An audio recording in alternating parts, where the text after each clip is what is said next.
Chapter 1049. Furthermore, you only have 2 years of high school. Since you've entered intensive training, you should make the most of it.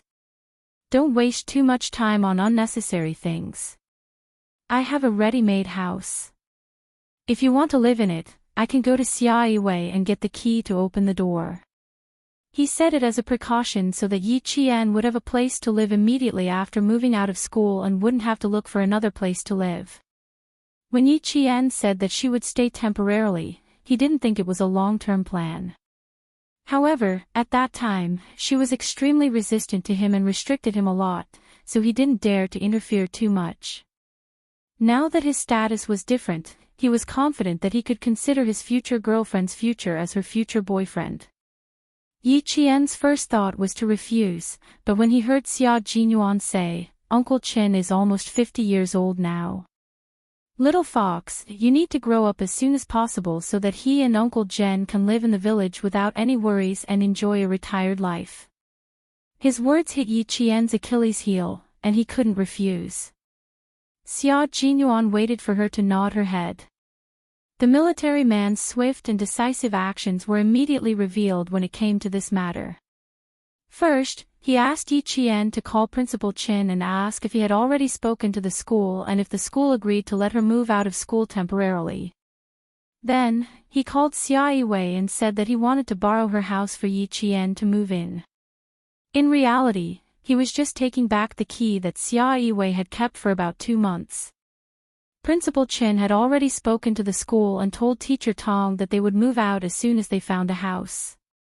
Now that he heard that Xia Jinyuan had a house, Principal Chen laughed and said, "Then we don't have to be polite with him. Let's live there for 2 years. Major Xia will pay for everything." Xia Jinyuan didn't take a single cent from him.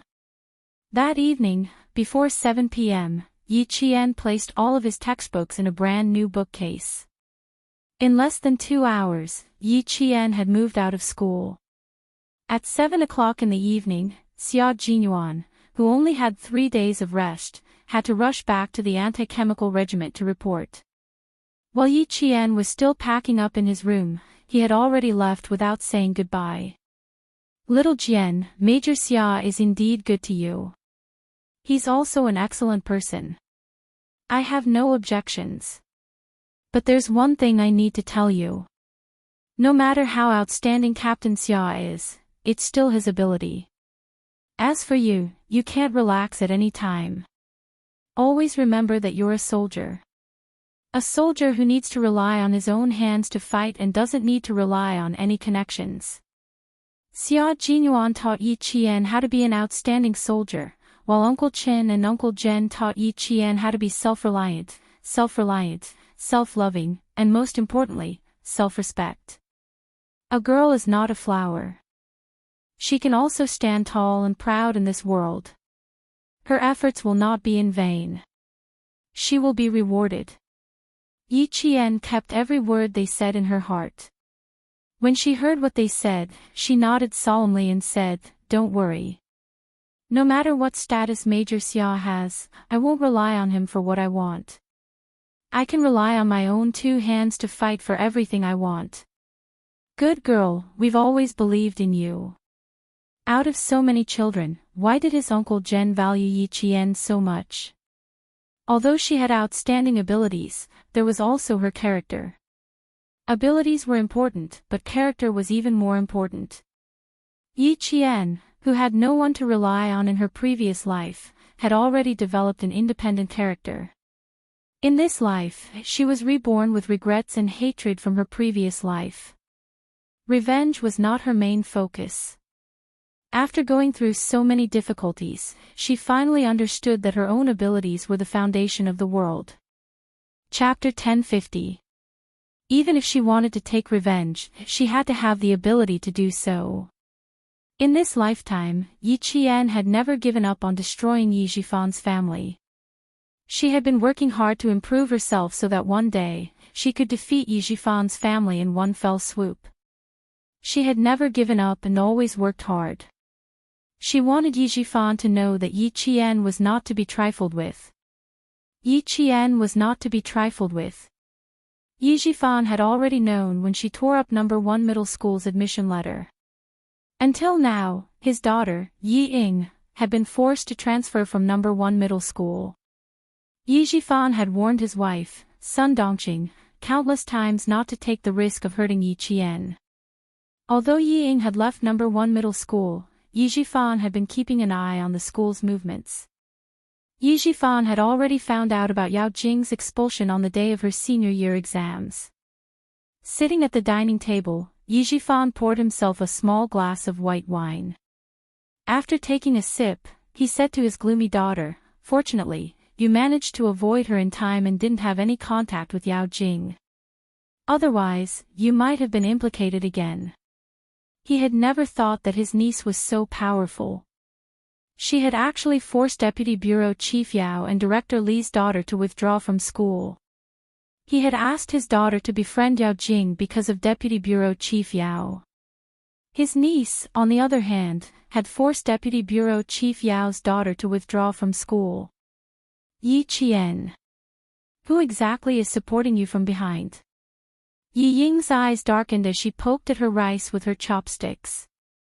She then turned to Yi Jifan and asked, "Dad, did the Yao family not react? Did they just let Yao Jing be bullied by Yi Qian?" There was no reaction at all. It seems that they just did as they were told. They didn't plan to go against Yi Qian, nor did they plan to seek an explanation from the school. Yi Jifan had always told Yi Ying these things. It was better to know more than not to know. Yi Ying's eyes flashed with darkness as she gritted her teeth. Her voice became even more gloomy. "I don't believe that an orphan who used to have to listen to my whims now has the ability to do whatever she wants." "Dad, haven't you found out who's behind her yet? There must be someone behind her, otherwise, she wouldn't be so capable. Does the military support for her unconditionally? What other redeeming qualities does she have?" That's right, other than being able to read well, he didn't understand what other redeeming qualities his niece had. "That's why we can't touch her now. Before we figure out who's behind her, we must not act rashly. Right now, I'm glad that I let you transfer to another school. Ying, no one will be able to gain any advantage from her." Ever since Ying transferred to another school, Yi Jifan felt a lot more at ease. Although there were times when he was unwilling, seeing the smile on his daughter's face more and more, and the teachers of number 2 high school were very satisfied with his daughter's performance, the unwillingness in his heart faded a lot. Now that he heard that even Deputy Director Yao's daughter had been forced to drop out by Yi Qian, the last bit of unwillingness in his heart disappeared. Instead, he was glad that he made a prompt decision not to let his daughter continue to study at the provincial first middle school. Yi Ying, who had scooped out half of the rice in the bowl, bit her lower lip so hard that it left a circle of teeth marks. Even Yao Jing couldn't win against Yi Jian. How could this be? Thinking about the past and how she had suffered at the hands of Yi Qian, Yi Ying's eyes shone with a fierce light. After a while, she said, "Dad, you're right. Before we find out who's behind Yi Qian, we can't touch her. Also..." She took out the jade pendant around her neck. Her delicate eyebrows flashed fiercely. "This jade, we can't let Yi Qian take it away. Grandma can forget about getting her hands on this jade." Chapter 1051. This jade pendant was as important as her life in Yi Ying's eyes. She would fight anyone who tried to snatch it from her, even if it was her grandmother. Yi Jifan's eyes narrowed at the mention of the jade pendant. Yi Qian had become so powerful, knew that the jade pendant was in his hands, and even mentioned it. Yet, Yi Qian had not done anything. It was as if she had completely forgotten about the jade pendant. How could she forget? He had experienced her memory firsthand. It was impossible for her to forget. Since she hadn't forgotten, why didn't she ask anymore? Or did she not care about what the jade pendant represented? Did she not care that the jade pendant was actually her mother's legacy? For a moment, Yi Jifan could not figure out what Yi Qian wanted and what she wanted to do. The sliding door of the dining room opened. Sun Dongqing, who had been busy in the kitchen, walked out with a dish in each hand. Come, come, come. Drunken snail and flower crab. These are all your favorite dishes. As soon as she came out, Yi Zhifan gave Ying a look, and the father and daughter stopped talking. They could not mention Yi Qian in front of Sun Dongqing. The moment they mentioned Yi Qian, the house would be filled with gunpowder. At the same time, it was very likely that she would run to school to cause trouble again. Therefore, the father and daughter rarely talked about Yi Qian in front of her to avoid unnecessary trouble. Yi Qian had chosen to forget about the Yi family ever since Ying transferred schools.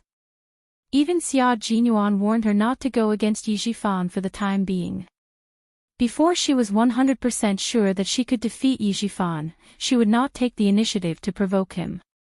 The midterm exam results came out 3 days later. As expected, Yi Qian topped the second-year cohort. When the results came out, the whole cohort sighed. She had taken 11 days off and still managed to get into the top class. Her ability was unfathomable. They could not catch up to her.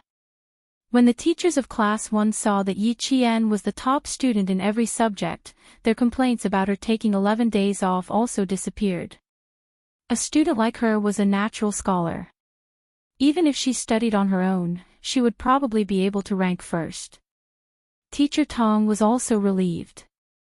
As the head teacher, she was most worried about Yi Qian's absence and his absence at night, which would affect his studies. Now that the results were out, all the teachers, including Principal Chow, were relieved.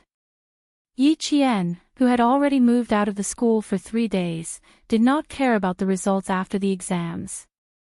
Other than the Chinese essay, which she was not confident about, she knew how she would score for the other subjects. She already knew what was going on, so she wasn't too surprised when the results came out. Even when he saw that he was in first place, Yi Qian's expression was still indifferent. When the other students saw this, they couldn't help but lament in their hearts. This was the difference. Results and scores were like numbers to her, numbers that were not worth mentioning. Your results will definitely be noticed by the admissions teachers of Tsinghua University and West University. You're so much better than second place. When Yi Qian's results came out, Meng Wen was the first to mention the direct admissions. His tone was somewhat sour. The teachers of Tsinghua University and West University haven't left yet. They'll definitely let you go later. Yi Qian already knew what Meng Wen was thinking. Before she could answer, Jiao Hai had already answered, "Don't worry." Yi Qian already said that she won't participate in the direct admissions of Tsinghua University and West University. She won't fight for a spot in the cohort. I don't believe that she would give up such a good opportunity. Meng Wen stiffened his neck and retorted. He stared at Yi Qian without blinking and very obviously probed, "Do you know which third-year cohort students are likely to be directly recruited by famous schools?" Chapter 1052. Yi Qian didn't know whether to laugh or cry at this kind of probing. Meng Wen's grades weren't bad, but there was still a gap between her and him. Forgive her for being blunt, but if there really was a direct enrollment quota, it probably wouldn't be Meng Wen's turn. How would I know which direct enrollment is available? I'm not interested in that. If you want to know, you can ask Teacher Tong. Also, Meng Wen, don't worry. Tsinghua and West University's direct enrollment quota won't include me. You don't have to think of me as an imaginary opponent. Instead of thinking about getting a direct enrollment quota, why don't you do well in your only 2 years of high school and build a solid foundation? Even if you don't get a direct enrollment quota, you don't have to worry about not being able to get into Tsinghua and West University. After all, the direct enrollment also depends on the score. If your score isn't good, you won't be able to get a direct enrollment quota no matter how much you want it. Yi Qian directly reminded Meng Wen that instead of always thinking that she would take up a direct enrollment quota, it was better to work hard and use the score to speak for itself. If your score was high, why would you need a direct enrollment? Meng Wen's face turned red when she heard Yi Qian's words, but she couldn't refute them even if she wanted to. Moreover, she knew that he was reminding her for her own good. She moved her lips and softly said, "I understand, thank you," before walking away awkwardly. And Jessen, who was next to her, was laughing so hard that she couldn't take it anymore. Yi Qian couldn't help but laugh and say, "Don't laugh until you're out of breath." Meng Wen was worried and asked me what was so funny about you. No, I'm not laughing at what she asked you. I'm laughing at her probing. Ayoyo, how is that probing? She might as well have asked you directly if you would take up a direct enrollment quota. Why are you so funny? Don't be the pot calling the kettle black. You're very funny in my eyes too. Yi Qian couldn't help but laugh until his eyes turned into crescents. Meng Wen was a little narrow-minded, but she didn't have a bad heart. When she was awkward, it gave her a headache. When she was petty, it made Lu Xian go crazy. In short, she was an awkward girl. And Jessen had always known how funny she was in Yi Qian's eyes. She looked at Yi Qian, who was laughing until his eyes were like lines. After a while, she sighed and complained, "It's a pity that you've moved out again. Once you're out, the dorm room's not as fun as it used to be." No, I should say that once I move out, you won't be able to find anyone to teach you about mathematics and physics. Yi Qian pointed at the question left over from the mathematics class and raised her eyebrows. So, I have to explain this question to you first. You can explain it to whoever wants to after we go back to the dorm tonight. Although they had moved out of the dormitory, Yi Qian was still concerned about the 5 girls in the dormitory. She tried her best to explain to them during the day after class. If they needed her explanation, she would use her spare time during the day to help them as much as possible. With Yi Qian's long-term help, the 5 girls' grades improved at a visible speed. By the time the second year of high school ended, all 5 girls were in the top 30 of the cohort. Yang Yi, Li Qian, Lu Lizhen, and Zhang Yuan's parents saw their daughters' grades climb from the bottom to the top. They all went to school on the day they received their notice before the exams and insisted on thanking Yi Qian. The teacher said that as long as their daughters could maintain their grades, they would have no problem getting into the top universities. They didn't have to worry at all. Why did they send their children to the province's #1 middle school? Wasn't it to let their children get into a good school and stand out? Chapter 1053. Now that there was hope, the parents were extremely grateful to Yi Qian. It was also on this day that Jessen found out that even the chubby and slightly self-abased Li Qian was actually a child of a rich family. Especially Zhang Yuan. According to Zhang Bin, her father's car was worth at least 1,000,000 yuan. Regarding this, Jessen really wanted to have a chat with Yi Qian immediately to get over the shock.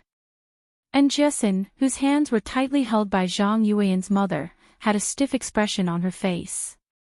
She tried her best to smile naturally and replied delicately, "Auntie, I will definitely tell Yi Qian when I get back, but I really can't accept your gift on behalf of him.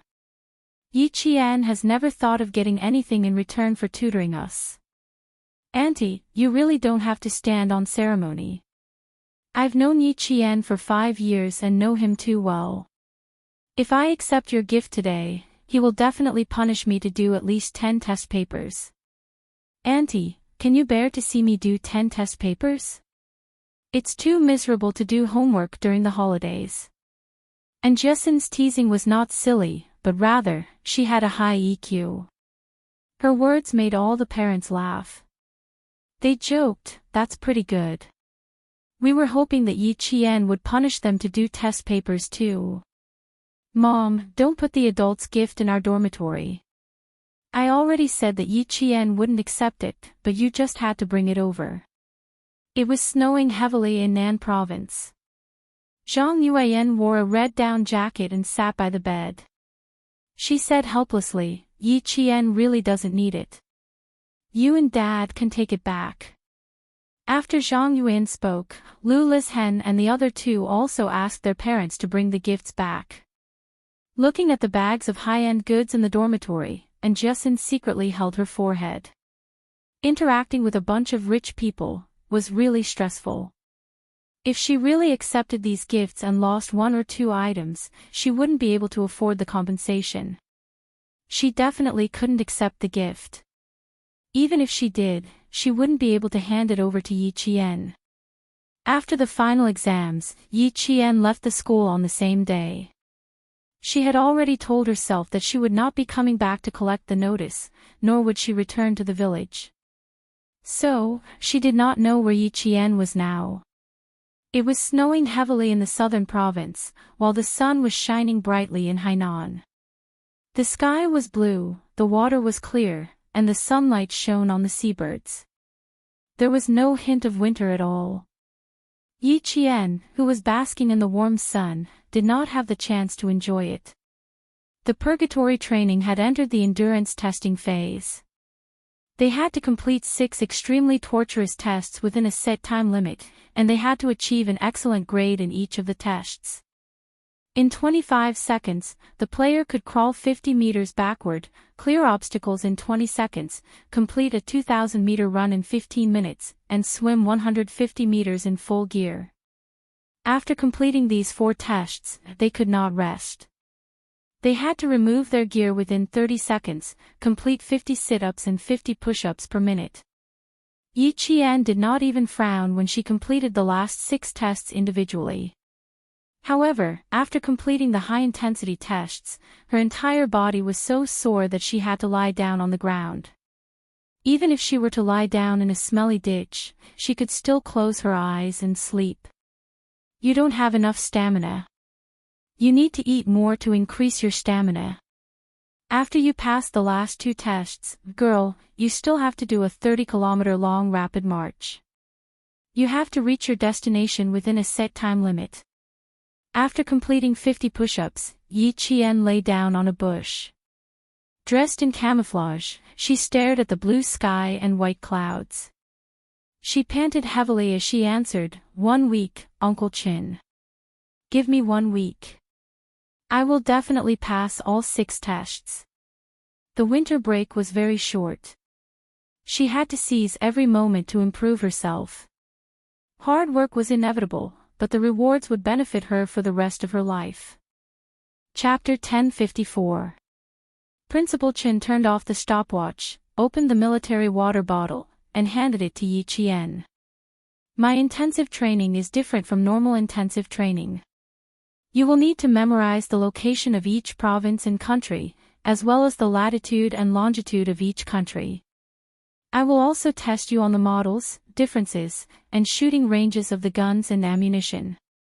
Intensive training was not only physical training, but also memory training. Yi Qian got up from the bushes after resting for 2 minutes. His dark eyes were as bright as obsidian. I will follow your instructions. I have rested enough, so I can begin the next step of the training. Let's talk about the classification of maps. Since Major Xia still hopes that you can command, you must know about maps. Headmaster Chin opened a light aluminum folding table that was used for marching. It was 50 centimeters long and 30 centimeters wide. He spread out a military map and said in a stern voice, maps can be divided into normal maps and specialized maps. According to their uses, they can be divided into teaching maps, political maps, military maps, flight maps, and so on. Next, I will talk about military maps, which include sea maps, aviation maps, and other specialized maps. Military operations cannot be separated from maps. Maps are used to reflect information about the terrain and landforms. Maps are the eyes of the military. They are a silent guide. No matter what, you must understand them and be able to draw them immediately. You need to have a certain level of knowledge about how to recognize and use maps, as well as 6 basic elements to complete the drawing of a military topographic map. Principal Chen was very knowledgeable, and his teaching was very detailed. His low and deep voice allowed Yi Qian to listen attentively and quickly digest the professional knowledge. The plain Cartesian coordinates on a military map are different from the Cartesian coordinate system in mathematics. The longitude is the vertical axis X, and the equator is the horizontal axis Y. Look here. He pointed lightly on a military map with a pencil, indicating for Yi Qian to see it clearly. Here is the vertical axis X, and here is the horizontal axis Y. Yi Qian had always absorbed such profound and difficult professional knowledge very quickly. Principal Chen only needed to explain it once and give an example to understand it.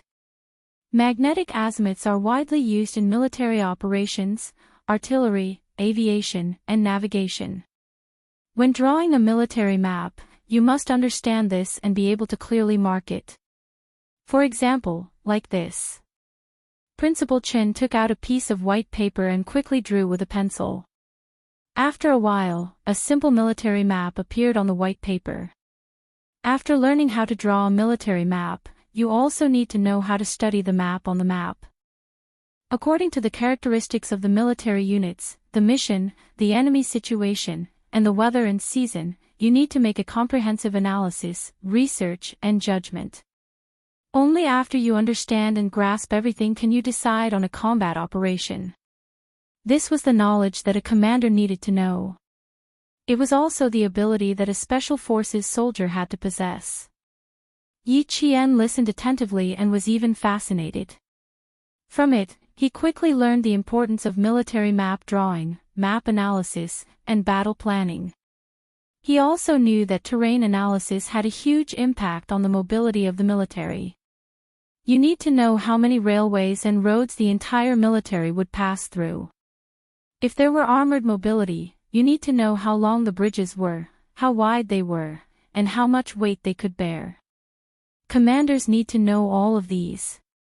Only by knowing these, understanding these, and grasping these can you analyze and judge the possibilities of the various military units along the roads and off-road opportunities, as well as logistics, and so on.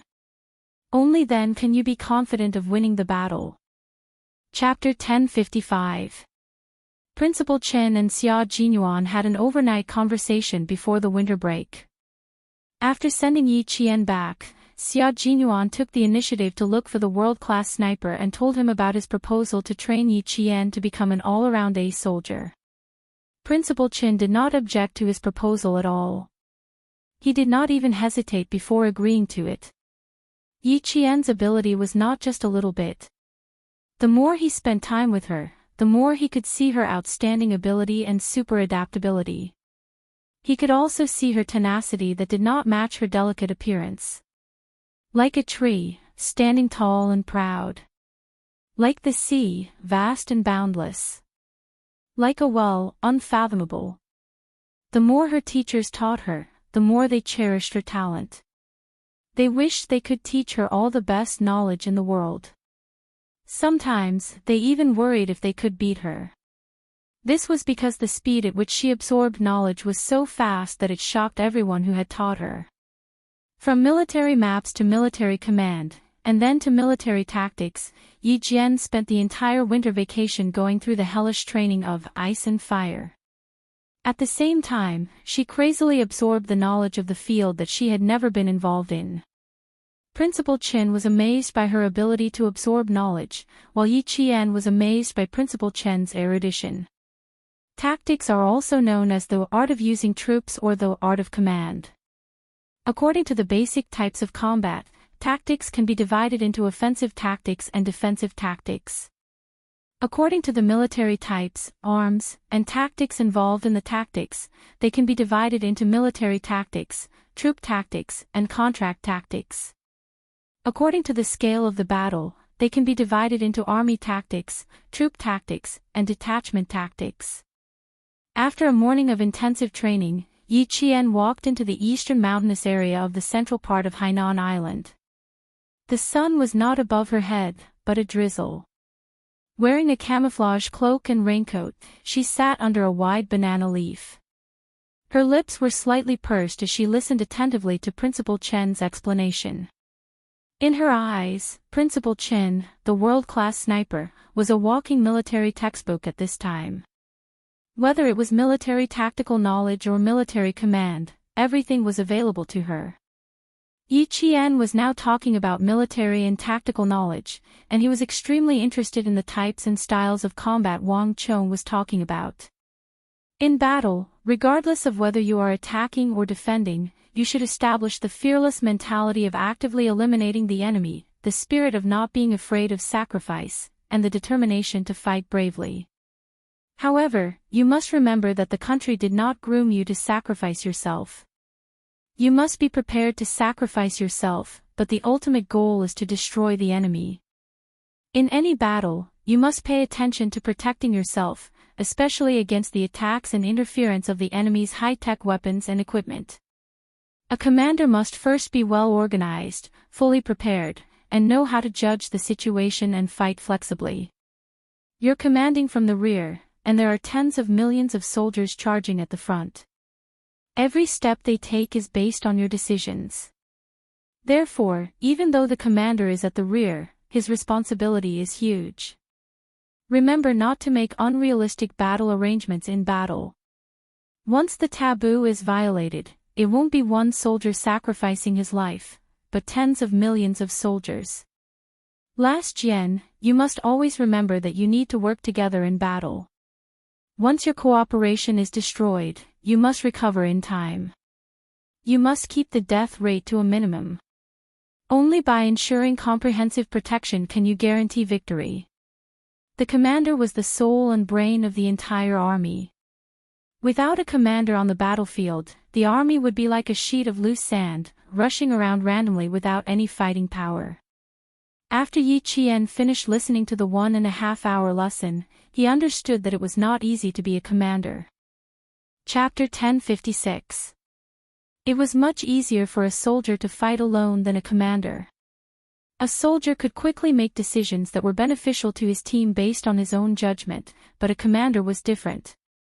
A commander had to be in control of the overall situation, know how to deploy troops, know how to coordinate, and when there was a disruption, immediately and quickly adjust tactics to ensure victory. After knowing all this, Yi Qian was even more impressed with Xia Jinyuan's ability. At the same time, Yi Qian was a little curious about Principal Chen's past. Such a powerful person, why did he choose to retire? In the past, she naively thought that Uncle Chin was just a world-class sniper, but after this winter's intensive training, she finally understood that the retired soldier in front of her was not as simple as he seemed.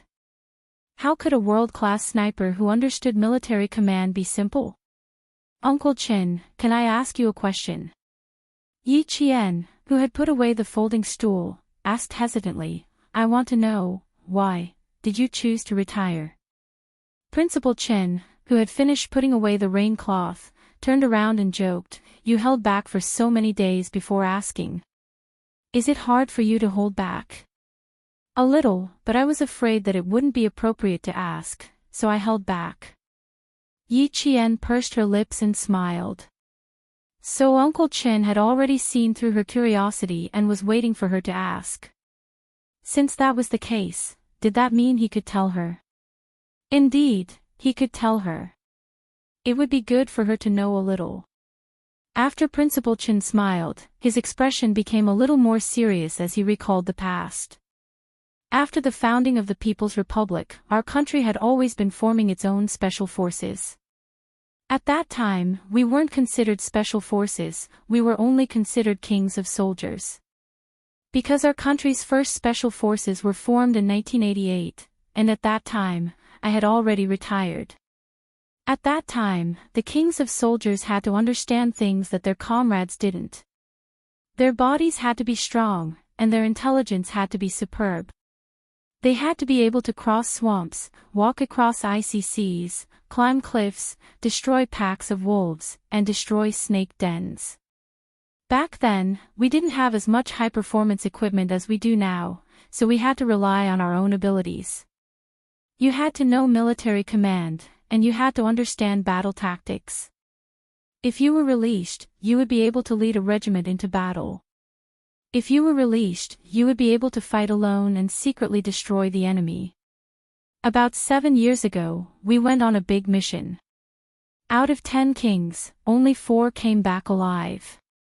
Although I came back alive, my identity was exposed, and I was given the identity of a world-class sniper. This identity wasn't given to me by the country, but was spread internationally. Because of this sudden identity, the military erased my identity after about 3 months of deployment in order to ensure my safety. I became a soldier who sacrificed on the international stage but was actually still alive. I have made too many enemies and exposed my identity. Retiring is the best choice. This paragraph was like a piece of history. It made Yi Jian understand how difficult and cautious the country was at that time. She also understood why it was still keeping a low profile and carefully hiding the military power of the country that was rising day by day. All of this is because we haven't had the best opportunity yet. All of this is because we are different from the developed countries. All of this is because we still need to work hard in secret and wait for the big countries to rise up. And that wasn't too far away. From the launch of satellites, the success of carrier rockets, the appearance of aircraft carriers, autonomous fighter jets, ballistic missile technology, military power was slowly revealed to the world after entering the 20th century. That would be the true rise of a great country. Chapter 1057. After listening for a long time, Yi Qian said softly, "Uncle Qin, did you feel that it was a pity? He was so capable, but he had no choice but to retire. He could have gone further, but in the end, he erased his identity and became the principal of a middle school in town with another identity. Did you feel helpless? Pity?" Principal Qin didn't feel helpless about retiring in such a way. He calmly accepted the army's arrangements. He smiled brightly at Yi Qian. "There's nothing to pity. We will all retire. It's just that it's a little early, but it's not too early. It's only been 10 years since I retired in 1987, and now it's 1997.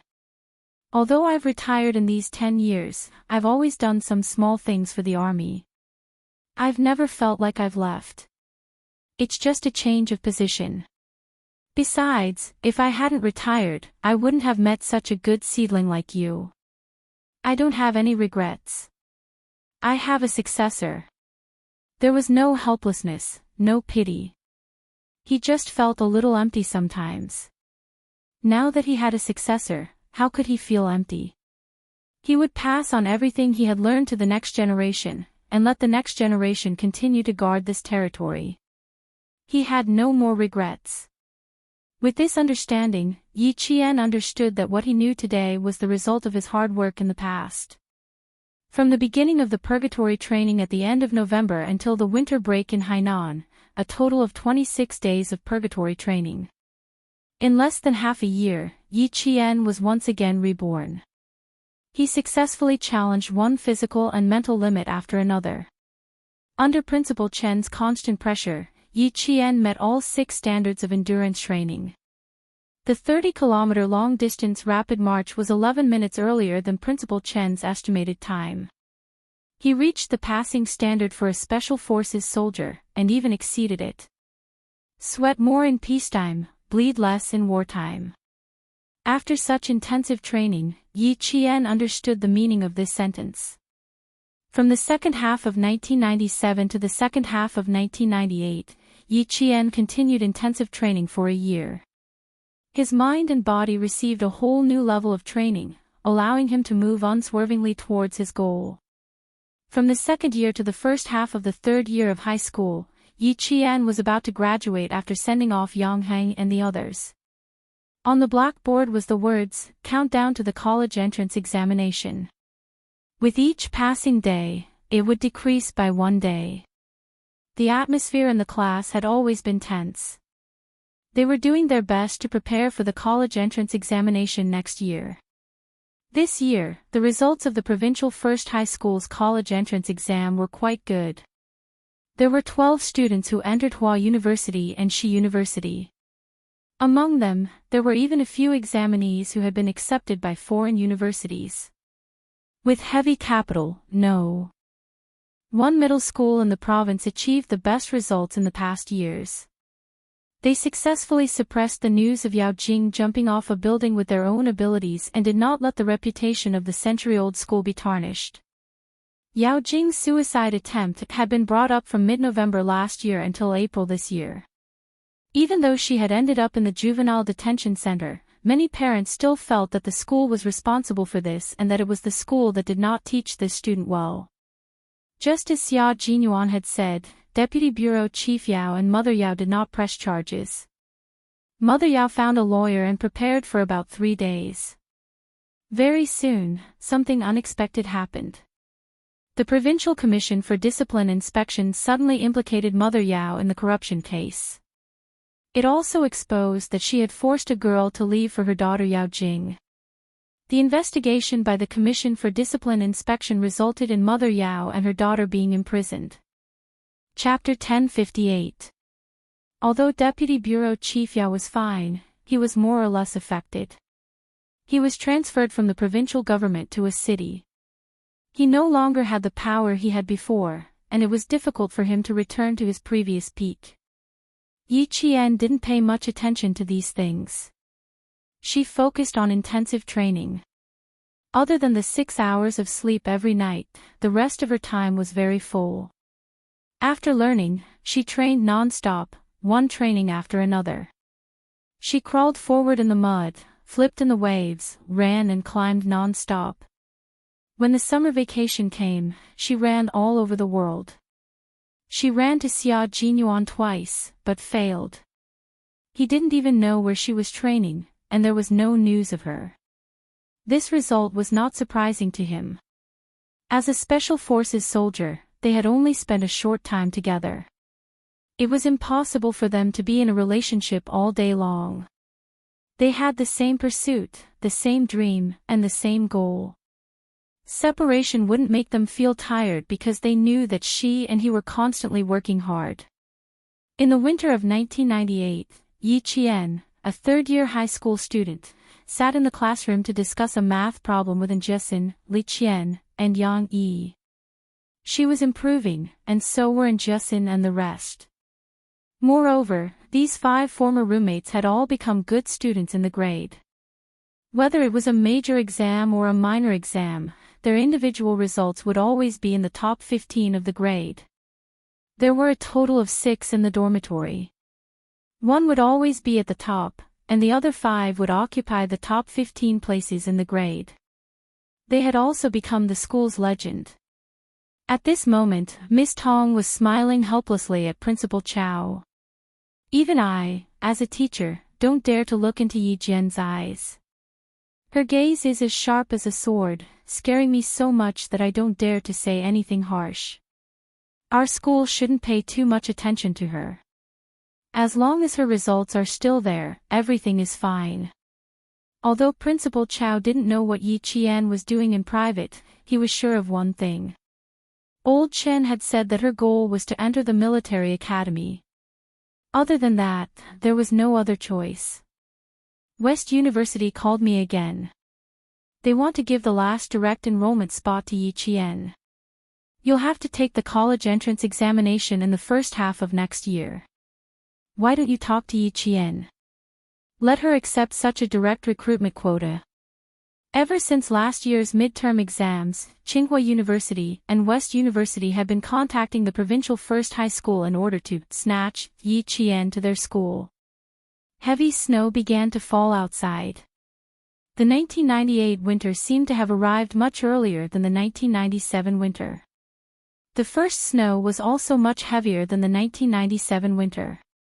Holding a porcelain cup filled with hot water, Principal Chow pondered for a moment before saying, "We can't delay this any longer. We need Yi Qian to give us a clear answer. How about this afternoon? Tell her to come to my office for a chat." It was nearing the last midterm exam for the 3rd year of high school.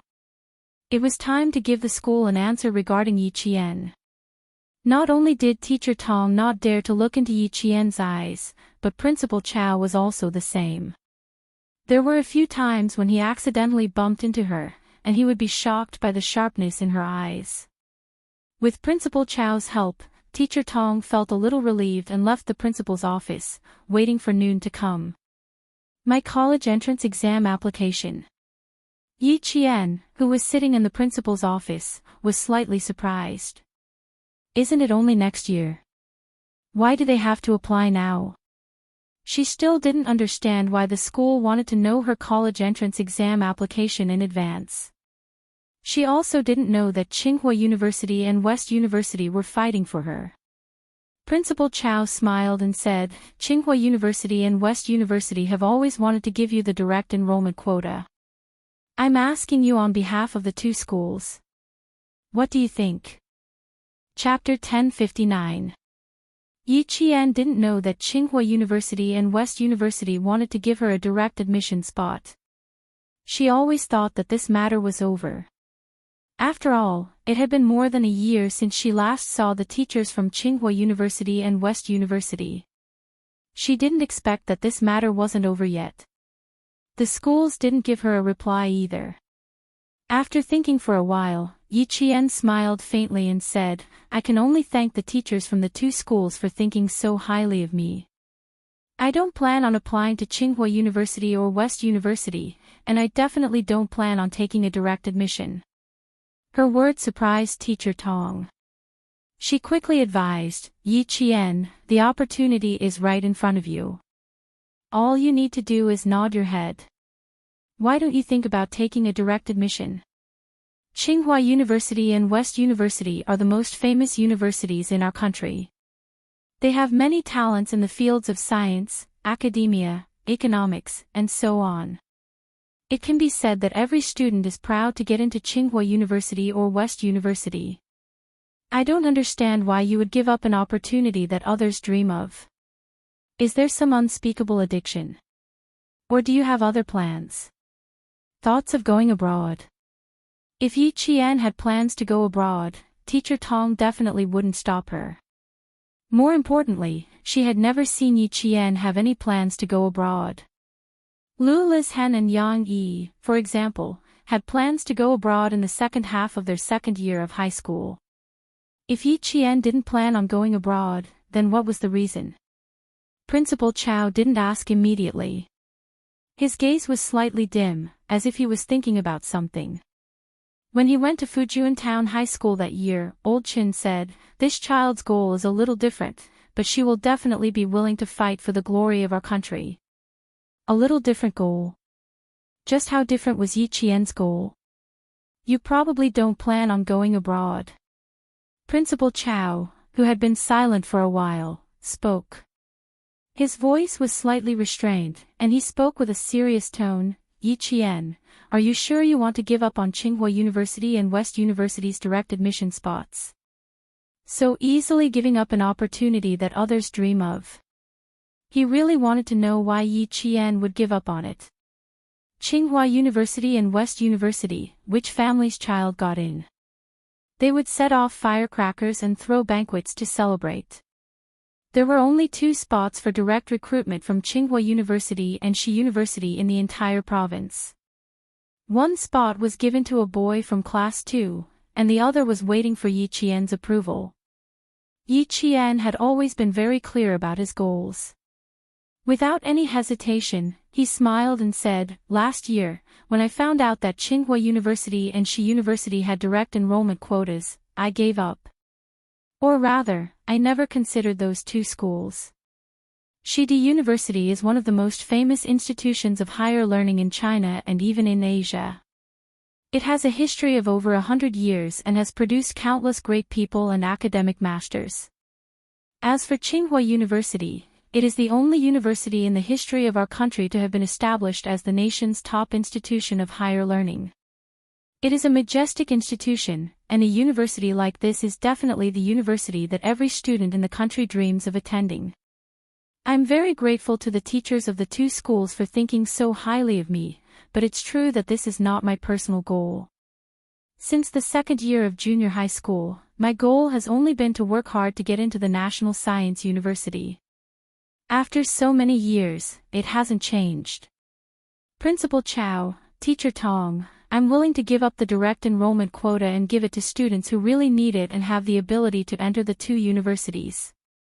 Yi Qian's words caused the office to fall silent. Teacher Tong's gaze was already sizing up Yi Qian from head to toe. She had heard Yi Qian say that he wanted to apply for the National Science University. Every year, there would be students from the century-old provincial first high school who were admitted to the military school. However, students who were admitted to the National Science University were extremely rare. There wouldn't even be one in a few years. Chapter 1060. If she remembered correctly, it had been 4 years since the last batch of students who got into the National University of Science and Technology.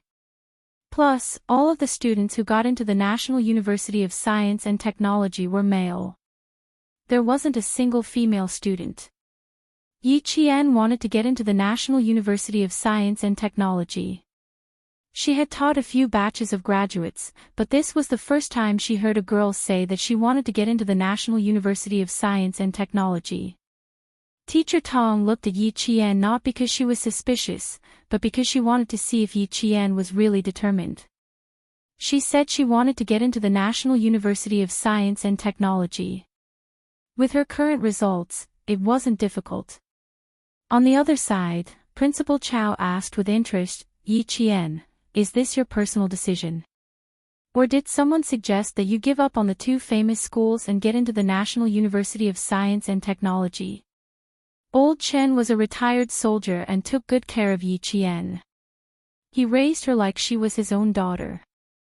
If he had any suggestions, Yi Qian would definitely listen to them.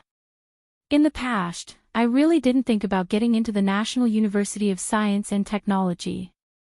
I didn't even dare to think about going to high school. Later, it was all thanks to Uncle Chen's advice that I didn't muddle through my days. I was also influenced by Uncle Chen.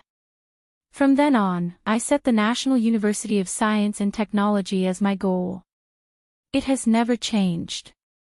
This is the only university I want to get into. From the moment she set her goal, she had worked hard for this goal for so many years. She even put aside her hatred for Yi Zhifan's family and worked hard to improve herself.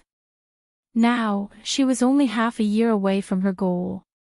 She had put in so much effort, and there was still a very important person waiting for her to get into the National University of Science and Technology and wear the military uniform. No matter how tempting the enrollment conditions of Tsinghua University and West University were, it couldn't shake her determination. Good, very good. Yi Qian, it has been 7 years since our school's last female student got into the National University of Science and Technology. We will wait for your good news in next year's college entrance exam. Principal Chow absolutely supported Yi Qian's decision. He even thought that she wouldn't have any problems getting into the National University of Science and Technology. Yi Qian, who could usually score 723 points and above, would have no problem applying to the National University of Science and Technology of China. If there was no problem with his score, there would be no problem with his body and character. Teacher Tong didn't say much. She just smiled and patted Yi Qian's shoulder. Her kind smile was filled with encouragement. She said softly, work hard and work towards your goal. One day, you will definitely get what you want. Teacher is also looking forward to seeing you walk into the military academy and put on that solemn and sacred military uniform. I will definitely get what I want. Yi Qian smiled. Her brows were as bright and beautiful as the sun. She was so confident and so proud. Her black eyes seemed to be filled with a vast sea of stars, resplendent and bright. Teacher Tong and Principal Chow were both waiting for the day when Yi Qian, the confident Yi Qian, would get what she wanted. Yi Qian, who gave up on the direct enrollment spot for Hua University and Shi University, caused another stir in the provincial first high school. In the end, the spot that he gave up didn't go to any other student, but was directly lost. When Meng Wen found out, the usually proud and arrogant girl had tears in her eyes. She ran to Yi Qian's desk and supported herself with both hands. Her breathing was a little heavy as she asked, Yi Qian, did you give up on the direct enrollment spot because you promised me last year that you wouldn't take up the direct enrollment spot? After a year of being together, even Meng Wen, who had always secretly competed with Yi Qian in her studies, had to admit that Yi Qian was definitely a girl who kept her promises. As long as she promised something, she would do it no matter how difficult it was. Chapter 1061. Seeing the guilt in Meng Wen's eyes, Yi Qian couldn't help but laugh. Why are you crying for no reason? I didn't promise you anything. I just wanted to tell you that I really didn't want the direct enrollment spots from the two schools. I didn't before, and of course I don't now. Then he sighed regretfully. Sigh, I thought that after I gave up, the direct enrollment spots would be given to other students. Who knew that they would be lost? It really wasn't because of me. Meng Wen quickly wiped the corners of her eyes and pursed her lips. If it wasn't because of me, I wouldn't have apologized to you. Yi Qian shook his head. It really wasn't because of you. Again, I think you should know that you don't have the face to make me give up the direct enrollment spots for you. After saying that, Yi Qian laughed to himself. Meng Wen's face flushed red. She glared at Yi Qian in embarrassment and annoyance before swinging her ponytail and leaving proudly. After taking a few steps, she turned back and said in an awkward voice, So what if you gave up? With your grades, you can choose any school in the country. Also, don't tell other students that I asked you those questions last year. This was the awkward and narrow-minded Meng Wen, but she didn't have any bad intentions. With her, him, and them, her high school life was so rich and colorful. Even after graduation, she would still miss them often. She missed the laughter that she had never experienced in her previous life. With their existence, she had one less regret in this life. Yi Qian wanted to apply to the University of Science and Technology. In the end, she only told Enchanting and told her that she had already decided since the second year. This shocked Enchanting so much that her eyes widened at least twice. Fuck. She was still wondering if she could get into the same university as Jane Eyre. When she saw her grades, she thought that she would definitely succeed. But in the end, it was like a bolt from the blue. Getting into a military school. Was it too late for her to work hard now? After being provoked, Enchanting studied even more fiercely, causing the entire dormitory to follow suit. When the final results for the third year of high school came out, all 5 girls were in the top 10 of the grade. Luckily, the 5 of them didn't take the exam in the same exam hall. Otherwise, with each one of their scores being 5 points lower than the other, the whole school would suspect cheating. Grade 12 Class 1's outstanding results left Grade 12 Class 2 and Grade 12 Class 3 in the dust. Grade 12 Class 1 took half of the top 50 places, and the other half took the top 100 places. This year's Grade 12 Class 1 graduates made Principal Chow faintly feel that this year's graduation number 1 high school. Or maybe they would forever be the strongest Grade 12 Class 1. At this time, Yi Qian's China's Tsin's SSS, SSS, SSSST, SSS. A lot. Hers is SSS's, STS, sheet S. The rain was so heavy that walking became a problem. In order to avoid mudslides, she chose to camp at a high place and wait for the rain to stop before moving along the ridge. That's right, 500 kilometers. She needed to complete it within 15 days and reach Principal Chen's. Chapter 1062. If it was just a simple journey of 15 days, there would be no problem at all. But here came the main point. Not only were there poisonous snakes and leeches in this area, there were also drug and money trading scenes. Principal Chen said that there were often fights in this area, and sometimes there were even border and drug enforcement officers. She had not encountered drug trading scenes or border and drug enforcement officers yet, but she had seen plenty of poisonous snakes and leeches. Leeches were especially common during rainy seasons.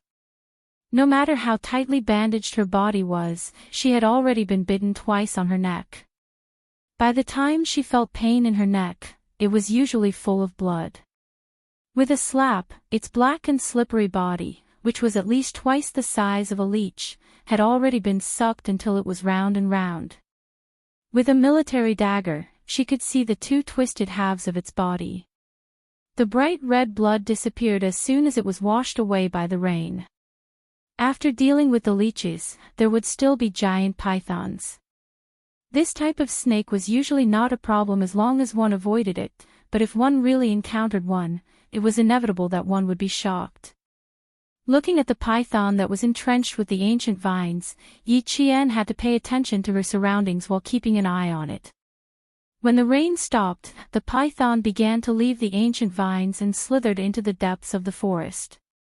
In the rainforest, humans could also become python food. The rain was still dripping. Yi Qian put away the raincloth and wiped away the traces she left behind. She took the compass and continued on her way. At around 4 in the afternoon, there was suddenly the sound of dogs barking not far away. Yi Qian did not hesitate at all. She climbed up a tree with both hands and held her breath to prevent being discovered by the dogs. Dogs had a very sensitive sense of smell. When Yi Qian heard the dogs barking from afar, her heart skipped a beat. She was not afraid of the border police's drug detection dogs, but she was afraid of encountering drugs. The dogs that were used to prevent the border police from trading. Without stopping on a tree, Yi Qian carefully maintained her balance and stepped on a branch. Then she slowly jumped onto a tree in front of her. If she walked on top, even if the dogs smelled her, she would have enough time to escape. Soon, a group of people in camouflage walked into her sight. The light was too dim, and it had just rained. The mist in the rainforest was thick, so Yi Qian could not immediately determine if the camouflage was the border police or someone else. "Captain Liu, the aura has disappeared," someone said in a low voice. Then, he took out a piece of cloth for the sniffer dog to sniff. After a while, the man who spoke said, something's wrong with the scent." Of course, something was wrong. The people chasing after her were not the same person. Wrong target. He went south. This is the north. Their figures were hidden behind the leaves of the rainforest. Yi Qian could only hear them whispering a few words before the sniffer dog barked again and headed north. Avoiding these specially trained dogs was also a necessary skill for a special forces soldier. Yi Qian stayed still in the tree for at least an hour. When he heard no more barking, he turned on the dim light and unfolded the military map. She needed to pinpoint her exact location. She had just heard the border police say that they should be chasing after the target, and her appearance had led the anti-drug dog to the wrong target. After checking her location, Yi Qian put the map back into the waterproof bag. She quickly jumped down from the tree with the sharp dagger in her mouth. It was past 5 in the afternoon, and the sky was already dark. Yi Qian used the luminous guide to move in the right direction again. She still needed to march for another 4 hours. Chapter 1063. Yi Qian had all the necessary equipment for a night march. Not only did he have night gear, but he also had equipment for individual combat. Personal protection, survival protection, weapons, and night vision equipment were all on Yi Qian. They were even more well-equipped than the anti-narcotics police at the border that they encountered at around 4 o'clock. Yi Qian fixed the night vision goggles and carried the domestic QBU sniper rifle with a caliber of 5.8 mm and an effective shooting range of 1,000 meters. He was expected to arrive at tonight's shelter by 9 o'clock in the evening. The road she was taking now was Xia Jinyuan's wilderness survival route. The training she went through during the winter break was also the training that Xia Jinyuan had gone through. There was no change at all. Tonight's resting place was also where he used to rest. It was a man-made cave that was not wide, but it was enough for her to sleep tonight. The 4-hour walk was extremely difficult. At around 7 o'clock in the evening, it started raining heavily again. Fortunately, it was winter and there was no thunder or lightning. Otherwise, she would have to be careful of being struck by lightning. After walking for about an hour, Yi Qian saw a piece of cloth that was caught by thorns in the green world. Like a slingshot, Yi Qian instantly dashed behind a tree and slowly approached the bush. Yi Qian narrowed her eyes slightly after taking off the torn cloth to take a look. The cloth that had been washed by the rain still had a faint smell of blood. Looking at the situation in this area, a large area of bushes had been trampled down. Judging from the area that had been trampled down, there were no less than 5 people staying here. Yi Qian then looked at an unknown tree and saw traces of a newly cut branch. He then looked at the cloth that had a faint smell of blood. There were sewing locks on both sides of the cloth. It did not look like it was torn from a shirt, but more like it was torn from the corner of a pants. He then picked up a few small branches that had been cut off and a small pile of freshly cut bark. There was blood, fabric at the corner of a pants, freshly cut branches, and freshly cut bark. Someone's leg was injured and they had to walk with their legs spread. The traces left behind were not erased. Either they were in a hurry, or they did not have the awareness to erase the traces. The border police they had encountered before could be ruled out. They would not have left such obvious traces. Even if they had rested midway, they would have smoothed it out when they left. No one was injured. At least when she saw the small team, no one was injured. It can't be, right? You're so lucky that you've bumped into some of the people they're after. Yi Qian muttered softly. He put the torn cloth back in its original position, and then made a slight change. He tied a knot. Then, he found some gravel elsewhere and placed it in a way that the armed police could understand. After everything was done, Yi Qian erased the traces he had left behind, put on his raincoat, and marched again. About 10 minutes later, the sound of dogs barking could be heard from the mountains. Not long after, a group of border anti-narcotics police wearing camouflage raincoats appeared where Yi Qian had stopped. "Captain Liu, over here." An armed police officer in charge of reconnaissance pointed at the cloth tied to a bush, and then pointed at the gravel under the cloth. "Slipknot, number of people. Our people have been here." A man who was not burly, even thin, walked over. He was not of good height, but his whole body was thin and cold. He removed the slipknot with his slightly thick fingers and looked at the gravel on a few wide leaves. He pondered for a few seconds and said, "It's not one of our people.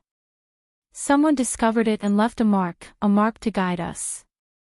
Chapter 1064. Translator, Henyi Translations Editor, Henyi Translations, not one of our people. Could it be one of our patrol brothers? Doesn't look like it. Lu Dui took off the cloth and put it to the sniffer dog's nose to sniff. He saw the sniffer dog running in the direction where Yi Qian disappeared.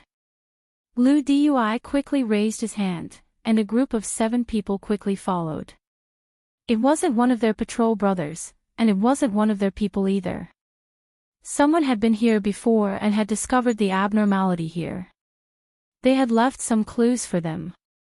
Perhaps it could be understood that someone was helping them. Who was helping them? It was so late at night, and it was raining. Who would appear in this rainforest where drug dealers roamed and danger lurked everywhere? They couldn't be sure if it was one of their people, and they couldn't be sure if the person who left the clues was safe. They didn't erase the traces of the drug dealers, but instead left it for them to discover. Perhaps it was safe for them. It was already late at night, and the border police pursuing the drug dealers were still walking in the dense rainforest with their sniffing dogs. The rain-soaked leaves swept across their bodies, faces, and hands, leaving behind rainwater and small cuts on their faces and hands. Yi Qian, who was walking along the mountain ridge, didn't stop. At this moment, she stepped on the dense shrubs and walked in a world of green. Even the rainwater had turned into green lines, splashing down in front of her eyes. There was no light in the rainforest at night. As she walked through the uneven growth of the forest, her military boots stepped on the shrubs. Even the sound of her walking was muffled by the sound of the rain. Did they take the same route? I can see the traces they left behind along the way. Bending down, Yi Jian pushed aside the low bushes and leaves, leaving a clear mark on the green leaves, which were left on the moist mountain soil. She smiled slightly and held the sniper rifle in her hand. She took out a sterile gauze from the first aid kit and tied a knot on the shrubs. As long as the border police didn't give up on the search, they would definitely find the clues she left behind. When he found out that he was going to take the enhanced survival route that Xia Jinyuan had trained him, Uncle Chin even joked that he would be like Major Xia when he encountered a group of drug dealers who were in the middle of a transaction. Xia Jinyuan's 15-day march ended with 2 extra days, making it 17 days. They spent 2 days following the drug dealers to their manufacturing site and inadvertently helped the border police force to destroy a large drug manufacturing site. He encountered them, but he didn't expect her to encounter them as well. The only difference was that this group of people had already been discovered and were now on the run. After leaving behind the markings, Yi Qian continued to carry the heavy sniper rifle on his back and walked alone in the endless forest. There was not a trace of fear on her face. She walked extremely calmly and fearlessly. She walked on the ridge that Xia Jinyuan had once walked on without any hesitation.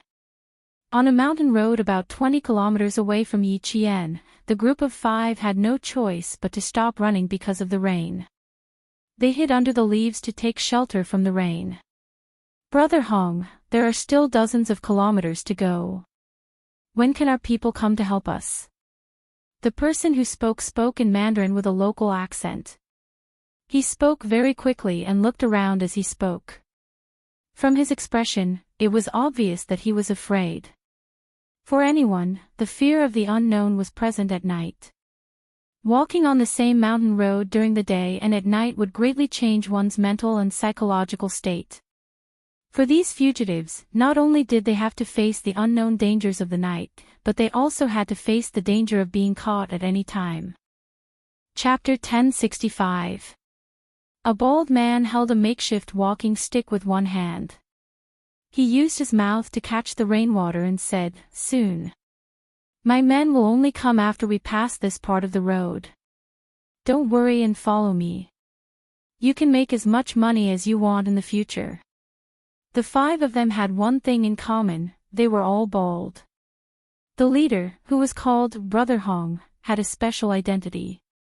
He was the breakthrough point of a big case for the anti-narcotics police. He had successfully broken out of prison when he went out for medical treatment. He had done it very easily, which surprised Brother Hong himself. The other 4 bald men who followed him had just been released from prison a few days ago. For their own dreams of getting rich, they once again walked together with Brother Hong, who they had known for a long time. They only hoped that they could make a fortune in the future. Brother Hong's foot had been hit by a bullet. The bullet was still stuck in his bone and could not be removed. He had only tied it up with his prison uniform and did not do anything simple. He had been on the run all this time. After he finished speaking, he lowered his eyes. A fierce light flashed in his eyes. These people. None of them could be left alive. When he escorted him to the place where his brothers would pick him up, all of them would have to be dealt with. He had promised them well, but in reality, he was just drawing a hungry pancake. After resting for less than 10 minutes, the group of 5 had to continue walking. No matter how tired they were, they had to continue. If they did not, they might lose their lives. The nerves and bodies of the 5 people were extremely tense. Facing the heavy rain and the dark rainforest, fear spread like radiation in their brains. They endured tremendous psychological pressure and hurried on. The fugitives had to continue no matter how scared they were. Yi Qian, who was marching on a rainy night, also had to continue walking. 4 hours and 2 hours had passed. They were 1 hour late to the place where they could rest, which meant that they had 1 less hour of sleep tonight. They could only move forward to reach their destination. The rain became heavier again. Yi Qian wiped the rainwater off his night vision goggles. Like a ghost in the rainforest, he passed through the trees and shrubs. Yi Qian, who only had one locator on him, had not spoken to anyone for a few days since he entered the rainforest. He was either faced with poisonous snakes or leeches. Furthermore, he was drenched in the rain every day. Yi Qian's behavior was very normal. There were no abnormalities. He maintained a calm mind to calmly analyze the things that he encountered and the environment he faced. Just like now, normal people would have an instinctive fear in the face of darkness, scream in the face of danger, and faint in the face of something that suddenly appeared. He would think of dangers that he wouldn't have thought of during the day, and he would also bear psychological pressure that he didn't have during the day. Most people would not deliberately try to win. It was very likely that they would choose to avoid it. Usually, they would think, I won't take the mountain road at night anymore. This was the thought of a normal person, the most normal thought. But for Yi Qian, for the special forces, there was no turning back. They could only move forward. No matter how scared they were, they had to move forward. Not only that, they had to overcome their fear of the dark. They could not let fear overtake them. This was Yi Qian's progress. Step by step, he made solid progress. There were no shortcuts. He had to rely on himself to overcome one obstacle after another. Using his own hard work in exchange for a different life, Yi Qian had used his own blood and sweat to lay the foundation for his future achievements. Wind could not shake him, rain could not stain him. After more than a year of intensive training, Yi Qian's mental and physical qualities were far superior to his peers.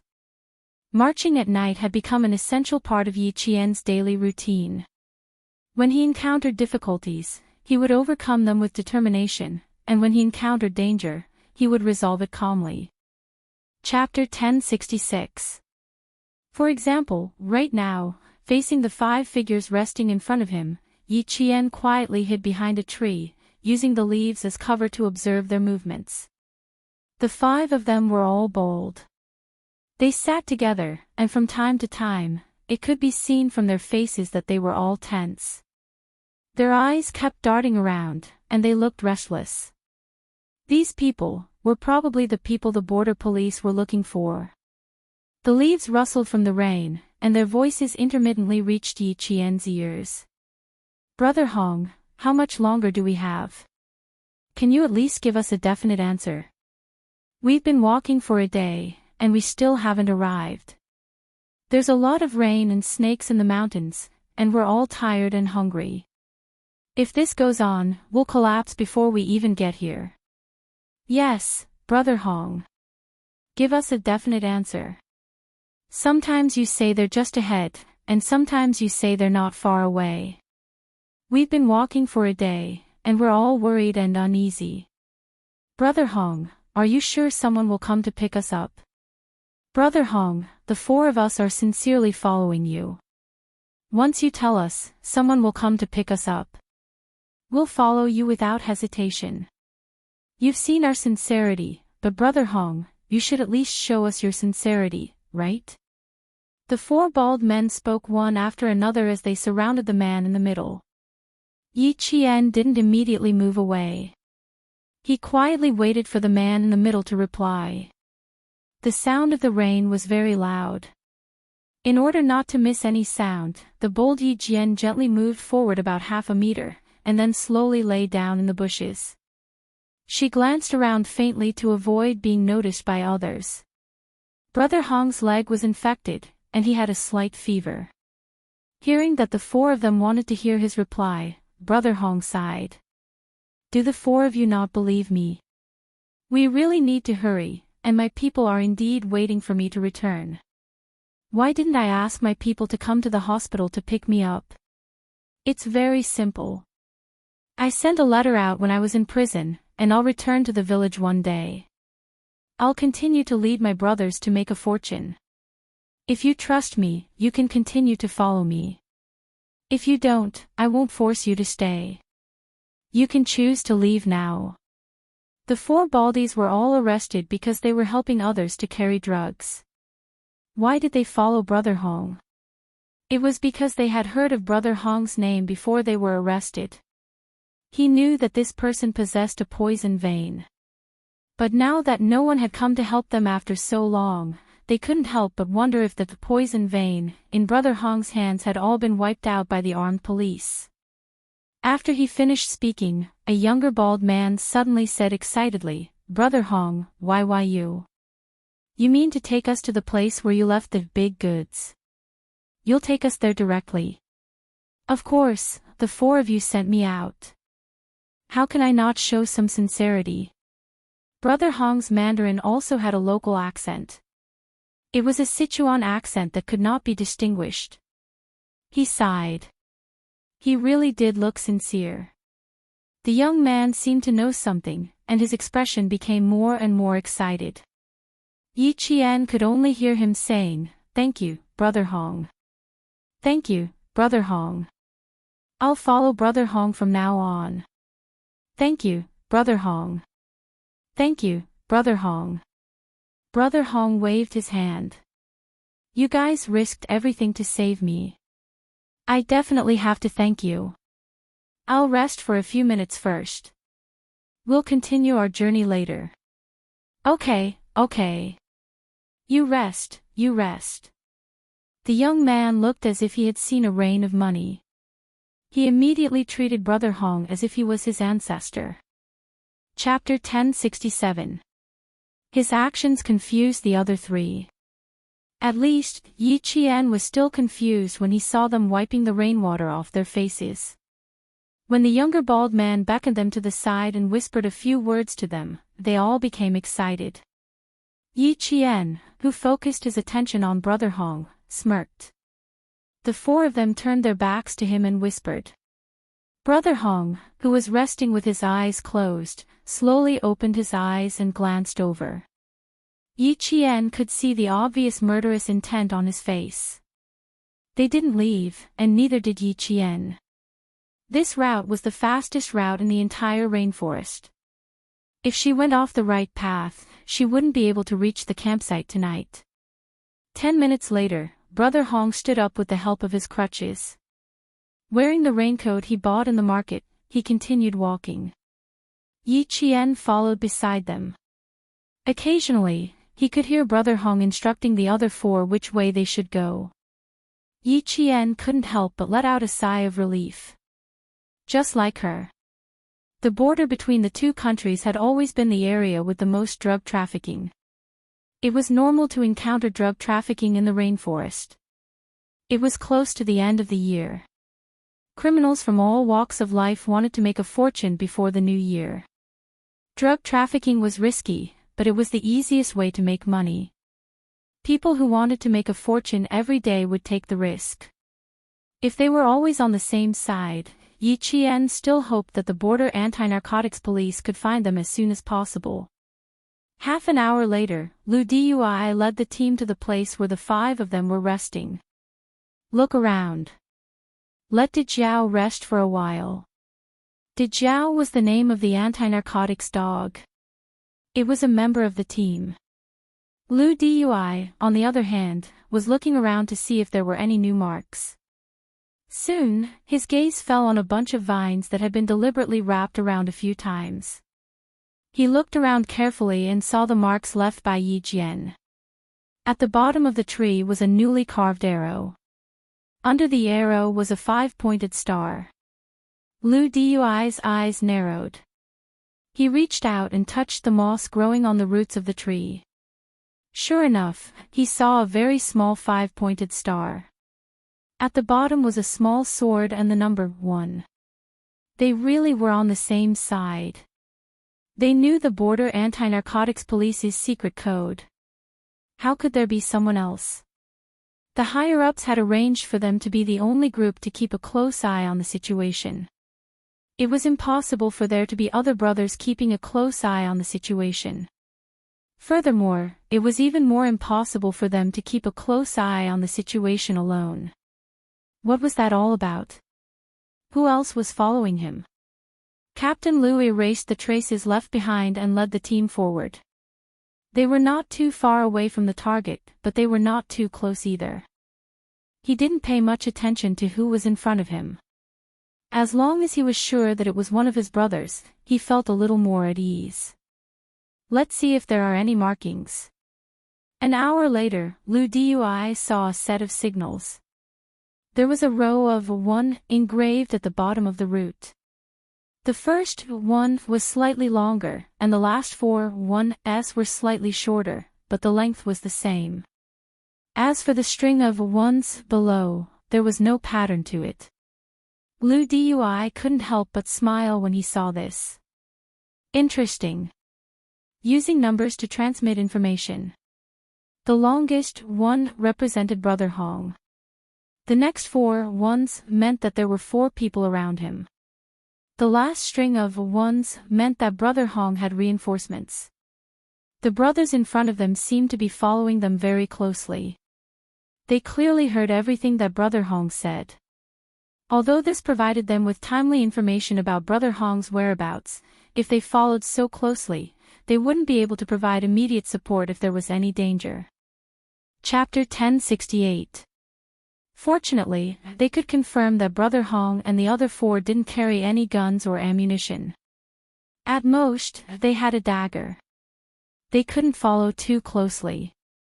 They were still casting a long line to catch a big fish.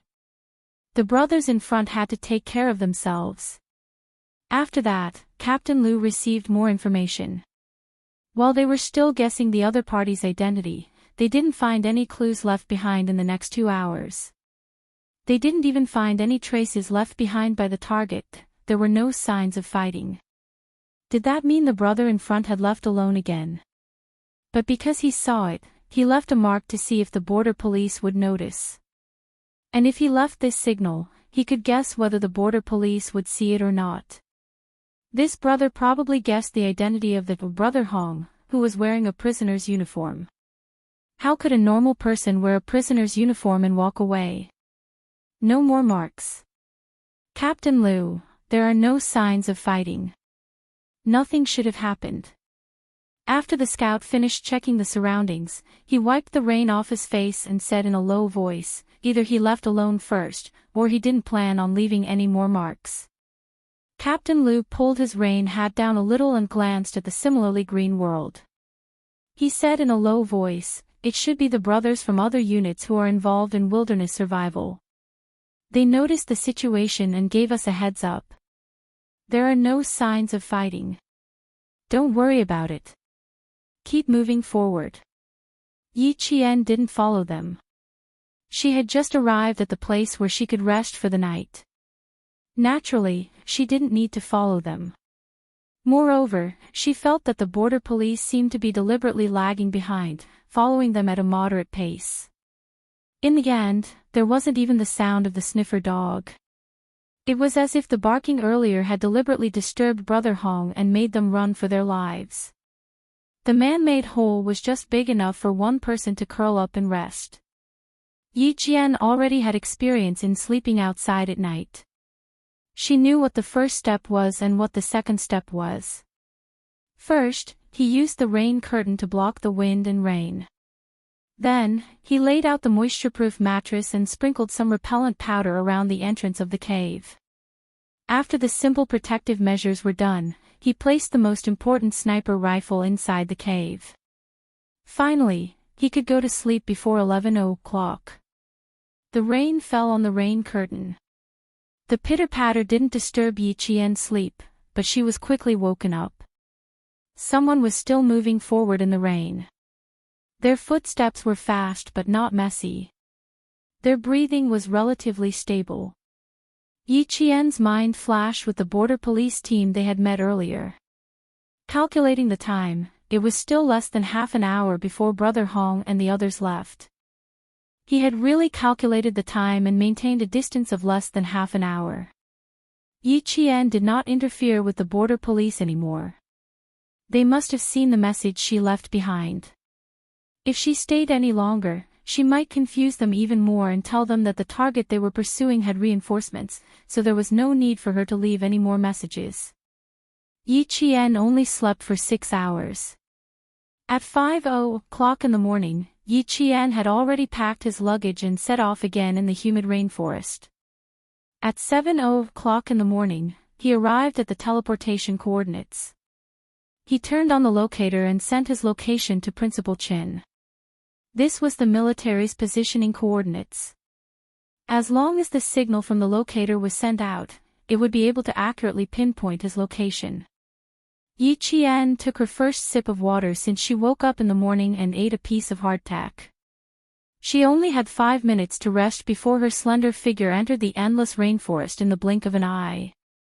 After walking for about 15 kilometers, Yi Qian hugged his sniper rifle and jumped into a nearby bush like a slingshot.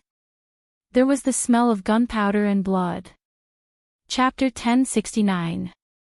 Yi Qian was now more sensitive to the smell of rust in the blood and the faint mixture of gases in the smoke. Even if there was a faint odor in the humid air, Yi Qian would still be able to detect it. Yi Qian, who had hidden herself well, didn't immediately move. Only when she thought she could get closer to the smell of blood did she cautiously move forward. It wasn't strange for the smell of blood to appear in the rainforest, but if there was also the smell of smoke, then she needed to be careful. Especially when she was walking on the mountain ridge between the two countries. Yesterday, she even encountered a group of escaped drug dealers, so she needed to be even more careful. If it was any other time, Yi Qian would judge whether or not she should go and investigate based on the situation, but this time, she had to go and investigate. Brother Hong had previously said that he had reinforcements and wanted to kill the 4 bald men who were escaping with him. This was enough to prove that he had reinforcements and that someone had helped him get rid of the 4 bald men. And there was only a small group of border police officers chasing after them. If they really went against the reinforcements of Brother Hong, Yi Qian wasn't sure how high the chances of the border police officers winning were. She still didn't feel at ease, so she still needed to go and confirm. Yi Jianjian walked to a side of the mountain that was covered by shrubs due to the trees growing in the shade. Yi Jianjian saw a pair of crooked feet looming in the bushes. After the battle, the bushes were filled with the smell of death.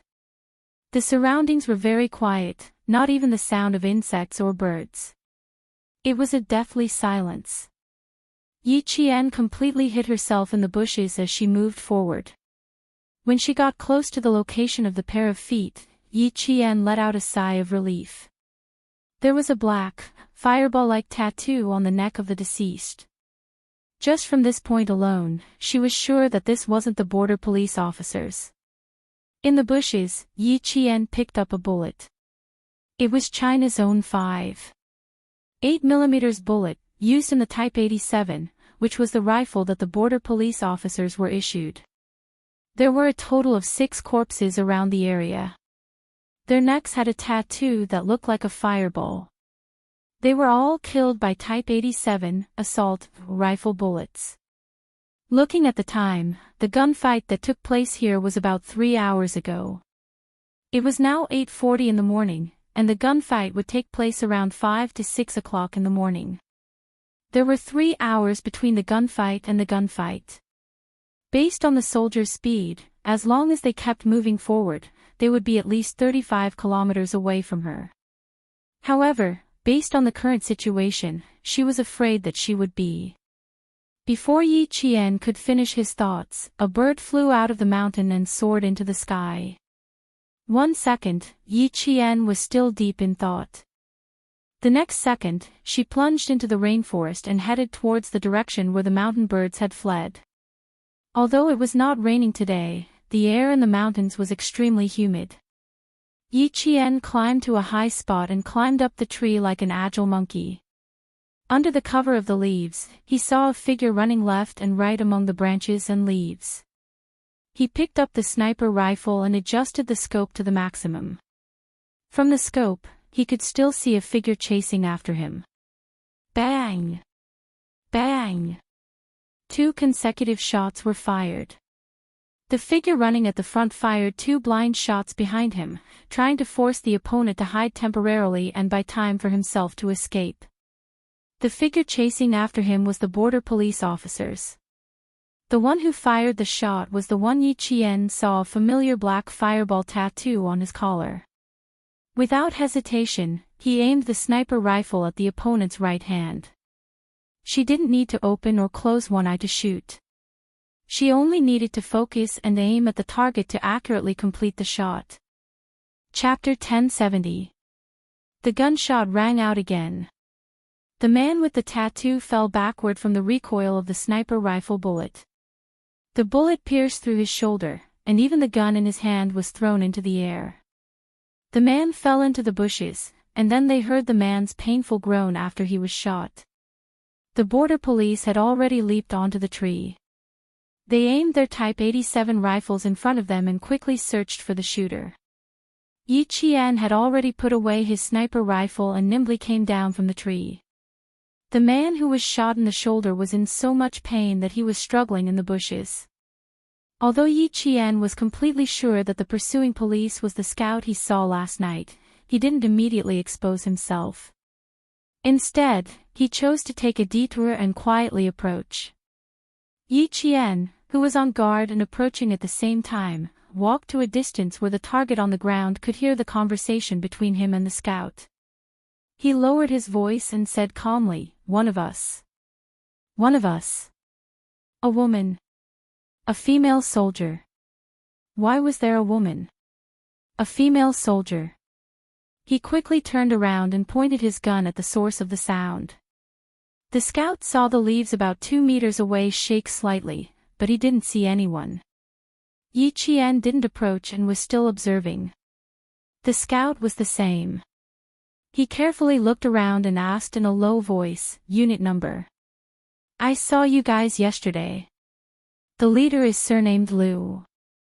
"You are the scout," Yi Qian said and reported his unit number. More than 80% of the scout's suspicions were eliminated. He then heard the female soldier say calmly, "You guys were chasing a fugitive called Brother Hong, who was still wearing a prisoner's uniform. There were 4 people with him. I found a few dead bodies in front of us. They all had the same black tattoo on their necks. Otherwise, I wouldn't have suddenly opened fire." The 2 began to approach each other. One was on guard above and to the right, while the other was on guard below and to the left. Yi Qian was the first to salute the scout. "I was doing wilderness survival training when I accidentally saw you guys chasing Brother Hong and the others. I was afraid that you would arouse unnecessary suspicion. In the end, I left a message under the tree roots saying that Brother Hong would have reinforcements. I didn't leave it behind. When I was resting at night, I saw you guys again. I slept through the night. I didn't expect you guys to still be chasing." Only then did the scout put away the last 20% of his suspicions. He was familiar with Yi Qian's aura. It belonged to a soldier. He had the aura of a steel gun. After returning Yi Qian's salute, he wiped the sweat that had reached his eyebrows. His slightly tanned face with a friendly smile and said, "So you really are comrades in arms. It's just that we didn't expect it's a female soldier. Thank you for your help just now. This is a whistle that was sent to inform us. If we didn't catch up to him, all our preparations would have been in vain." He didn't say anything else, but he knew that Yi Qian knew. Yi Qian did not ask further. Everyone had their own duties. She had no right to know their deployment. He then pointed at the figure moving within the black tree. His tone contained a bit of killing intent as he said softly, "Directly deal with it. Kill him on the spot. There's no way to bring him back." The scout finished his sentence and shot at the struggling figure. It wasn't that they were cruel. They had to do it. Being kind to them was being cruel to their own people. Being on the opposite side, they naturally had to choose the side that was beneficial to their own people. Chapter 1071. Seeing the body twitch a few times in the bushes, the scout retracted his rifle and turned to Yi Qian. If you want to continue forward, I'm afraid you'll have to change your route or rest here for a while. We have troops ahead. If they changed the route, they would have to take a long detour, and resting in the same place would also waste time. No matter which way it was, Yi Qian did not want to choose. After pondering for a while, he said, I need to reach the pass in Laos. This route is the one we have planned.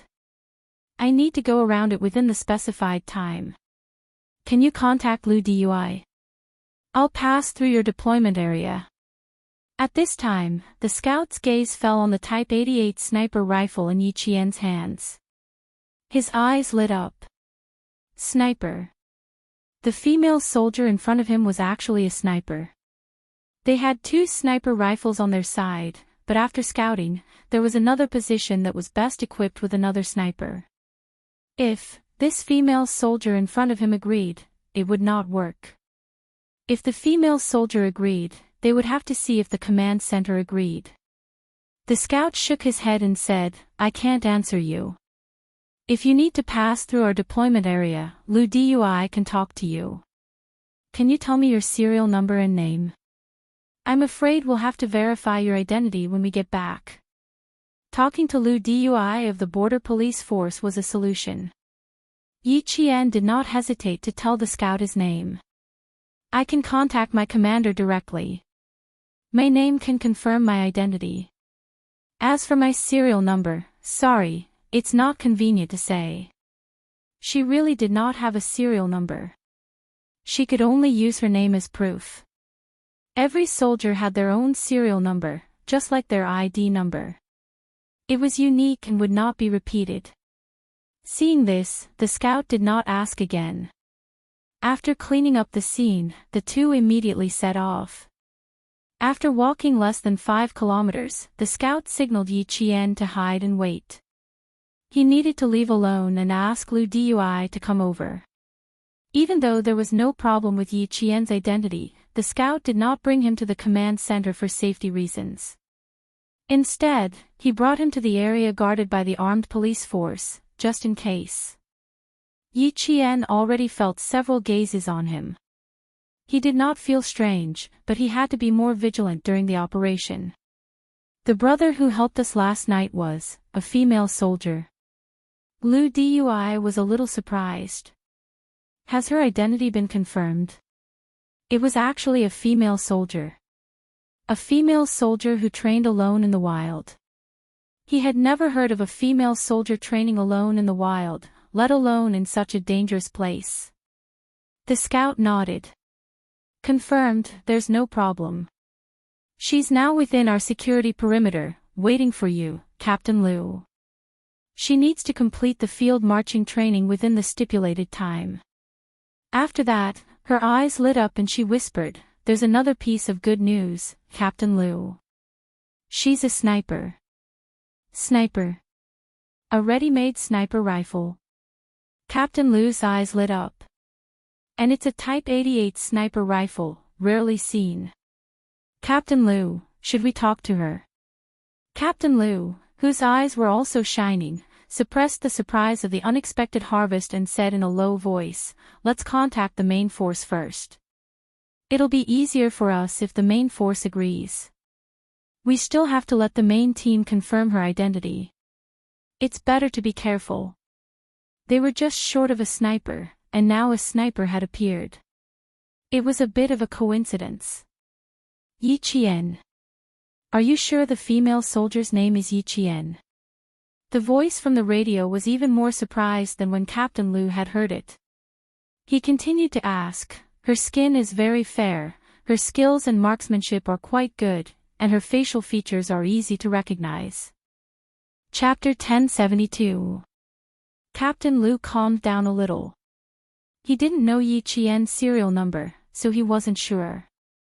Now that he heard Chief Su's tone, it seemed like they knew each other, so he instantly felt hopeful. If it's the Yi Qian I know, then we must make her stay. Chief Su said quickly and calmly, I'll immediately confirm her identity with her regiment. I'll get back to you in 2 minutes. Make her stay first. Yi Qian, the 6th squad actually met Yi Qian.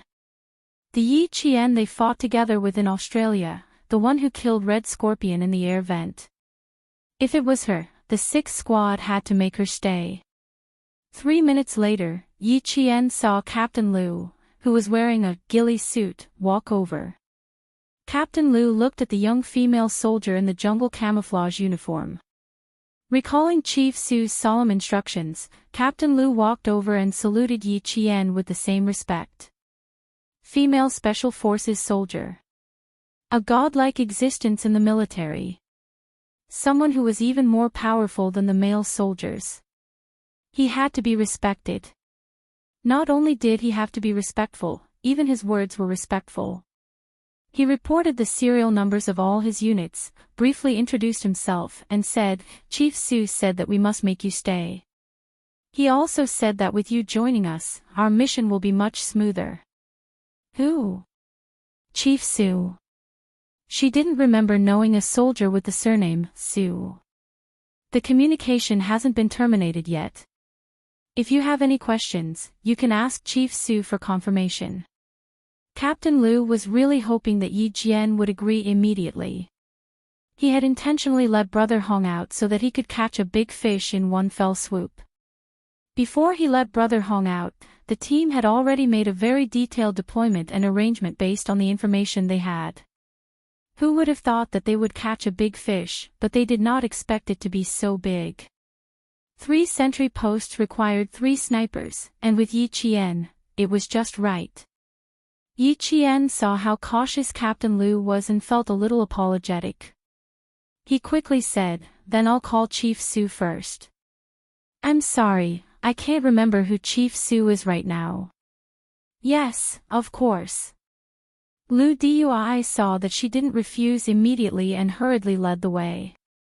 When Yi Qian heard Chief Commander Su's voice, it didn't take him more than 3 seconds to remember who he was. I haven't worked with you since the last time I came back. I didn't expect that after a few years, the opportunity to work with you would come again. They hadn't seen each other for a few years, and Su had already become the captain of the Border Defense Corps. When he heard Yi Qian's voice, although it had changed a little, it still matched the voice in his memory. Yi Qian also smiled and said, I was wondering when I would get to know a head Commander Su. It turns out that you're really an acquaintance. Su said, ever since the Vietnamese Red Scorpion was killed, Laos has been developing and expanding rapidly in the past few years. Hong Gu, who we've been chasing, has been arrogant in the Mekong River for 2 years. We've also been keeping an eye on him for 2 years. She first explained the ins and outs of the situation to Yi Qian in a simple manner, then brought up the current problem. There are 3 sentry posts. We have 2 snipers here, and there's still 1 more sentry post that we can't deal with. To ensure that nothing goes wrong, I'd like you to be in charge of one of the sentry posts. I've just asked your regiment commander.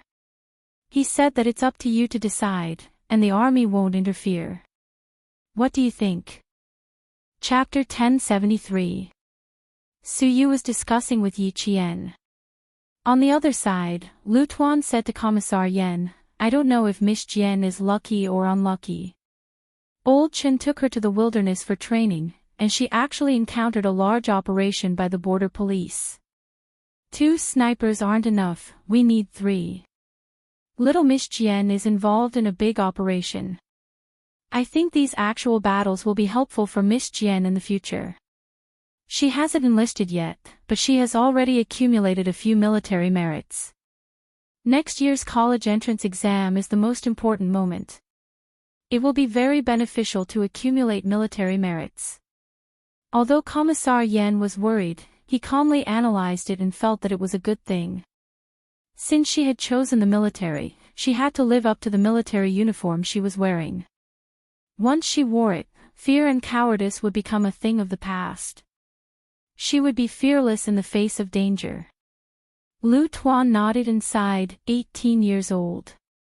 Many of the recruits in our team this year are 18 years old. Compared to them, Miss Jian has already come a long way. Some of these 18-year-old recruits won't be as successful as Miss Jian even after they retire. Ha ha ha, old Lu, I realized that Yi Qian's college entrance exam is getting closer and closer. You're getting more and more worried. Commissar Yen couldn't help but laugh when he heard his old comrade sigh again. Miss Jian will have no problem with the college entrance exam. She has a good mentality and physical fitness. Even if she gets sick on the day of the exam, she will be able to survive. There was a hint of teasing in his words. When it came to Regiment Commander Lu, he pretended to be scared. Don't mention my past. Back then, I fell into the water and caught a cold after falling into the water. Who are you calling mentally weak? He couldn't help but laugh. Miss Jian is indeed much stronger than I was at that time. I have high hopes for her, I'm afraid she has already agreed. Actual battles are rare. It is indeed a good thing for Yi Qian to encounter them. Using her sniper rifle to protect the border police is also a good thing. With a gun, she can protect the country and keep her comrades safe. Life can't be changed, it can't be changed. With a gun, she can protect the country and keep her comrades safe. Yi Qian understood this on the first day of the 4-year training program. After a few actual battles, he had a deeper understanding of it. Yi Qian looked at the entire deployment and knew what the scouts had found out. His expression turned serious. Their firepower is very strong. We can't rule out the possibility that they have heavy weapons. Let the advance group find out more about the situation in the village. It's better to know more about it. If they were to directly kick the enemy's nest, they would have to have a clear idea of the level of firepower. Lu Dui's finger pointed at a location on the combat map. This is the machine gun point. The advance team will kick this place down before we fire. After Yi Jian agreed, Lu Dui felt more confident. A sniper was different from an ordinary soldier. A sniper was like a diamond in the team. As long as she appeared, she would be able to kill all the targets in one fell swoop, regardless of whether it was high firepower or high sentry posts. The charging soldiers knew that there was a sniper protecting them in the dark.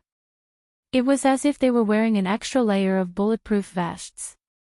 They felt much more at ease. We're in charge of the top, while the Laotian police are in charge of the bottom. Go to the sentry post in the south. When you're done, you can immediately regroup and don't need to take a long detour.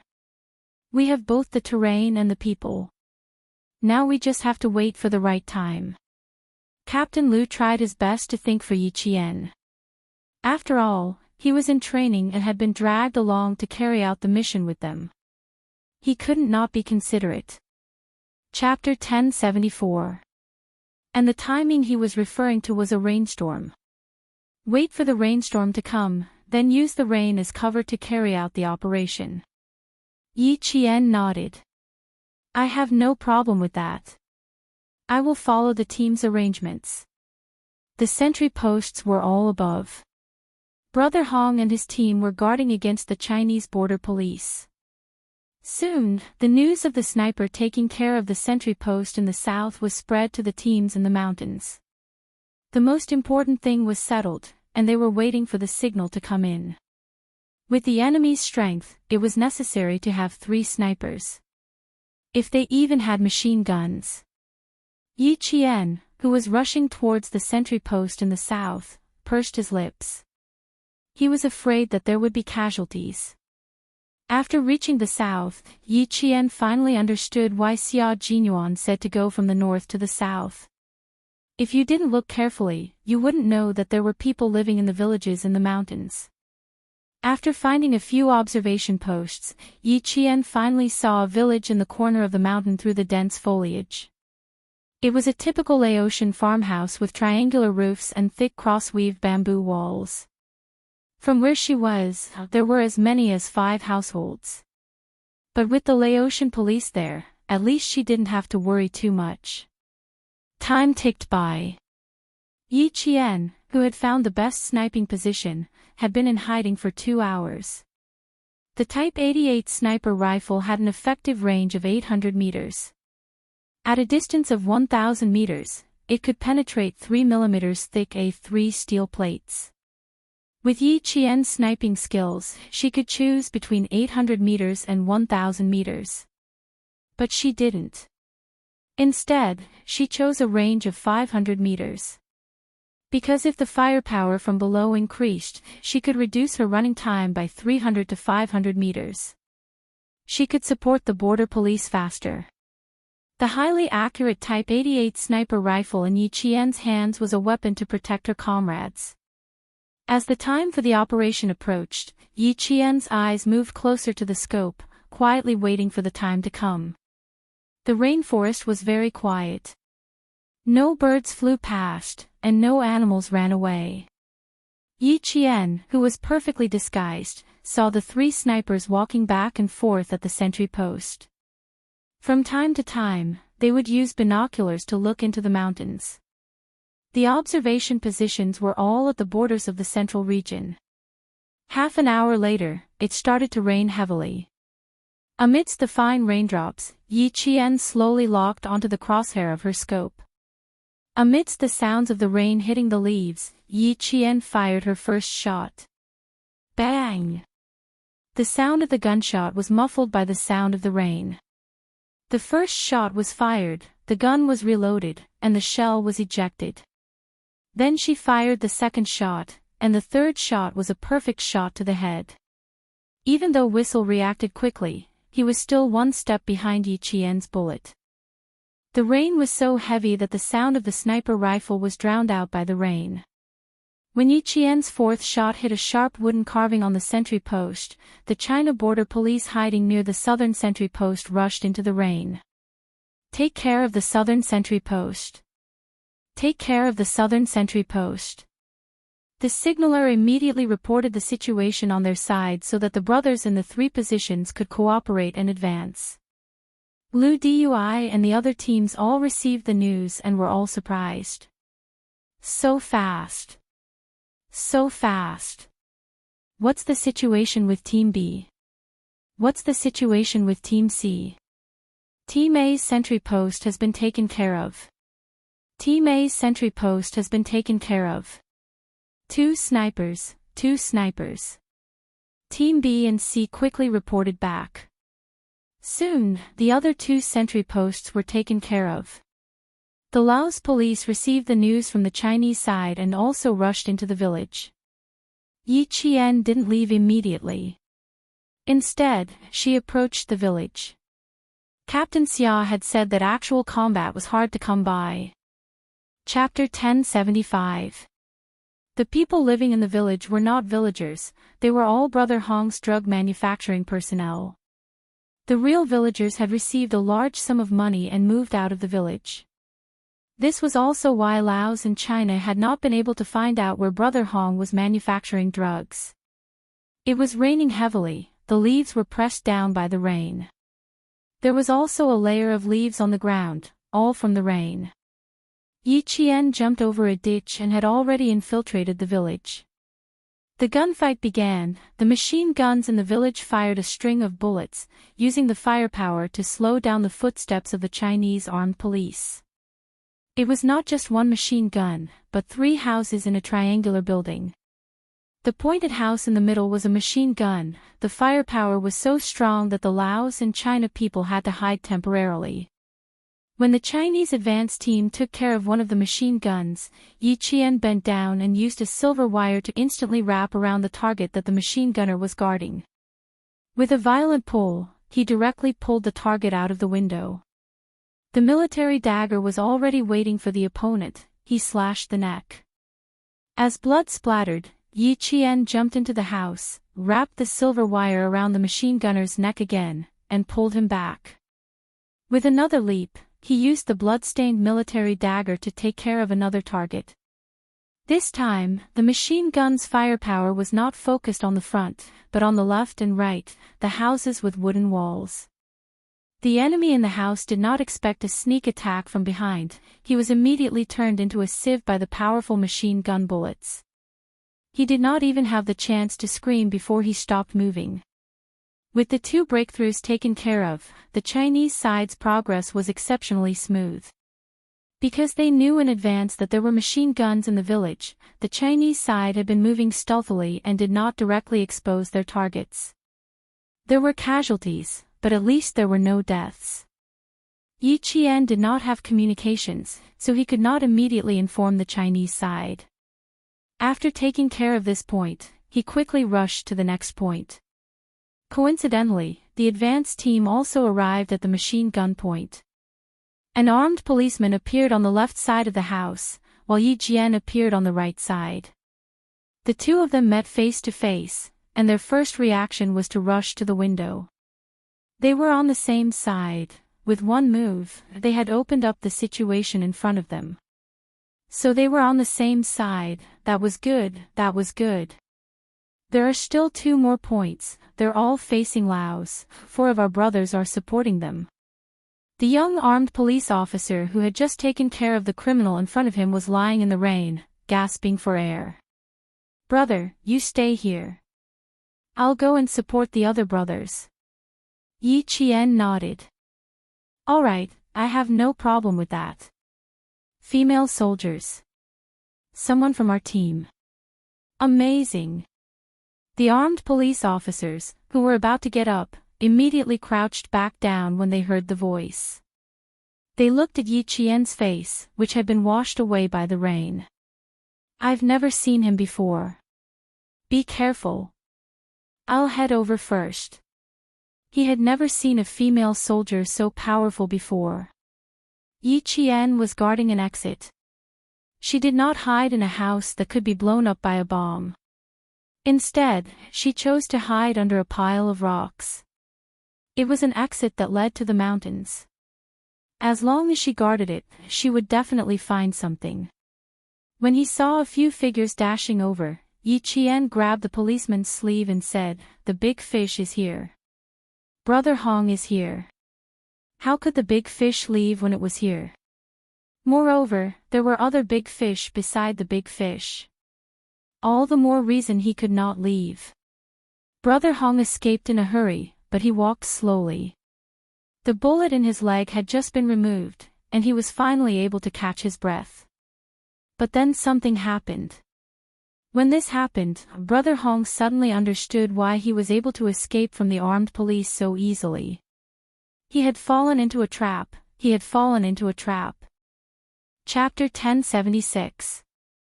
There were a total of 6 people around Brother Hong, and in the middle was a tall, thin man with a slightly hunched back. From his position, it was obvious that this man's status was higher than Brother Hong's. The armed police made a beheading gesture to Yi Qian, then set up the rifle in his hand and began to aim. Yi Qian returned the gesture. There are targets more powerful than Brother Hong. When they appear, I'll snipe them first, and you'll cut off their tail. We'll flank them from the back and prevent any pursuers from coming out. Okay, be careful. The armed police immediately picked up the rifle he had set up, bent over, and circled back to cover the rear. With a pincer attack from the front and the back, they had to be wary of someone shooting from behind, but with a sniper, the armed police didn't hesitate to cover the rear. In an operation, not only did comrades have to cooperate well, but they also had to have 100% trust in each other. Although Yi Qian had only joined the operation at the last minute, the way he cleared the muzzle of the machine gun left a deep impression on the young armed police. Building trust was sometimes that simple, and one cooperation was enough to make people trust each other. The 4 men escorting Brother Hong and the other 2 were like bodyguards. The guns they were holding were not ordinary rifles. They were all Steyr submachine guns that could be fired with one hand and could function as both submachine guns and handguns. This type of gun could fire a single shot with a light press of the trigger, and fully automatic with a safe press of the trigger. From the length of the magazine, it was equipped with a 30-round magazine. Even though they had powerful submachine guns, Yi Qian's target was still the big fish he had set his eyes on. 1, 2, 3. Here it comes. The rain was getting heavier, and Yi Qian's eyes never left the scope. When the target appeared, the crosshair wasn't aimed directly at the target's vitals, but slightly off. When the target dodged to the side, the crosshair and the scope instantly locked onto him. After a bang, the hunchbacked man fell backwards. There was no pause, and everything happened too quickly. Brother Hong, who was walking with the man, didn't even know what had happened, and subconsciously turned his head to look. Fortunately, the bodyguard beside him reacted quickly, and used his shoulder to knock his employer to the side, while he pulled the trigger and fired wildly. The hidden pile of rocks was hit by the bullets, and stone fragments flew everywhere. Bang, bang, bang. The continuous gunshots sounded particularly dense in the heavy rain. Retreat, retreat. Several bodyguards quickly shouted in Lao. Brother Hong was so shocked that he dragged his injured leg and quickly deviated from the original escape route under the cover of two bodyguards. Press it down. Press it down. At this time, Brother Hong's face was as pale as a sheet of white paper. He retreated in an extremely embarrassing manner. Where are the others? Get over here. Brother Hong himself was a Laotian.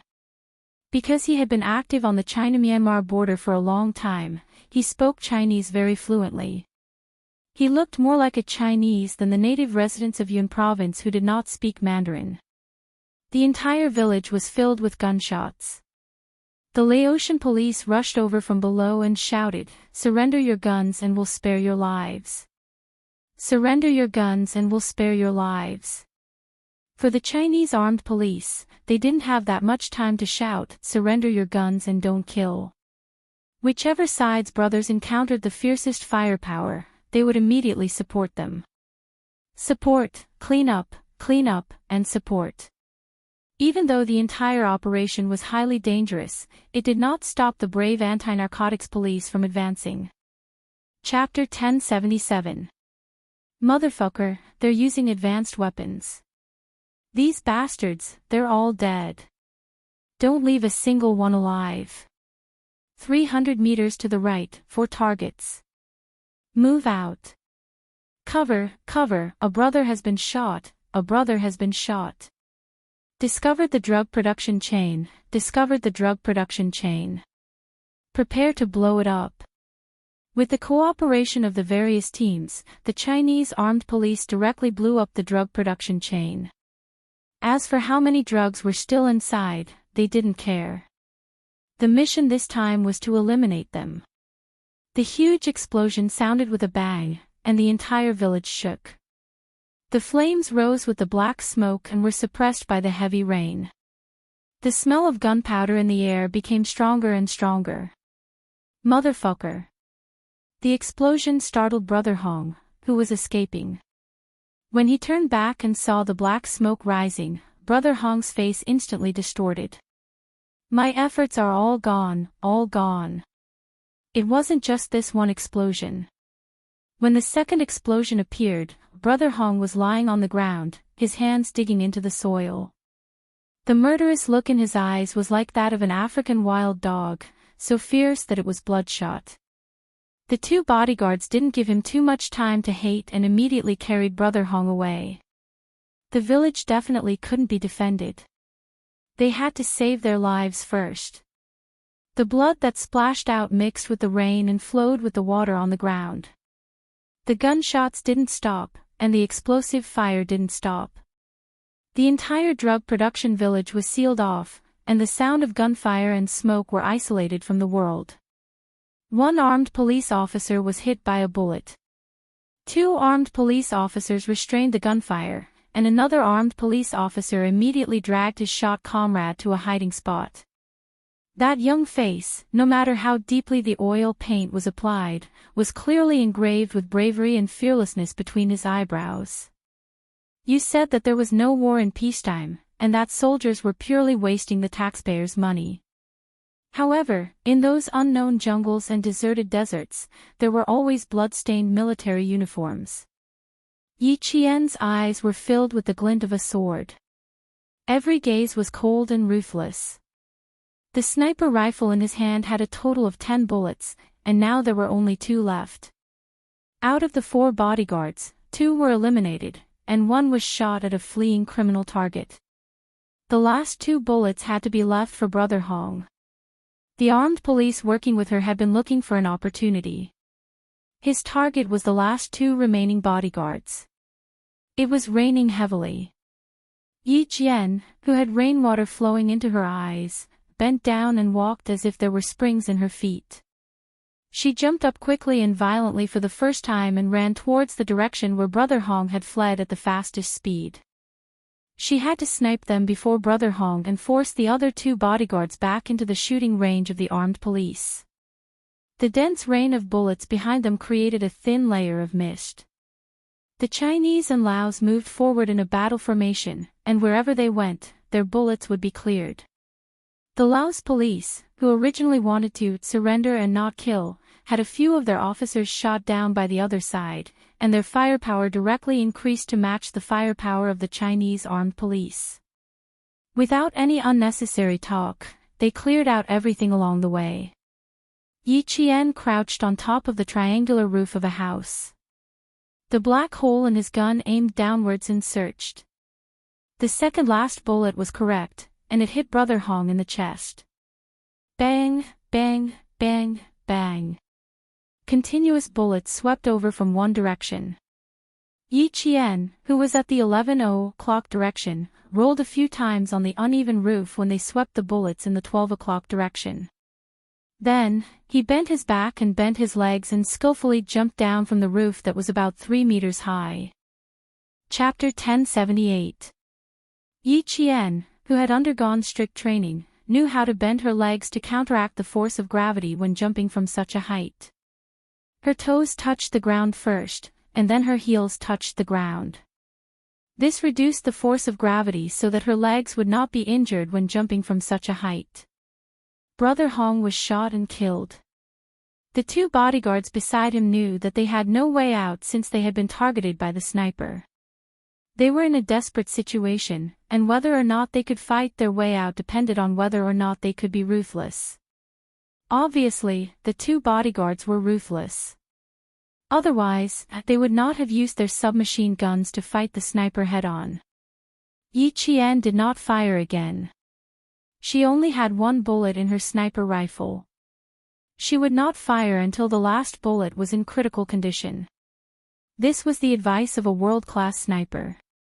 The young armed police officer working with Yi Qian had been hiding in the dark the whole time. He aimed at the back of one of the bodyguards. It would be a pity to miss such a good opportunity. It would be a waste to let the sniper down. Bang! Yi Qian, who had hidden well, heard the single gunshot. The bullets that were sweeping towards her decreased by more than half. She knew that this meant that the other bodyguard had been taken care of by the armed police. Yi Qian smiled. The anti-drug armed police in the Yun province area were well known throughout the country. Most of the soldiers had actual combat experience during their military careers. In the face of gunfire, they were calmer than the average soldier. They were good at seizing the best opportunity to complete their mission. The bullets in the submachine gun were limited. After shooting for so long, the magazine was completely empty. When the sound of something like a jammed cartridge was heard, the last bodyguard had no more firepower to suppress them. He immediately ran for his life. There would not be a second person in the entire village who would run away. Especially these bodyguards, who had been fighting with the armed police for a long time and had killed people with their own hands, would not let him go.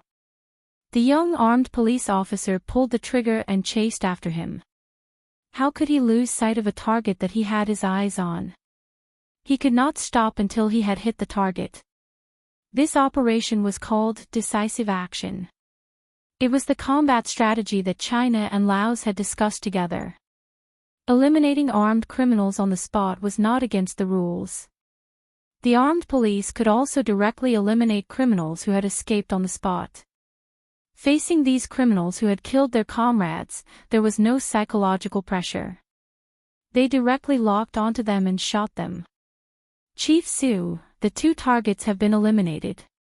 Lu Dui reported the latest battle situation one by one. At this time, the Chinese armed police had eliminated the potential dangers in the village one by one in the form of a long snake. The large area of gunfire gradually decreased, and the bullets gradually became sporadic. The nearly 2-hour fierce battle finally came to an end. At 4:00 in the afternoon, the entire village was under control. In the village where there were no gunshots, the Chinese and Laotian sides began to clean up the scene. A large amount of drugs were found, but they were not carried out of the village. They were directly dealt with incendiary bombs. Yi Qian walked to Lu Dui's side and saluted him with her sniper rifle on her back. Her dark eyes were still bloodshot as she smiled and said, "Lu Dui, can I leave now?" She had completed all her tasks, so she didn't need to participate in the cleanup work. She could leave directly. Asking Lu Dui was a sign of respect. The 2 important targets have been sniped by you. Thank you, Yi Qian.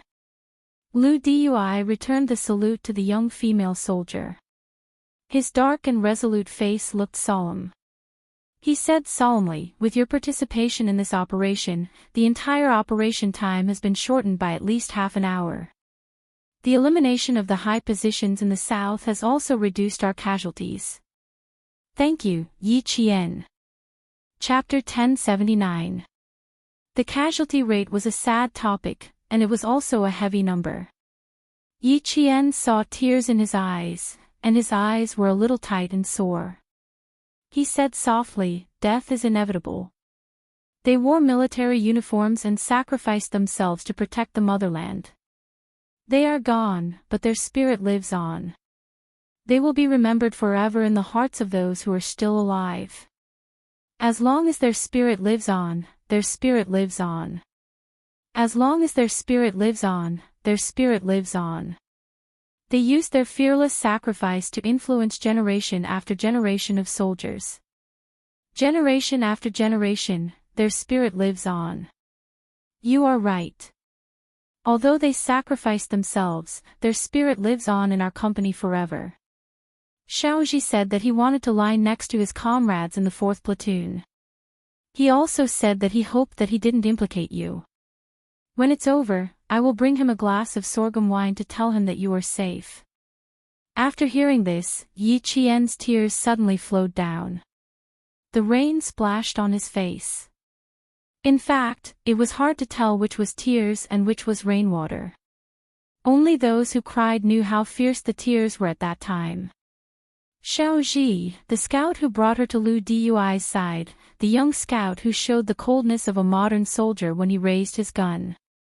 During this operation, at 3:34 p.m., he was assigned to protect 2 of his comrades. Unfortunately, he was sacrificed. Martyr Zhang Qingji, a scout from the Border Defense Detachment, a member of the party. He joined the army in February 1994 and died on February 5, 1999. He completed the mission and was awarded a first-class merit. He joined the army at the age of 19 and died at the age of 24. He used the best years of his life to dedicate to the motherland that he was loyal to and loved. He used his own blood to compose a heroic battle song. Yi Qian walked to his side and squatted down. He gently held the right hand of Martyr Zhang Qingji, whose eyes were closed forever. He said softly, "I am Yi Qian. Don't worry. I am all right. Very, very well. If there is an afterlife, I will wait for us to fight side by side again. Rest in peace, hero. As long as your spirit lives on, your spirit lives on." This was Yi Qian's first real sacrifice. At around 11:00 in the afternoon, he was still a little shy because he was a female soldier. Only a few hours later, when he saw him again, they were separated by life and death forever. As for him, his last regret was still himself. He was still worried about his own safety.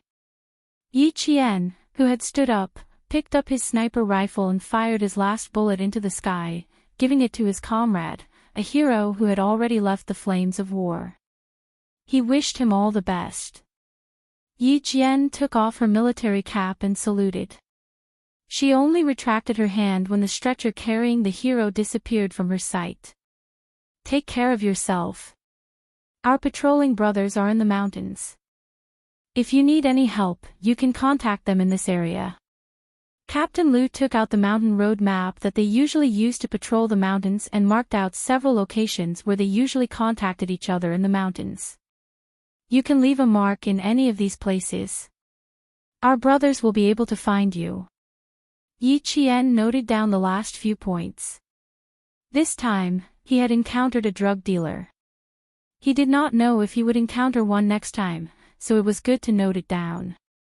At 4:30 in the afternoon, Yi Qian left the village and set off again under the gaze of Captain Liu and the rest of the armed police. Looking back, she could still see a few towering figures standing in the rain, saluting her as they watched her leave. Yi Qian turned around and returned the salute to the armed police. Her gaze slid past their faces. She pursed her lips tightly and did not look back again. She plunged into the vast expanse of rainforest.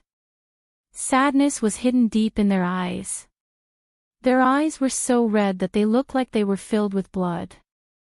It was as if tears of blood would flow out if she closed her eyes slightly. This kind of suppressed sadness made her footsteps seem especially heavy.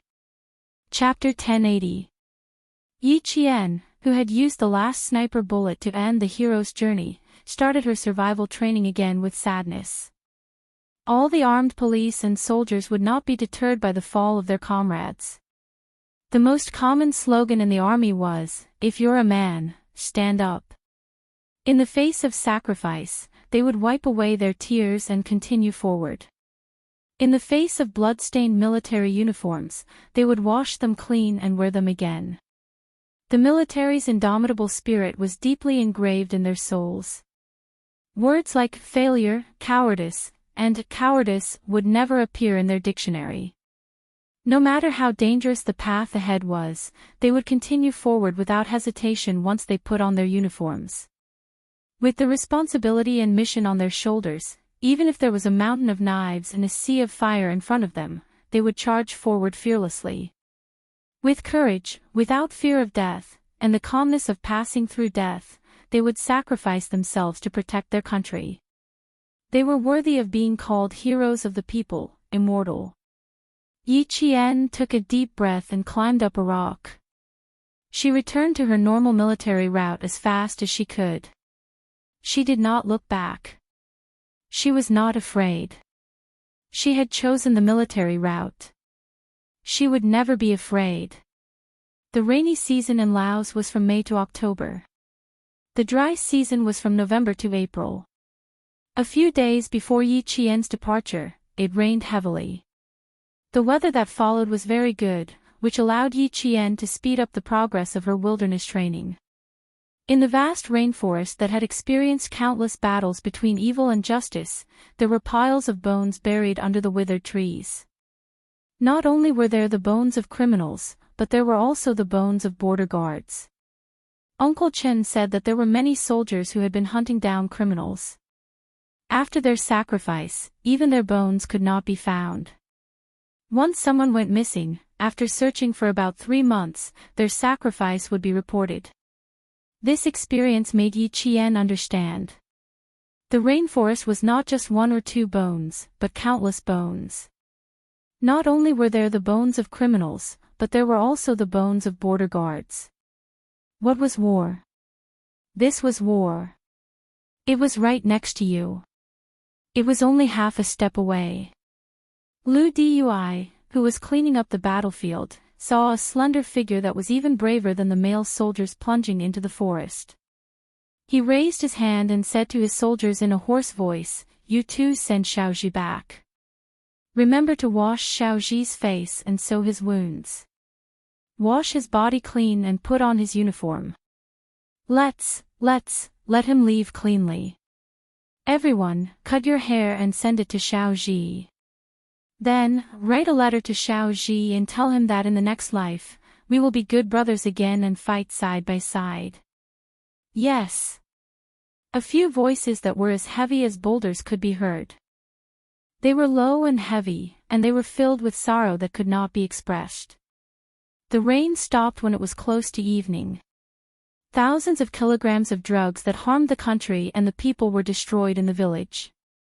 For them, China sacrificed 3 armed policemen and Laos sacrificed 7 policemen. When they carried Lai Tu away, gunshots rang out in the mountains again. That was the gunshot that sent the martyrs back to the company. A bird flew across the dark sky, leaving behind a string of light chirps. Yi Qian stood on a high ground and heard the gunshots coming from the valley behind her. She wiped away the tears at the corner of her eyes and continued to move towards her goal. 5 days, 6 days, 7 days. Starting from the day the final exams ended, Yi Qian spent New Year's Eve alone in the deep mountains and forests. After the 1998 Lunar New Year's Eve, Yi Qian welcomed a special new year in the rainforest. Chapter 1081. Yi Qian only remembered that she had been walking for 12 days. She didn't even think about spending the spring festival alone in the rainforest. Isolated and helpless, Yi Qian tried her best to protect her life. I will keep my mind clear, my body strong, and my mind clear. Without them, I can't repay my country. I won't let my country down, and I won't bring shame to myself and the army. My goal is to complete the mission and complete the next one alive. Every time she walked until her legs were as heavy as lead, her body was bitten by insects and she had a low fever. There were also the wild beasts that hunted for food. After every narrow escape from death, Yi Qian recited the creed of the special forces of various countries and forced herself to move forward with the creed and faith. The first day of 1999, the second day, until the third day, which was the third day of the Lunar New Year, Yi Qian, who had been training alone in the wild for 15 days, arrived at the destination 4 hours earlier than expected. In order to reach the destination on time, Yi Qian split the 6 hours she had to participate in the drug extermination operation into 6 days. Every day, she would set off an hour earlier to make up for the 6 hours she had been interrupted. She arrived 4 hours early and leaned against a rock to adjust her breathing. 15 days of marching in the rainforest didn't feel anything, but when she came out and relaxed her tense nerves, tiredness and weariness rushed to her heart. Her eyelids were so heavy that it felt like several boulders were pressing down on them. She is indeed tired. Let her rest for a while. Looking at her tired figure, Xia Jinyuan, who was standing not far away, had a gentle expression on his face. He was so gentle that the warm sun was quietly protecting her. The skinny little girl of the past had grown into a qualified special forces soldier and was moving in the direction of excellence. Although he felt sorry for her when he saw how tired she was, he felt more gratified. The 18-year-old Yi Qian used her own strength to prove to the military that she could definitely become the youngest special forces soldier in the army. He had to show the military that she had endless potential and that she could continue to develop. The sun was very warm. It was indeed easy to fall asleep lying down like this. Let her sleep for a while. There were still 4 hours before the end of the march. She could rest for 4 hours. That's good. She came back 4 hours early and helped her brothers complete the mission. She is indeed tired. She's the only female soldier who can do this. Uncle Chen's eyes were full of kindness, as if he was a senior encouraging a junior. He had been using his own methods to nurture Yi Qian. It could be said that without Uncle Chin and old Uncle Jen, Yi Qian would never have become what he was today. Without these two elders who were like stars in the sky, the reborn Yi Qian would not have been able to enter the military even if he had solved the problem that changed his life in the second year of junior high. Xia Jinyuan respected Uncle Chin very much. Uncle Chin, leave this to me. Major General, please tell me in detail about Yi Qian's early enlistment. I would also like to make a suggestion. Perhaps we can ask the Major General for more resources for Yi Qian. For example, is it possible to arrange for the deployment of the military academy students during the winter and summer holidays? She hasn't been exposed to airborne, diving, or armored training yet. If she can learn these skills during her time in the military academy, everything will go smoothly after she graduates. Mountain warfare, jungle warfare, desert warfare, guerrilla warfare, anti-terrorist warfare, and ski warfare can wait until she graduates to accumulate experience. However, she must learn and master the skills during her time in school. Chapter 1082. Faced with a young major who was wholeheartedly thinking about Yi Qian, Uncle Chen couldn't help but laugh. Major Xia, aren't you afraid that all your efforts will be for naught if you nurture Yi Qian into such an outstanding person? It was obvious how much effort he had put into nurturing Yi Qian from all aspects. Do you not believe in Yi Qian? Or do you not believe in me? Xia Jinyuan smiled elegantly as he stood in the warm sun. Dressed in a jungle camouflage uniform, he looked calm and composed. No matter what, there's no such thing as a futile effort. Uncle Chen had always been very patient when it came to Yi Qian's matters. Seeing the confidence between his brows, although he was somewhat impressed, his words had a different meaning. What do you mean? Yi Qian is now a popular figure in school. When she enters the military academy, she will be like a golden unicorn that leaps out of the pool. I think a girl like her will have many suitors. Uncle Chen, you're wrong.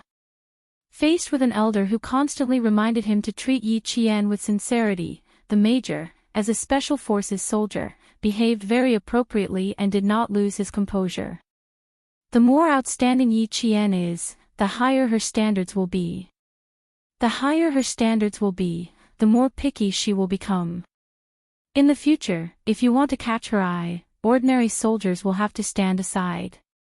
As a result, these suitors will naturally shrink back. As for the rest of the soldiers who can catch her eye, they will have to be divided into the outstanding and elite ones. When Yi Qian grows up to be an elite, he will be a distance away from being outstanding. Uncle Chen, do you think she will have many suitors in the end? There won't be many elites who can become an elite special forces soldier like Yi Qian and fight alongside her. As Xia Jinyuan spoke, he began to laugh. His increasingly mature and elegant smile was tinged with arrogance. No matter how many elites are by Yi Qian's side, I will always be the most outstanding soldier in her heart. Someone who is compatible with her, someone who can fight alongside her and share life and death with her. His words made Uncle Chen laugh uncontrollably. Yi Qian has good taste. I believe that the two of you will become comrades in life and death and spend the rest of your life together. He glanced at the motionless slender figure and said, I'm going to have a chat with the Major General. I can rest assured with you guarding this place. The Spring Festival was a time of reunion for the lights of the homes, but for some soldiers on the front lines, it was the beginning of a year of training. The place where the armored troops rested after their maneuver exercise was the grassland in the forest. Yi Qian only had to cross a small hill to see armored vehicles resting there. Yi Qian, who had arrived 4 hours early, knew that he had entered an important military zone. Only then did he relax and catch up on sleep. He had only wanted to catch up on sleep for a short while to replenish his energy, but unexpectedly, he slept for a long time. On the other side, the Major General finally saw the person who had trained Yi Qian since he was 13 or 14 years old to become an international sniper. With one glance, he inexplicably felt that he looked a little familiar, as if he had seen him somewhere before. The Major General was 54 years old, while Uncle Chen was 47 years old. In terms of age, they were only 7 years apart. If he had seen him somewhere before, it was impossible for him not to remember. When Uncle Chen came closer, the Major General suddenly strode over. As he walked, he sized up Yi Qian again. He was even more certain of the person who had trained Yi Qian. The soldier king Chen Dongfeng from the 1970s. He was a legend in the 1970s, a god of war who had joined the army in the 1970s. Chapter 1083. I didn't expect to see you again after 18 years. The Major General looked at the legendary soldier from the 1970s and felt a surge of emotions. Back then, I was in the company with the old chief.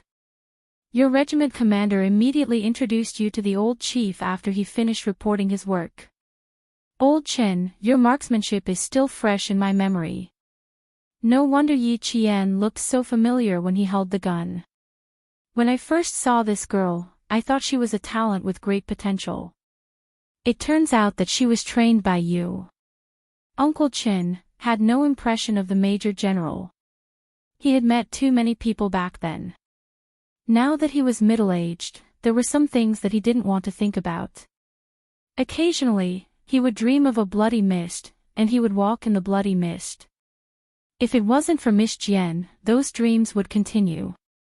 When he stopped and relaxed, he couldn't help but think about the past when he trained Miss Jian wholeheartedly.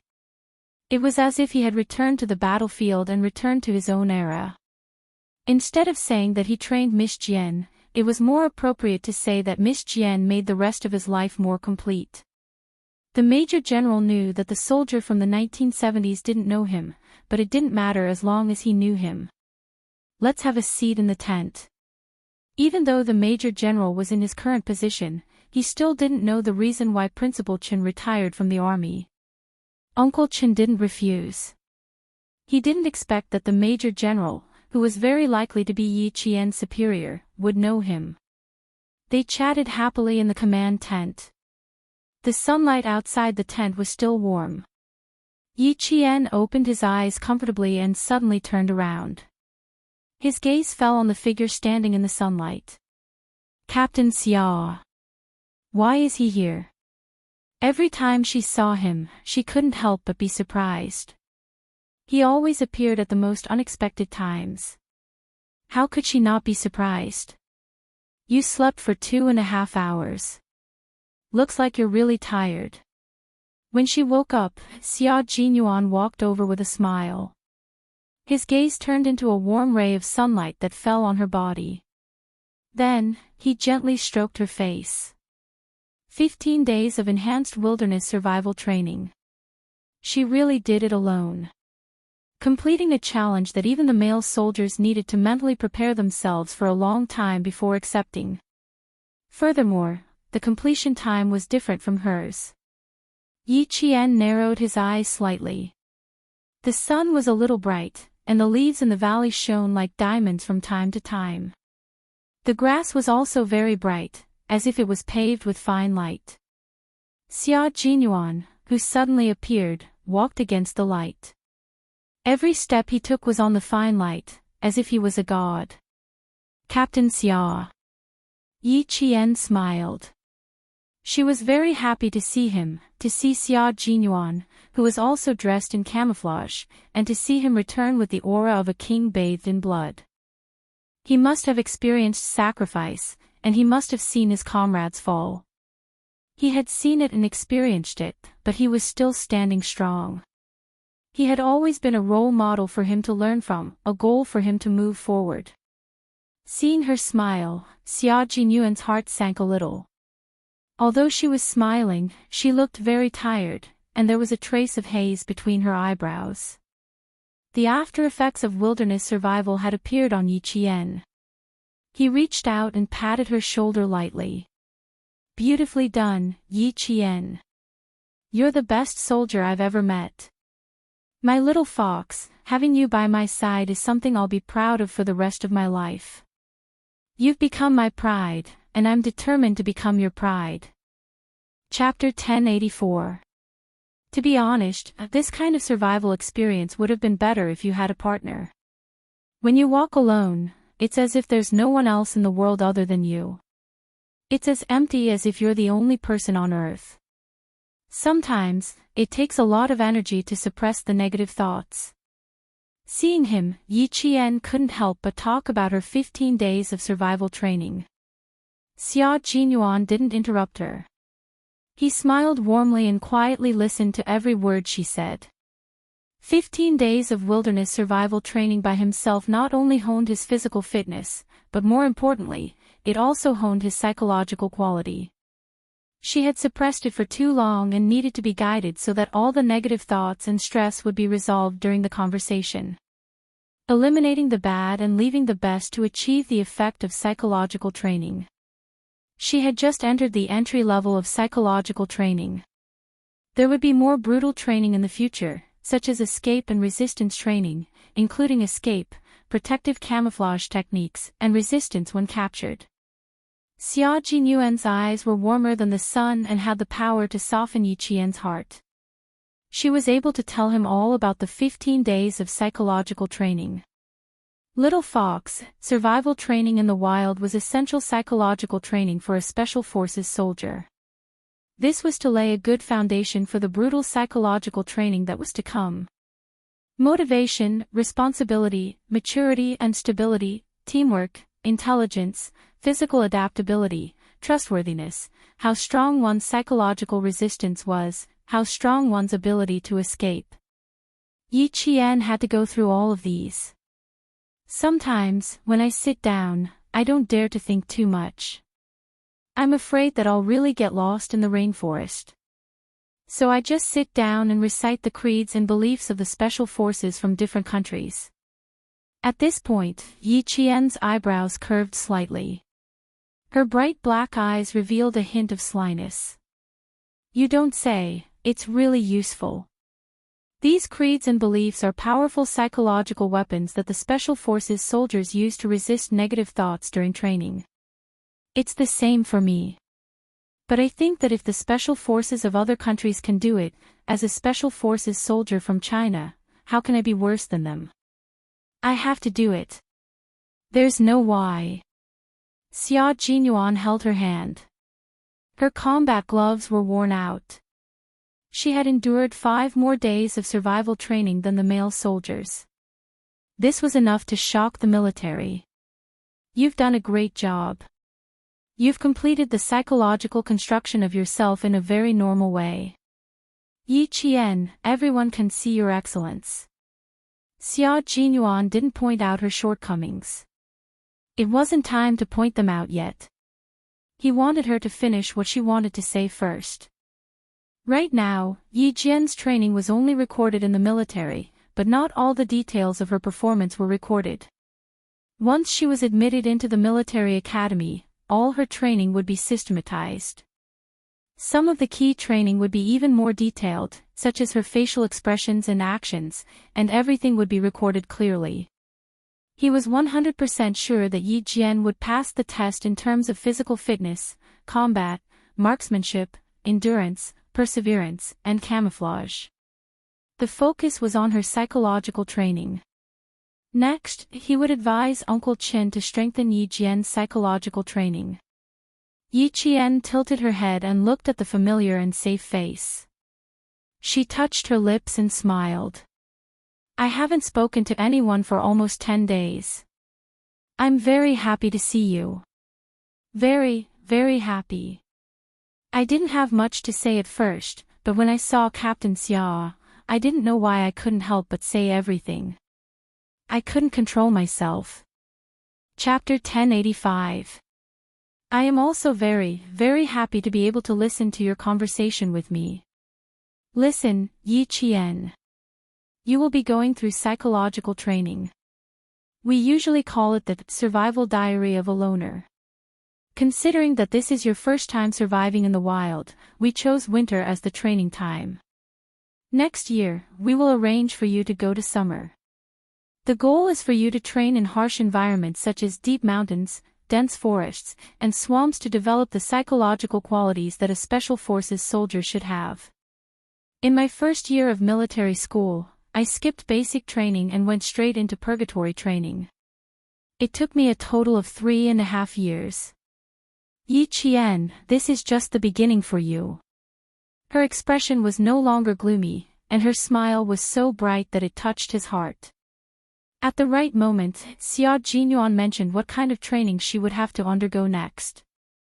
Yi Qian immediately understood that the training she was going through now was only at the entry level. When he heard Xia Jinyuan say that he skipped basic training and went straight into purgatory training that lasted 3.5 years, Yi Qian couldn't help but gasp. No wonder he was so powerful when he was only 20 years old. No wonder he became a major right after graduation. No wonder, he said that while she was working hard, he was also working hard. No wonder when she said she set him as her goal, he gave her a meaningful smile. It turned out that he had gone so far, so fast. I went through a total of 4 rounds of psychological training in the wild. The first round was in the deep mountains and forests in the summer, where there were all kinds of venomous snakes and ferocious beasts. The second round was in the desert, where the sun was so hot that I almost got heatstroke. The second round was in a world of ice and snow, where my hands and feet felt like popsicles. The third round was when I was captured. Every round lasted 5 days and nights, and I only finished when I passed. Hearing Yi Qian's serious expression, she had a question. You lasted 5 days and nights. Why did I last 15 days and nights? That was the question. The basic training for male soldiers lasts 10 days. You have 5 days more than the male soldiers. Like our comrades in the team, all of them have 15 days. This sentence was equivalent to hinting at Yi Qian's plans. Yi Qian's eyes flickered, as if he understood something. It's good that you understand. Now, I'll have to wait for the military's opinion on what to do. Blinking his eyes at her, the iron-blooded and gentle handsome Special Forces soldier suddenly became childish. His thin lips moved closer to her ear, and he chuckled softly, "Secret, our secret, no one can tell." Yi Qian was so close that his breath tickled her ears. She tilted her head unnaturally and said, thinking about it, "I'm really looking forward to it." "I'm also looking forward to it. You already have actual combat experience with us, so your mental stability is already quite outstanding. However, since you've been fighting with us since the beginning, you've missed out on basic training. It's inevitable that your emotions would fluctuate greatly when you see your comrades sacrificing themselves." She only talked about her 15-day mental journey, but avoided talking about the fight with the drug dealers. He learned from Su Yu that a martyr had met Yi Qian once. She even used the last bullet in her sniper rifle to send the martyr off. When he heard this, his heart suddenly skipped a beat. In the previous few battles, his little fox had never seen a comrade she knew sacrificing himself. This was no small matter. He shouldn't have been here, but he quickly wrote an application and rushed over as soon as the application was approved. Based on his understanding of her, she wouldn't say these things out loud. She would only keep it in her heart. And this was what he was afraid of. Chapter 1086. No matter how strong and resilient she was before, when faced with the sacrifice of a comrade she knew in the same battle, this huge impact was not just a single impact, but multiple. In the army, after every battle, there would be a psychological specialist to guide the soldiers who were on the battlefield for the first time, so as not to leave them with an irreparable psychological trauma. Yi Qian had already participated in actual combat, but she had never faced the sacrifice of a comrade she knew. If she really did not mention it, Xia Jinyuan would not be reassured, but would be even more worried. Now, when the haze between her eyebrows faded, he mentioned the sacrifice of a comrade so that she would no longer suppress herself. She would be in her healthiest, most determined state, and use her own perseverance to overcome the multiple impacts of her comrade's sacrifice. She must not leave a trauma, she must face it head-on. Xia Jinyuan's gaze fell on Yi Qian's face like the warm sunshine after a snowstorm. His gentle and handsome face did not change at all when he mentioned the sacrifice of a comrade. However, there was a faint coldness in his voice that directly cut into Yi Qian's bloody memories that she did not want to recall for the time being. Yi Qian's pupils constricted slightly. She pursed her lips and looked coldly at the man who never allowed her to escape. After a while, she smiled bitterly and said, "Captain Xia, I need a little more time. The people I know, who were smiling and talking to me shyly in the afternoon, will be forever separated when we meet again in the afternoon. I always thought that I had participated in actual combat and had faced death directly. I even thought that my attitude towards death was calm. But when I see my comrades fall, my heart. Yi Qian slowly stopped and let out a long sigh. Then, she said softly, there's an indescribable feeling. Discomfort, anger, tears. All of these piled up together. I don't know where to start. I also want to say it, but the more I want to say it, the more I don't know where to start. I understand that as long as I wear a military uniform, there will be sacrifices everywhere. The next one is very likely to be you. Captain Xia, I understand, but no matter how much I understand, I still feel sad. Xia Jinyuan put his hands on her shoulders and said in a low and cold voice, look at me, Yi Qian. Raise your head and look at me with your eyes. Look at me and listen to me carefully. There was a soft spot in her heart that belonged to her comrades. Yi Qian was not afraid of sacrificing herself, but she was not willing to see her comrades sacrifice themselves. What is the meaning of sacrifice? It's about protecting, using one's own life to protect our homeland, using one's own life to defend the peace of our country. You saw his sacrifice, but you must also remember why he sacrificed himself. That's because sin exists. There are too many evils in this world, too many wars, too much harm, and our existence is to use our lives to wipe out the evils that harm our country. If one day I sacrifice myself, Yi Qian, the gun in your hand, the bullets you shoot, every evil that you hit is the best sacrifice to the martyrs. You feel sad for your comrade who sacrificed himself, not because you aren't strong enough, but because you are a living person, a person of flesh, blood, and thoughts. Anger, sadness, tears, and sadness are all emotions that you are born with, and it's impossible to completely remove them. Chapter 1087. But you have to find another way to deal with these emotions that affect our judgment. Anger can be turned into radicalization, sadness can be turned into motivation, tears can be turned into fearlessness, and sadness can be turned into bravery. All sacrifices are the motivation for us to radicalize. Inherit the fearlessness, bravery, and fearlessness of the martyrs, and use the guns in your hands to continue protecting our country. This is the best way for you to pay tribute to the martyrs. When faced with cruel things, you can only face them, and you have to face them seriously. I'll say it again, Yi Qian, if one day I sacrifice myself, or you sacrifice yourself, every evil that is hit by a bullet from a living person's gun is the best way to pay tribute to the martyrs. These words were like a huge bomb thrown into Yi Qian's heart. The impact of the explosion fiercely squeezed his soul, shattering it into pieces.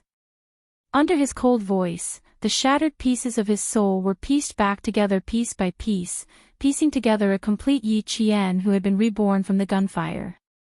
The best way to pay tribute to the martyrs was to pick up the gun in your hand and shoot every evil that was hit by a bullet. This was the best way to pay tribute to the martyrs. Yi Qian took a deep breath. She was originally a quick-witted person with a strong ability to accept things. She also had a strong soul that had experienced many hardships. After being awakened by Xia Jinyuan's words, she quickly walked out of the bloody memory that she didn't want to recall. If it were any other time, you would have been able to walk out of it without my persuasion. 15 days of outdoor survival training is a challenge to your mental and physical limits. Walking alone in a rainforest where you feel like you're the only one in the world has already affected your mental state to a certain extent. It's normal for someone like you, who has never experienced anything like this, to find it difficult to accept the sacrifice of your comrades. We've also experienced sacrifice. 10 people went out and 9 came back. I locked myself in my room for 2 days and didn't come out of it.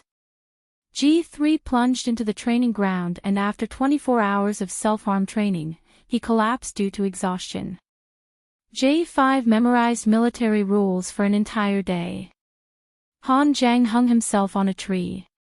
In the end, the entire team was alarmed and thought that he had been taken away by a tiger in the mountains. We all had the same emotions as you, but at that time, we were already past the age of psychological counseling. One by one, we resolved the stress in our hearts. 2 days later, we packed up and came out looking normal again. Yi Qian's current performance was already very good. In the face of sacrifice, she didn't show any negative emotions like fear or cowardice, which were the most taboo as a special forces soldier. She only felt sad and sad. These were normal emotions for her to sacrifice for her comrades. It was already very good for her. Captain Xia, Yi Qian, Yi Qian, Yi Qian with it, Yi Qian.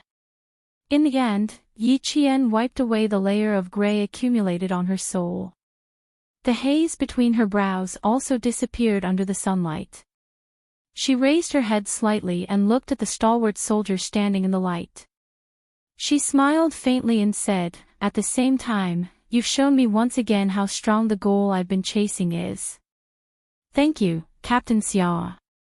Thank you for always appearing in front of me immediately and helping me solve difficult problems that I couldn't figure out in such a short time." Seeing that she had once again defeated herself, Xia Jinyuan smiled slowly and leaned over to kiss her forehead. "Yi Qian, you're my pride. You're the best female soldier in my heart. I'm proud of you." Chapter 1088. Xia Jinyuan didn't just praise Yi Qian. When he praised her, he gave her pointers. Sometimes, he would even criticize her sharply. When his warm lips moved away from her forehead, Yi Qian stared at him intently, waiting for him to criticize her for the shortcomings of her field training. She was also very happy to hear his criticism. Xia Jinyuan had said everything that needed to be said. If there were still things that she couldn't figure out, she could only rely on herself to figure them out. Not everything needed someone to find a breakthrough for you, and not all psychological obstacles would be solved by someone. This time, it was only because it was the first time she had sacrificed herself in front of a comrade she knew. That was why he had rushed over. This was the only time, and there wouldn't be a next time. Seeing that she was still waiting for him to say something, Xia Jinyuan smiled and said, "Let's go and rest downstairs. An armored unit has just finished their winter training. The Major General is also there. He knew that you were training in the wild and specially waited for you to come back. There are some things that he wants to ask you personally." Without saying anything else, he took the lead and strode towards the camp where the troops were resting. "Hurry up.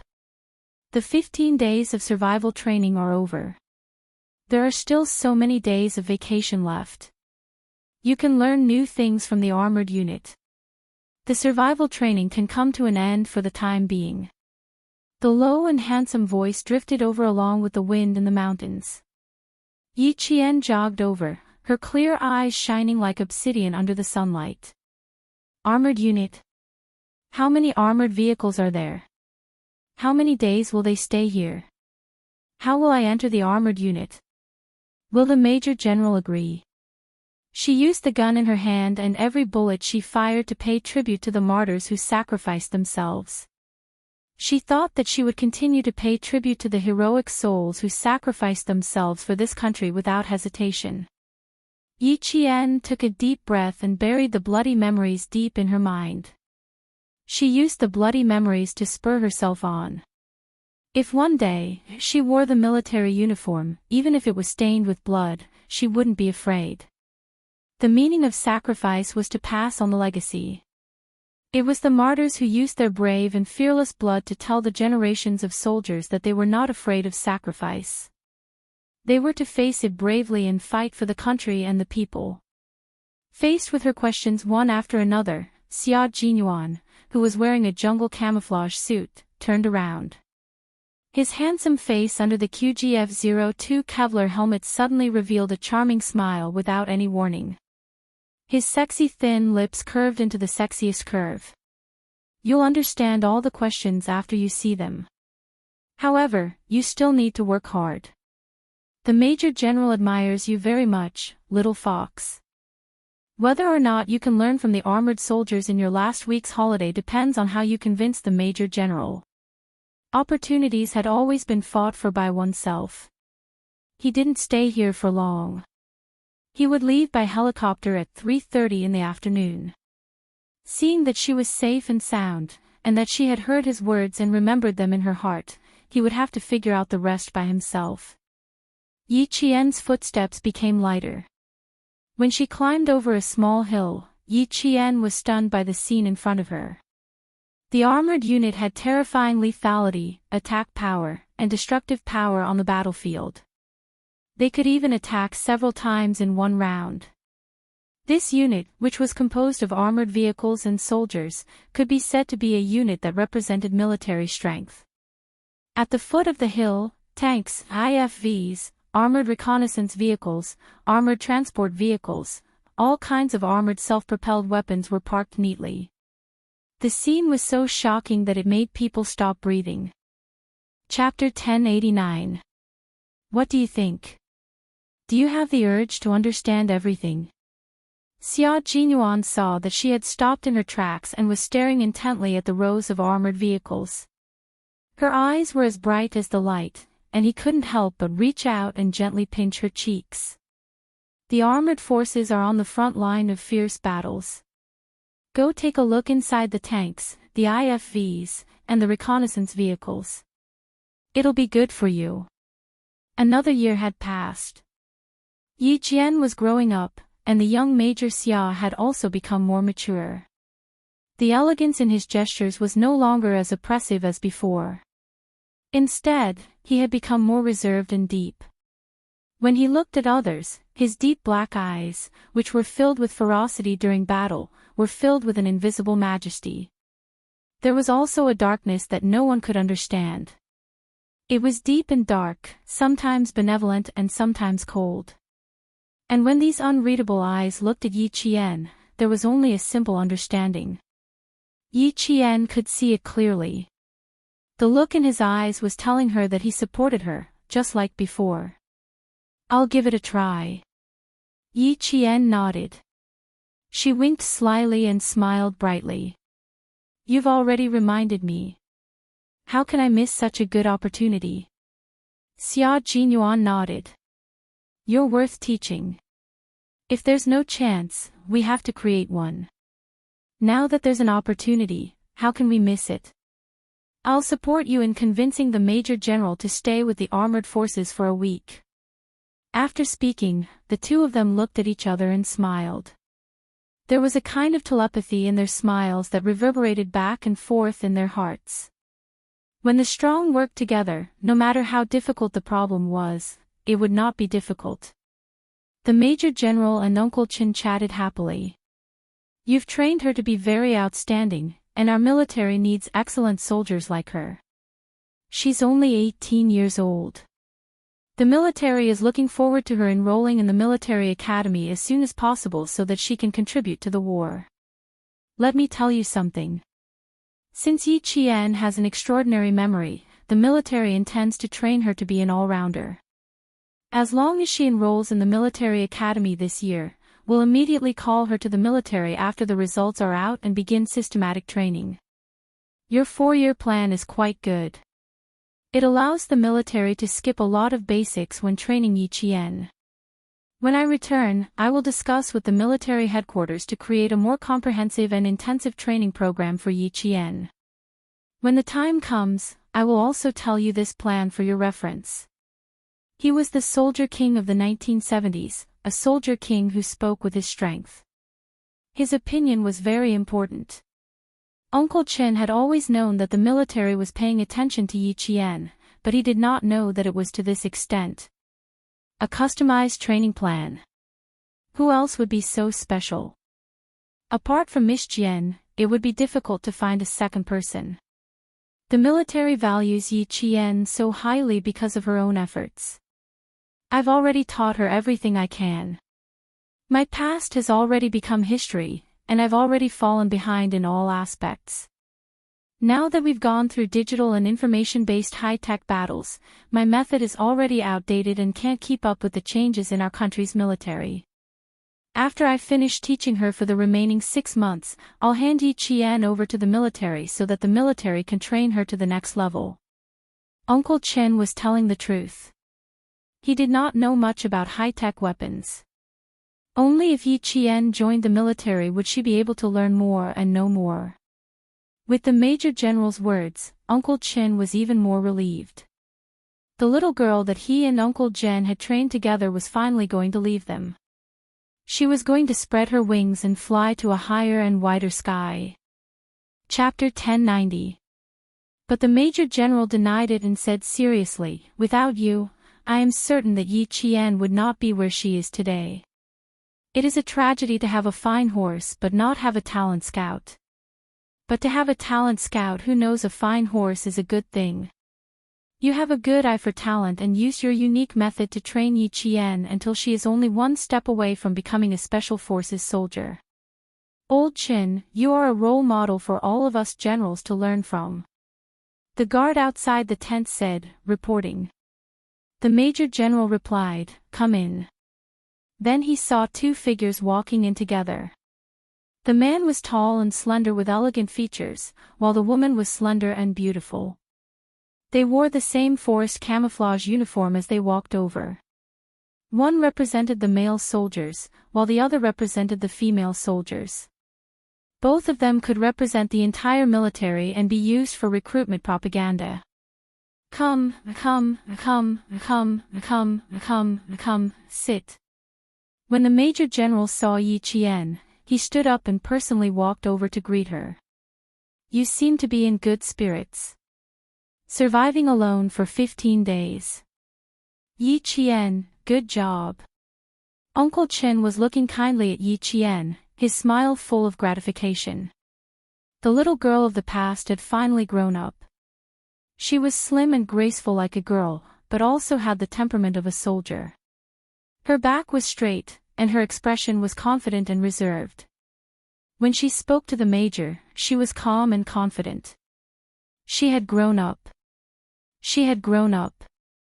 She had grown up into an adult. The atmosphere in the command tent was very harmonious. From time to time, loud laughter could be heard. The Major General gave an objective evaluation of Yi Qian's performance during the survival training. He said, "Based on your current performance, you have completely met the requirements of the training. You have overcome your fear on your own and helped the border police to complete their mission successfully. The military is extremely satisfied with your outstanding performance. At the same time, I hope that you will continue to work hard and live up to Old Chen's training." Yi Qian was indifferent to the evaluation and praise of her superior. She did not have a trace of pride because she believed that everything she did was what she should be doing. There was nothing to be proud of. "Major General, speaking of training, there is another opportunity for Yi Qian to train. What do you think?" He was a man who was good at finding the right opportunity to make appropriate suggestions. He brought up the topic very naturally. Major Xiao looked at Yi Qian with a serious expression. "Why don't you ask the Major General?" Yi Qian was still thinking about how to bring it up. As soon as he opened his mouth, he immediately asked with a very serious expression, "Major General, I happen to have a week of leave. When I saw the armored vehicle just now, I was wondering if I could stay in the army and learn more about these self-propelled weapons that are very powerful on the battlefield." After the idea was put forward, Uncle Chin looked at the Major General quietly. This was a good idea. He was also thinking about it. "Major Xia gave you an idea? Or did you think of it yourself?" The Major General, who did not immediately agree, looked at the serious young major with a faint smile. Then he smiled and asked Yi Qian, "Why do I feel like we've discussed this outside?" "We did discuss it." 2 voices sounded at the same time. One was Xia Jinyuan, and the other was Yi Qian. Their voices were loud and clear as they answered in unison. The Major General pointed his finger in front of each of their eyes. "It's a bold idea, but it's quite practical. 1 week is fine, but I'm afraid you won't be able to learn anything. You can try to understand it. He managed to convince Yi Qian to stay with just one sentence. Xia Jinyuan let out a long sigh. Major General, you should have at least objected. You agreed so quickly that I didn't even have a chance to perform. Chapter 1091. Who are you trying to impress? The Major General glanced at the Major who gave him a headache but was also the most outstanding Major. He raised his hand to look at the time and said, "You can set off now. You don't have to come here personally if there are any urgent matters in the future. As the leader, you have full authority to deal with them as long as they don't violate the rules." No matter how anxious Xia Jinyuan was to find Yi Jian, he could not leave the team because of personal matters.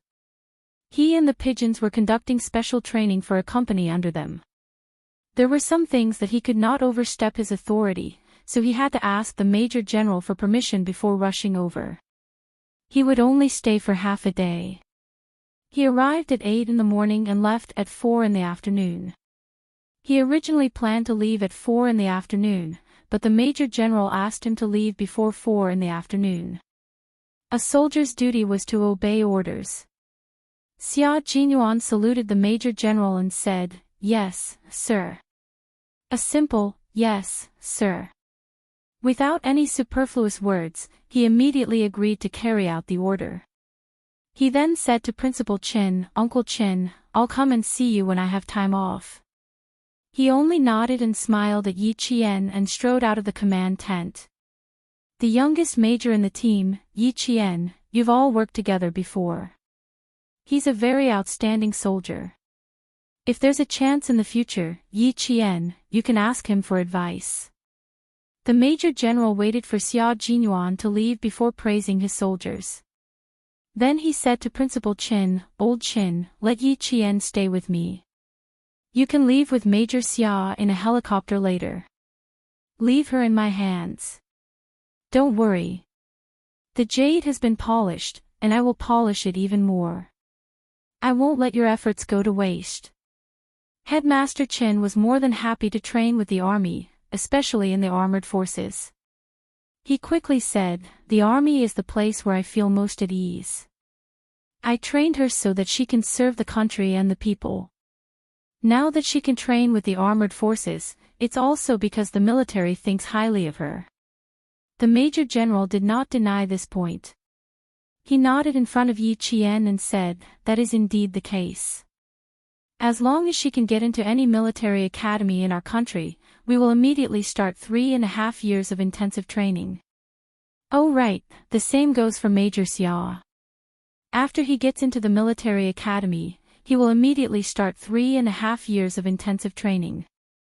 Yi Qian will also do the same." Hearing this, no matter how calm Yi Qian was, he could not help but feel his emotions fluctuate. He could not control himself. Going through the same 3.5 years of intensive training as Captain Xia was a great opportunity. Then he heard the Major General say, "Since you're here, get used to it.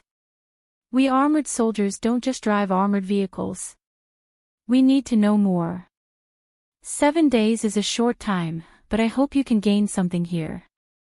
Faintly, Yi Qian felt that something was not quite right.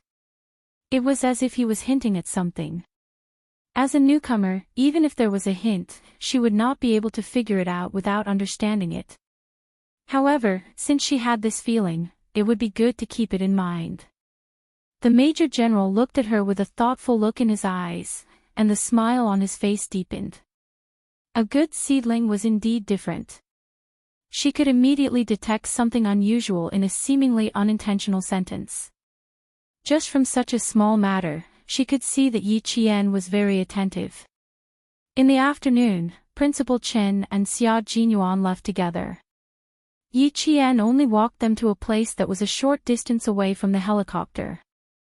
Hearing the sound of the propeller not far away, he said to Xia Jinyuan, "This year, my wish will come true. Captain Xia, I am one big step closer to my goal." Chapter 1092. That's right, and I will personally deliver the military uniform to you. Xia Jinyuan adjusted the helmet for her. Study hard for a week. 6 hours of sleep out of the 24 hours is enough. Set aside the rest of the time. Yi Qian's lips curved into a smile. I was planning to only sleep for 4 hours. Silly girl, they have 6 hours of rest. Are you going to take 2 more hours to stand guard for them? He patted her shoulder and looked over her head to the 2 armored reconnaissance vehicles. He chuckled and said, the self-propelled weapons of this armored unit are not bad. That armored reconnaissance vehicle is much more fun. Let's go check it out. Special Forces soldiers don't just know how to drive vehicles. You also need to know how to use tanks and fighter jets. For example, the Snowfield Brigade sometimes had to work with test pilots to fly the new fighter jets they developed. Yi Qian had a lot to learn in the 3.5 years. The Special Forces soldiers carried out special missions. Most of the time, they fought behind enemy lines or fought alone. The more they knew, the more protection they would have in future battles. If one day they needed to escape, even if there was a tank or fighter jet in front of them, they would have to know how to use it. After 15 days of survival in the wild, Yi Qian suffered from external injuries, fever, lost her way, and bee stings. After resting for less than 4 hours at her destination, she was ready for the next round of training in the blink of an eye. There was also the joy of the Spring Festival in the army. The Major General knew that Yi Qian had spent the Lunar New Year's Eve alone in the rainforest, so he specially ordered the cooks to make dumplings for Yi Qian as a way of consoling her. After consoling her mentally during the day, he came to settle things at night. That night, Yi Qian was sleeping soundly. Suddenly, someone snuck into her tent to assassinate her. Outside, someone was destroying the armored vehicles. Yi Qian knew that even if she only had 7 days to study, her days would be rich and colorful. Yi Qian took note of the Major General's words.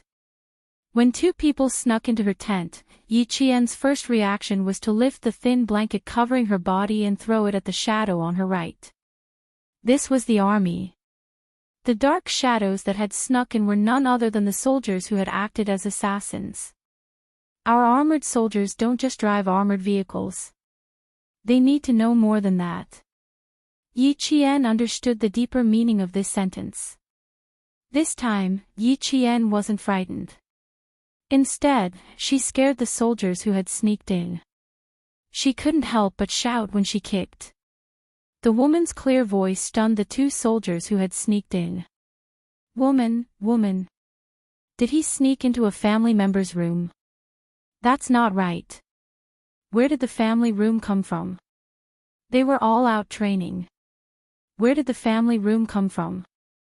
Originally, they did not use much of their real skills, but when the 2 male soldiers heard that the voice belonged to a woman, they really thought that someone had sneaked in. Regardless of whether there was a problem or not, they had to capture the person first. Fist against fist, foot against foot, the tent was filled with the dull sound of flesh being struck. Outside, the Major General said to a company commander surnamed Suo from the armored forces, "Guess how long it will take for this to end? The 2 soldiers you sent here are very good at fighting. One of them can take on several people. Since it's a female soldier inside, and it's 1 against 2, I think it won't take more than 5 minutes." Company Commander Suo thought that he was being conservative. If he really wanted to say it, they should be able to take down the enemy in about 3 minutes. Chapter 1093. The Major General smiled meaningfully. That's not necessarily true. It's impossible for your 2 men to overpower her in 10 minutes, but she can overpower one of your soldiers in 10 minutes. The Soldier King had spent 4 years training the Special Forces. How could one soldier overpower them? That's not possible. Female soldiers are weaker than male soldiers in terms of physical fitness. Those 2 soldiers. Before he could finish, he heard a girl's voice say, "You've lost." Left Company Commander. How embarrassing. What a disgrace to his grandmother's home. So fast. The Major General was a little surprised. He had said that one soldier would be overpowered in 10 minutes. Now, it had only been 5 minutes and both soldiers had been overpowered. It was so fast that he couldn't accept it so quickly. The male soldiers of the armored forces shouldn't have been overpowered by Yi Qian in 5 minutes. If Principal Chen was here, he would think that Yi Qian could have sped up the time even more. After 4 years of rigorous training, overpowering the enemy in the shortest amount of time was more advantageous for oneself. If you shortened 5 minutes to 4 minutes, you would still have 1 minute to support your comrades or by 1 more minute for the entire force's fighter jets. The 2 male soldiers were a little dejected when they came out. When they saw their company commander's face, which was already dark, turned as dark as coal. Beautifully overpowered, overpowering 2 in 5 minutes. Good job.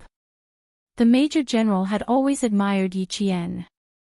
Now that he could see her ability face to face, his appreciation for talent deepened. They're 2 of the best soldiers in Left Company Commander's company. I didn't expect them to make our company commander so angry.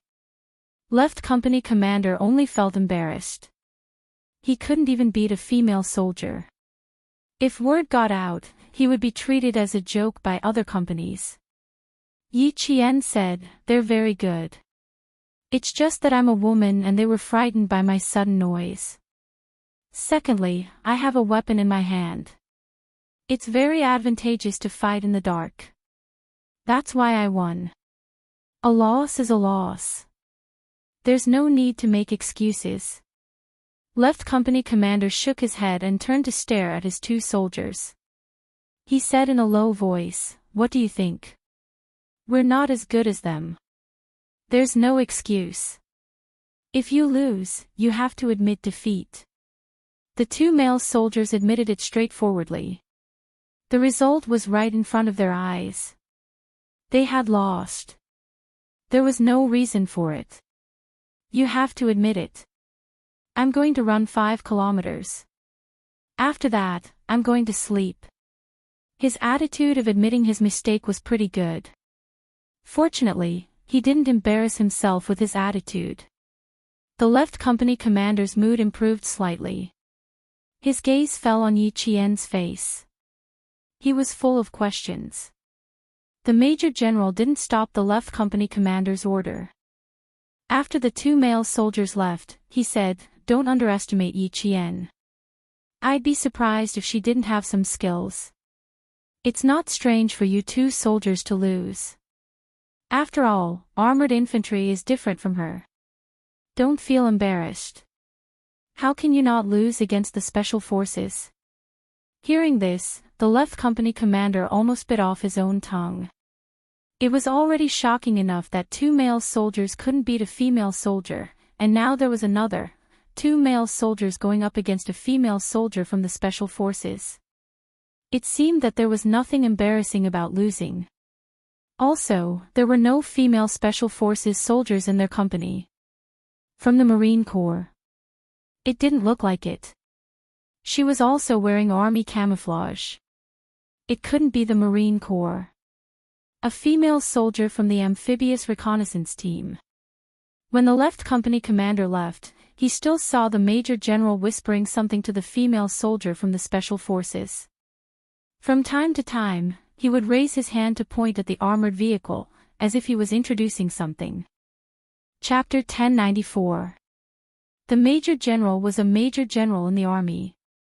He came from the armored forces and was very familiar with armored vehicles. Sometimes, he could even participate in the technical guidance and maintenance of armored vehicles. It was no wonder that Xia Jinyuan said that this armored troop was one of the most powerful troops. Since the leading general could be so hardworking and take the lead, the officers and soldiers at the grassroots level would naturally follow the lead of the general. For the next 7 days, not only did the Major General personally guide Yi Qian, but he also personally drove the tank and explained the different types of tanks. Tanks with automatic loaders did not have loaders. They only needed a commander, a gunner, and a driver. The commander commands the entire vehicle in battle and is responsible for communications. The gunner is responsible for operating the cannons. The driver's job is a little more monotonous. The commander is responsible for driving. If we don't have an automatic loader, we will need another loader. For many years, there has been a lot of discussion about manual loaders and automatic loaders. Our country has manual loaders and automatic loaders. There is a problem with automatic loaders. Countries like the United States and other Western countries generally do not use automatic loaders. In terms of technical reliability, the main reason is that they have doubts about the reliability of the autoloader. Once the autoloader malfunctions, the disaster brought about by the war will be so great that it can affect the outcome of the battle. Our tank can reach a maximum speed of 65 km per hour, climb a maximum of 31 degrees, and wade 1.4 meters deep. It mainly uses armor-piercing shells and anti-personnel grenades. Look here. The Major General began to explain the operation of the tank. He explained everything to Yi Qian, from the commander to the gunner. The armored soldiers could have explained this kind of introduction to Yi Qian in detail.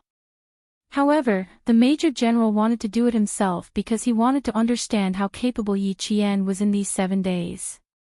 She was quite satisfied with her performance on the first night. Yesterday, she had followed the armored soldiers to the artillery field.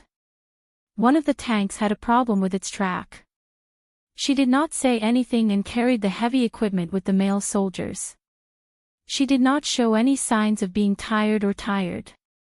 Last night, Commander Zhua had secretly said to him, "Major General, the female Special Forces soldier you're talking about can't be a woman, right? That ruthlessness to herself, even I feel scared when I see it." She was even more ruthless than the male soldiers and was more like a soldier than the male soldiers. Such female soldiers were like gold in any army. Wherever they went, they would shine. Yi Qian, who was sitting in the driver's seat, didn't even wipe the sweat from the corners of his eyes. He stared intently at the Major General as he explained the equipment in the tank and the main functions of each instrument. The tank had a ventilation system. Although it was always on, sitting in a sealed space for a long time would cause one to sweat profusely. They were riding in a self-loading tank. The Major General carefully explained to Yi Qian the different types of self-loading. It was obviously difficult to understand, but Yi Qian listened with great interest. The Major General had been paying attention to Yi Qian's expression all this time. He had purposely come over in the middle of the day to instruct Yi Qian because he wanted to see how strong Yi Qian's perseverance was. The more he observed, the more satisfied the Major General was. He was even more impressed by the Soldier King's sharp eyes. If it weren't for his sharp eyes, based on the military's investigation of Yi Qian's family, it was very likely that such a talented person would be buried in the crowd instead of serving the country. Chapter 1095. The main components of a fixed-angle automatic loader are usually placed in the turret. The cannon must be locked at a specific angle before it can be loaded. It has a shortcoming, which is that every time it is reloaded, the cannon must be reset to its original position. Even the observation equipment must be reset. It can be said that although the fixed-angle automatic loader increases the firing rate, it also limits the combat effectiveness of the tank. Our military rarely has this type of tank. It is either manually loaded or non-fixed-angle loader. Yi Qian smiled and said, "I understand. The tank I sat in yesterday was a non-fixed-angle loader because I saw that it was a semi-automatic loader. The reloading and unloading were done manually. It is different from the fixed-angle automatic loader that you mentioned. You are very observant." The Major General smiled approvingly and said, "That's right. Our armored forces mainly use non-fixed-angle loader tanks and fully manual loader tanks. We have fixed-angle loaders, but they are very, very rare. Our country has countless military experts who have been improving the tank research. Just like the tank we are sitting in now, it may be put into production in the near future." In her previous life, Yi Qian did not pay attention to this area. If she did, she would know that China's fourth-generation Type 99 tank would be born soon. Once again, it would represent China's military strength taking a big step forward. As the main weapon of war, the tank could not stay in the same place. Even if the Type 99 tank was produced, China would not stop improving the tank. In order to become a big country, you must first be able to stand on the military side and make other countries fear you. From the Type 59 to the Type 79, and then to the Type 99 tank that would be released in 1999, it could be seen that China had been secretly improving the tank. In 7 days, Yi Qian had a certain understanding of the development of China's armored forces. From the main battle tank to the light tank, she had a certain understanding of the performance and operation of each type of armored vehicle. As long as the Major General asked her something, she could answer accurately. Just as Xia Jinyuan said, 7 days would not make her proficient, but at least she had a general idea in her mind. If there were similar opportunities or formal training in the future, at least she would not be ignorant. After all, armored vehicles were not the strength of the Special Forces. However, for the Special Forces of the Snowfield Brigade, they needed to understand the functions and usage of their country's weapons and equipment. They were a mysterious Special Forces team. Their mystery lay in the fact that there was nothing they couldn't solve, no weapon they couldn't use, and nothing they didn't know. The Snowfield Brigade was full of mystery and terror. Other than the important leaders of the military, no one else knew about its existence. They had no name, no organization, and no one knew where their base was. No one knew where they came from or where they were going. They were like ghosts carrying swords. Wherever they went, there would be blood, but no one knew where they were. Every country knew about the Delta Force, the Alpha Force, and the Green Berets, but the Chinese Snowfield Brigade was nowhere to be found. They could not be found. They could carry out anti-terrorist operations, and they could also carry out activities that were unfavorable to China abroad. They could also rush to the front line on the battlefield and fight for opportunities for the follow-up forces. The soldiers selected from such a force were all the best of the best. After a long period of strict training, they finally had the Special Forces of the Snowfield Brigade with unique skills and extraordinary skills. The Major General was the direct commander of this force, and because it was the first time he had recruited a Special Forces female soldier, he was very cautious. Chapter 1096. Since he had the chance to observe Yi Qian up close, the Major General used a harsh gaze to evaluate Yi Qian. From his language to his attitude, from his ability to his intelligence, and from his physical and mental qualities to his training, he needed to give an objective evaluation of Yi Qian within 7 days. Yi Qian did not know that he had been included in the evaluation, nor did he know that the reason why Xia Jinyuan asked him to let her stay in the armored division for a week was to bring her to the Major General and let him evaluate her personally instead of reporting to the Major General through him. There were some things that Xia Jinyuan could not mention to Yi Qian before he became a member of the Snowfield Brigade, nor could he explain everything to her. Everything would proceed according to her wishes.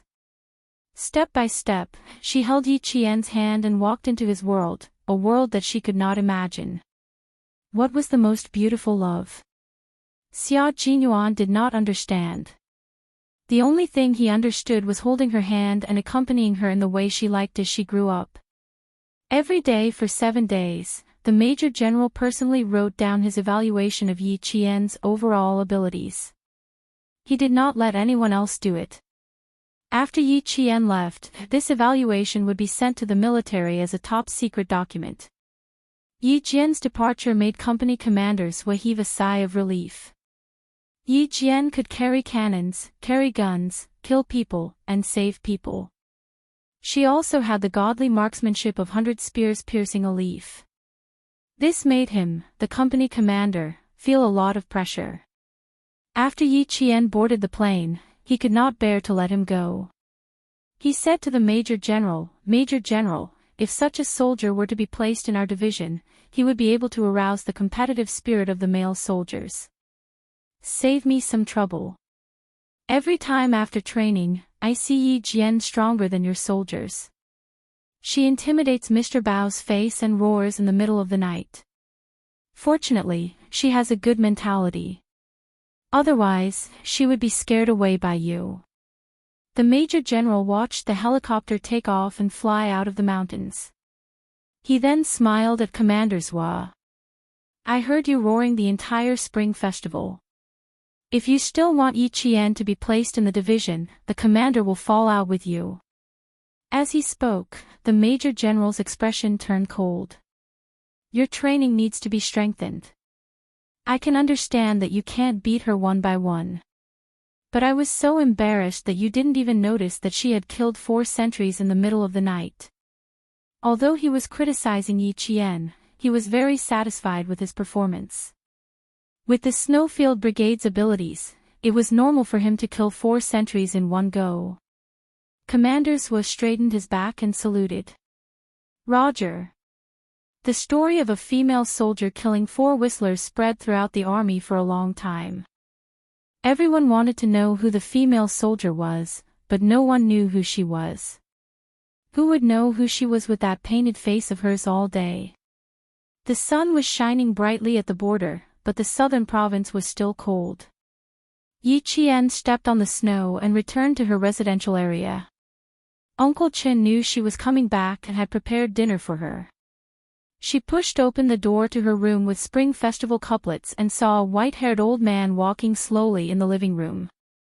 Grandpa Jen. Yi Qian's voice trembled in surprise. She threw her backpack to the ground and ran into the living room without even changing her shoes. Grandpa Jen, why did you come all the way here? Why are you here? Her voice trembled, and her eyes were red with tears. It's been more than 10 hours. How can your body take it? For years had passed, and Grandpa Jen was already 80 years old. His hair was all white. Although he was walking slowly, his back was still straight. No matter how much hardship he had gone through, this first-grade sergeant major still maintained the dignity of a soldier. Chapter 1097. Uncle Jen gently patted the back of her hand and smiled kindly. Your Uncle Chen brought me here.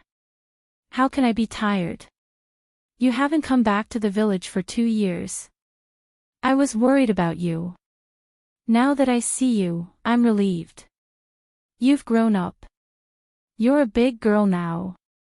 The army thinks highly of you. No matter how far Yi Qian had gone, she was just a little girl growing up in Uncle Jen's heart. I've grown up. You're old too. Yi Qian's voice was a little choked. She helped the old man sit down on the wooden sofa and said softly, I haven't come back to see you for 2 years. I'm sorry for making you worry. Uncle Jen smiled and said, in order to not let you come back, I've talked so much. Don't you think it's good now? You're valued by the army, and I'm also valued by the army in the village. What does it matter if you don't come back? Little girl, we don't have much time in our lives. The longer we live, the fewer days we have to live. When it's time for you to learn new skills, you need to live every day seriously. If you come back to see me, it'll take you 3 days to go back and forth. I don't want you to waste 3 days just to see me. You haven't come back to see me for 2 years, but now you've achieved something that makes me happy. My child, you've been using your own methods to prove to me that you've been working hard. You've lived up to my expectations. That's good. That's good. When people get old, they understand how precious time is. The 80-year-old old man used his life's experience to educate the child he had watched grow up. He only hoped that she would grow up and live up to her time. Yi Qian secretly wiped away the tears that she couldn't hold back. She tightly held the old man's withered hand that didn't have much vitality left. She pursed her lips and showed a stubborn expression. She smiled faintly and said, I haven't come back to see you. I can only tell you with my own actions that I won't let you down. I won't let you down. Grandpa knows. Grandpa knows. You're a good child. Your grandpa's pride. Uncle Jen had lost a lot of weight in the past 4 years, but he was still in good spirits. Although he spoke slowly, his words were clear and firm. Judging from his condition, the old man's body was still in good condition. When he saw Yi Qian wiping his tears, he couldn't help but laugh out loud. Look at you, child. I didn't see you shed a single tear after 15 days of intensive training. Why are you crying now? The old man had lived to this age, and had experienced the flames of war, so he was able to see through everything better than others. His witty yet insightful conversation soon made Yi Qian laugh heartily. She should be the one making the old man happy. Why was the old man making her happy instead? Knowing what the elderly liked to hear, Yi Qian picked the ones that he liked to hear. Snakes should be hibernating, but I met 2 pythons that were coiled around a tree. Those drought magnolia locusts were as thick as a pinky finger, and they stuck to their bodies. When they felt the pain, good fellow, I'm full.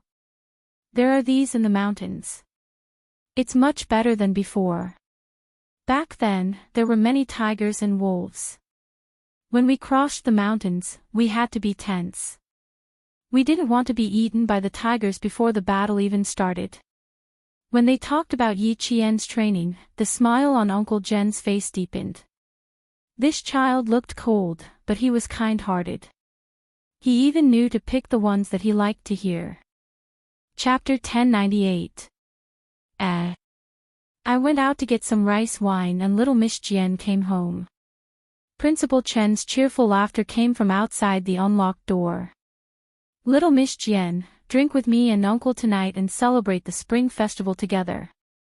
Ever since Yi Qian graduated from junior high school, she had never celebrated the spring festival together. She used to train even during the first month of the year and only rushed back the day before school started. From the beginning of the year until the end of the year, training took up most of her time. The rice wine was mellow and the food was fragrant. Tonight was the day Yi Jian smiled the most and was the happiest. Saying something that hurt child Xia made her happier than when she was with him. Yi Qian didn't drink too much, not even one tael. She asked the 2 elders to persuade her to go to bed early. 22 days of continuous training was considered high-intensity training in any military unit. She needed to rest early. Yi Jian's mood was fluctuating when she came back. She drank some wine and chatted with her 2 closest relatives for 2 hours. Yi Jian, who was very happy, naturally listened to them obediently. After washing up, she really went to bed and fell asleep.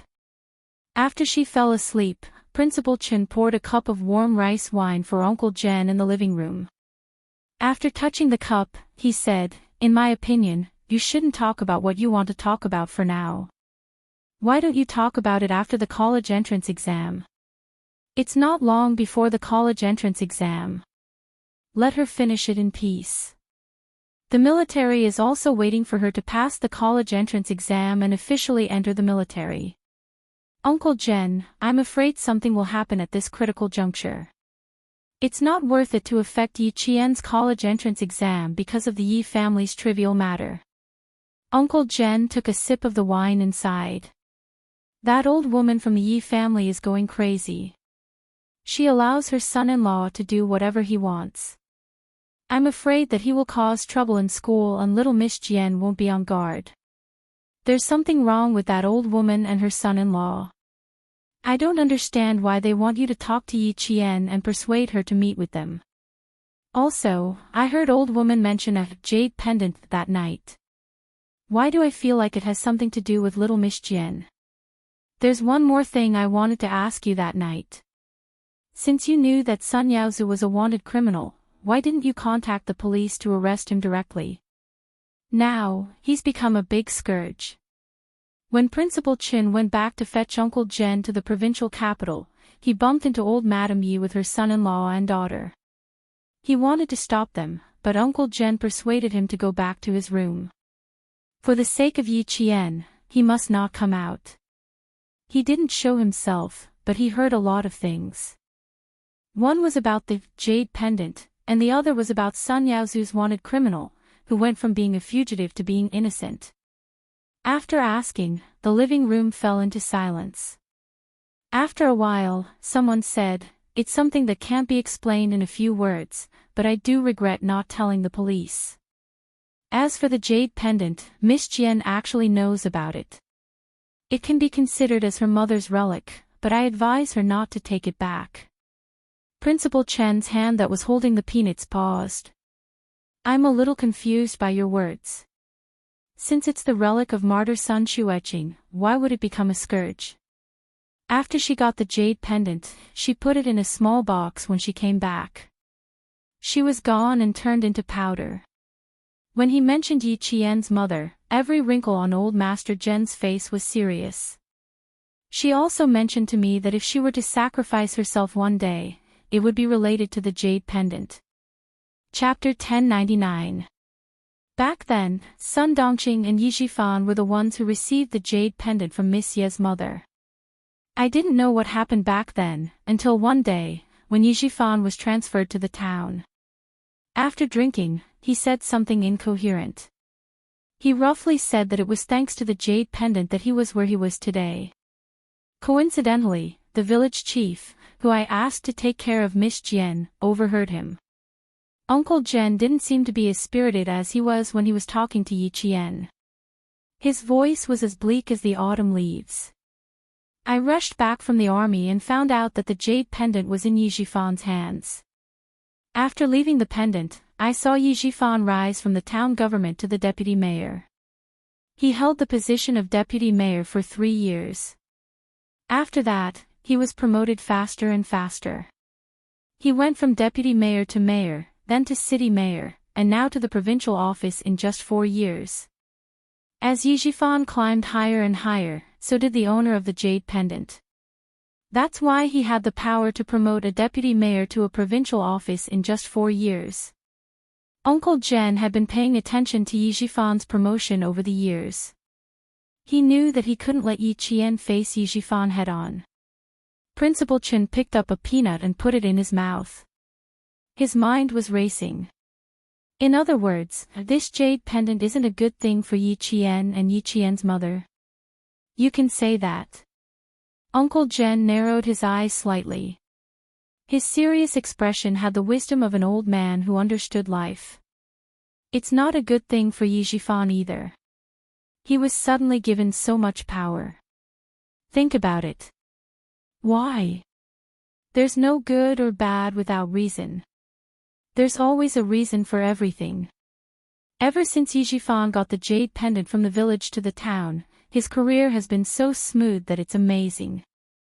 The more I think about it, the more certain I am that someone is directly controlling Yi Zhifan. If an official is controlled by someone else, that official might become someone else's scapegoat. Principal Chen was shocked.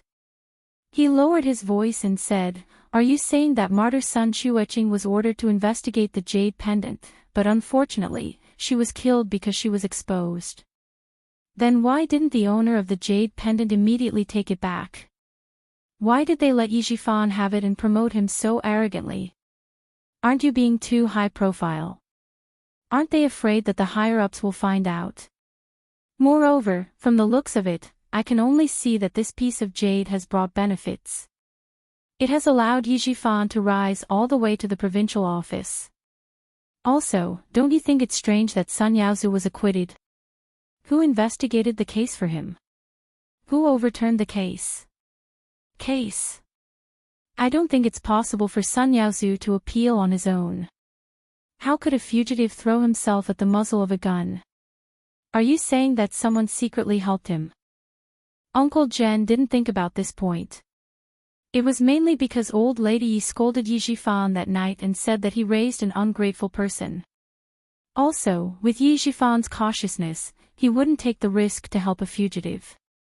Principal Chen paused for a moment and said, "Sun Yaozu became an innocent person. He swaggered back home and started a big construction project. He held a big banquet and became a famous big boss in town. His actions were very high profile. It was as if he had found a big backer. This analysis caught a point. The two elders looked at each other and revealed a smile of understanding. Principal Chen sighed and said, "This jade pendant is indeed a disaster. Yi Jifan is holding it now and thinks that he got a treasure. When he gets too high and falls, he will know how miserable it is." Chapter 1100. A second ago, he was worried about Yi Jifan's rapid promotion, but the next second, he was elated. The owner of the jade pendant knows how to use checks and balances. He used the relationship between Sun Yaozu and Yi Jifan to restrain Yi Jifan. He wasn't afraid that Yi Jifan wouldn't listen to him. Principal Chen picked up the small aluminum wine pot that was still warm in boiling water and poured himself and old Uncle Jen a small cup. "I didn't expect this person to be so powerful. This thing is indeed a scourge." Old Uncle Jen smiled and sighed. There was sadness in his old voice. "If the jade was a good one, I would have asked Miss Jian to take it back. Unfortunately, it's not a good one. It caused Miss Jian's mother to sacrifice herself. How can I let it stay by Miss Jian's side? It's not a bad idea to let Yi Jifan take it. I want to know if Miss Jian's mother sacrificed herself while carrying out a mission with the jade pendant. Or was it related to the mission? If we want to know, we need someone to help us lure out the person behind the jade pendant. I've only persuaded one person to join the army in my life, and that was Yi Qian's mother. Also, you said that it was a waste of talent for Miss Jian not to join the army. I thought about it for a long time and only agreed when I knew that she was willing. Old Chin, I didn't let Miss Jian go back to the village all these years. I let her train with you alone so that she can become stronger. She won't be bullied because she doesn't have parents, and she won't be harmed by the person behind the jade pendant. After the college entrance exam, you can continue training with Miss Jian. You don't have to come back to the village. Granny Yi has already returned to the village. You don't have to let Miss Jian see such an old woman." The two elders talked in the living room until 11 o'clock at night. They didn't let Yi Qian know about their conversation. There were some things that they needed to tell Yi Qian, but it wouldn't be too late to tell him after Yi Qian was admitted to the military academy. Outside the window, the cold wind rustled. Leaving the stove in the house without heating, one would feel cold all over. It was too late at night, and the lights in the houses were gradually extinguished. Some people, like Yi Qian, went to bed early. Yi Jifan, who had just returned from a business meeting, was still awake. He sat at his desk, smoking cigarette after cigarette. Not only did Sun Yaozu come back openly, he even called him to tell him that his identity had been settled. How could a fugitive who had been wanted for so many years have the police withdraw the arrest warrant? How could this be? He had been in the coastal area for so long and had yet to settle his identity. Suddenly, it was settled in less than 3 months after he was promoted to the provincial office. There were even rumors that someone important was helping him. Noble. Who is the benefactor of trash like Sun Yaozu? Why didn't he settle it earlier or later? Why did he have someone to settle it for him when he was transferred to the provincial office? Strange, too strange. It was so strange that it made him feel extremely uneasy. He was so uneasy that he couldn't sleep for the past few days. He had a feeling that this matter wasn't simple. It was as if they were coming for him. "Dad, why aren't you asleep yet?" Ying pushed open the unlocked door of the study. She was wearing thick cotton pajamas and holding a pen in her hand. The moment she entered, she choked on the smell of alcohol and cigarettes in the study. "Don't smoke so much. It's like the house is on fire from the smoke." He walked over to open the window and let the cold air outside blow away the smell in the room. He then heard her advise, "You don't have to smoke or drink to solve your stress at work. It's the same to relax." Yi Ying, who he hadn't seen for a year, had also grown into a slender and elegant woman. Other than her slightly darker skin tone, she was indeed quite beautiful. She had an oval face, almond-shaped eyes, curved willowy eyebrows, and a small mouth. She was like an 18 or 19-year-old flower, so tender that water could come out of it. She was so bright that she shone brightly. Chapter 11:01. Yijifan pressed the cigarette butt into the ashtray and watched his daughter stand up. He frowned and asked, "Why aren't you asleep yet? It's so late. Did I wake you up?" His gaze fell on Yi Ying's right hand, which was holding a pen, and his frown deepened. "You're staying up late to revise again. You can't stay up so late just to study. Why didn't your mom remind you?" "Where's your mom?" "Dad, I'm revising secretly. Mom doesn't even know. I'm fine. You're the one who's in trouble." Yi Ying seemed to be afraid that Yijifan would blame Sun Dongqing. She quickly said, "You look troubled. Is your work not going well?" She pursed her lips and revealed a worried expression. "You're busy enough outside during the day, and sometimes you have to entertain clients at night. You should be the one who takes care of your health the most at home." "I'm fine. Mom will take care of me." "You're so tired. You need to rest even more. Otherwise, Mom and I will be very worried." As Yijifan's official position rose, he came home later and later at night. Sun Dongqing did not mind, but Yi Ying cared a lot.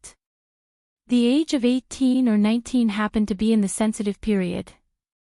Because she often heard from her classmates in school that her father had a mistress outside, had a child, and was going to divorce her mother, Yi Ying was a little afraid in her heart after hearing so much. Yijifan was now a provincial official, but Sun Dongqing was still the same Sun Dongqing. She had not made any progress in the past few years and only enjoyed life. Fortunately, she had learned how to dress up and take care of herself. In order to be able to stand tall in front of the official's wife and consciously lose weight, her mental state could not keep up with Yijifan's. In terms of appearance, she would not embarrass Yijifan. Yijifan could not guess what his daughter was thinking. However, seeing that his daughter was concerned about him, he was naturally happy. He smiled and said, "Dad is fine. Go back to sleep. You have to get up early when you go back to school tomorrow. Go to sleep. Dad is going to sleep now." Seeing this, Yi Ying did not insist. She softly said, "Then you should rest early. Good night." When she walked to the door, Yijifan suddenly called out to her. "Ying, did your grandma call recently?" "No, I didn't answer grandma's call, but Mom should have." Yi Ying replied casually. Over the past year or so, the family had been in contact with their youngest aunt and grandmother a lot, but it was usually grandmother who took the initiative to call. She added, "Every time grandmother calls, she's looking for you." She asked mother to reject the call. On this point, Yijifan firmly believed it. Now that he was an official, Sun Dongqing, who had been ruthlessly stabbed by the old woman when she was young, could stand straighter and straighter in front of her. As long as it was related to her family and him, Sun Dongqing would never be polite. It was also because Sun Dongqing was wholeheartedly devoted to this family and her husband that he could accept some things even if she didn't do as he wished. Yijifan didn't ask any more questions. He motioned for his daughter to go back and rest, while he stayed in the study for a long time. The next day, Sun Dongqing, who was preparing breakfast for her daughter, said angrily, "What's wrong with your father?" She was like a firecracker early in the morning. When she asked him, she was even yelled at. "I asked him to send you to school, but he said he didn't have time." "What kind of father is he?" "Mom, you should be more concerned about Dad. It's useless for you to worry about my studies. You can't help me. Instead of talking about Dad by my ear every day, why don't you ask Dad what happened these past few days? Also, Dad suddenly asked me if Grandma called last night. Dad never asks, but he suddenly asked me. Something must have happened. If you want him to be nicer to you, Mom, you should at least know what Dad is worried about." Chapter 11:02. Why was it that some women could coax their men so well that they wouldn't dare to go against her if she told them to go east? Wherever she told them to go, the man could only go there willingly. It could be seen that coaxing people was a skill. Ying was quite proficient in the art of coaxing. Ever since she learned that Wang Dandan's father had a mistress outside and did not return home for a few days, Ying, who had a pretty good EQ, immediately realized the situation at home and felt a sense of crisis. So every time she saw Sun Dongxing's expression that said, "He dares to abandon me," she was always angry. But after all, she was her mother. Even if she was angry, she had to suppress it and remind her mother. "Mom, look at yourself. Have you said anything to Dad this week? Dad has been busy since the second day of the new year. He comes home at 11 or 12 o'clock every night. As his wife, have you waited for him? Have you cared about him? You said that Dad is always angry with you. Mom, I beg you to think about your own reasons, okay? Don't focus on me all the time. I'm already an adult. Don't I know how to take care of myself?" Ever since Ying entered high school, Ying could make decisions for Sun Dongxing in some matters at home. Sun Dongxing could choose not to listen to her husband, but she must listen to her daughter. Seeing her daughter's cold expression, Sun Dongxing quickly took out a boiled egg and put it in Yi Ying's bowl to please her. She continued disapprovingly, "I've been married to your father for decades. Do you think I don't know what kind of person he is? Give him some color and he can start a dye factory. Eat an egg. I heard that eating an egg every day before the college entrance examination won't make you catch a cold. Eat, eat." Her disapproval made Yi Ying's suppressed anger burst out. She slammed her chopsticks on the table and said angrily, "Mom, are you really waiting for Dad to abandon you before you know what fear is? Who is Dad now? Do you think he's still the little village official in the village? Dad is now a provincial official. Do you know how colorful the outside world is? Do you know how many women are dreaming of being an official's wife? How old is Dad now? He's just in his early 40s. The golden age of a man. Powerful, and mature. Mom, do you know how many people outside can't wait for Dad to leave you and divorce you?" Ying had never said these words to Sun Dongxing before. At this moment, she finally couldn't help but burst out all at once. What she said really scared Sun Dongxing. After the scare, Sun Dongxing pulled a long face and shouted, "How dare he! When I was young, I followed him. In the end, I was harmed by that damned old woman. I didn't even have the chance to give you a younger brother or sister. Your father forced me to endure it for his own sake. I've suffered so much with him, and he dares to divorce me. Why wouldn't I? If Dad really dares to do so, what can you do? Was this a joke? Can you outdo Dad?" Ying was so angry that she didn't even hear what Sun Dongxing said. She rushed back to her room without even finishing her breakfast, picked up her bag, and left with a bang. Sun Dongxing was stunned by her daughter's scolding. In her memory, her daughter had never lost her temper like this. What divorce? What golden age?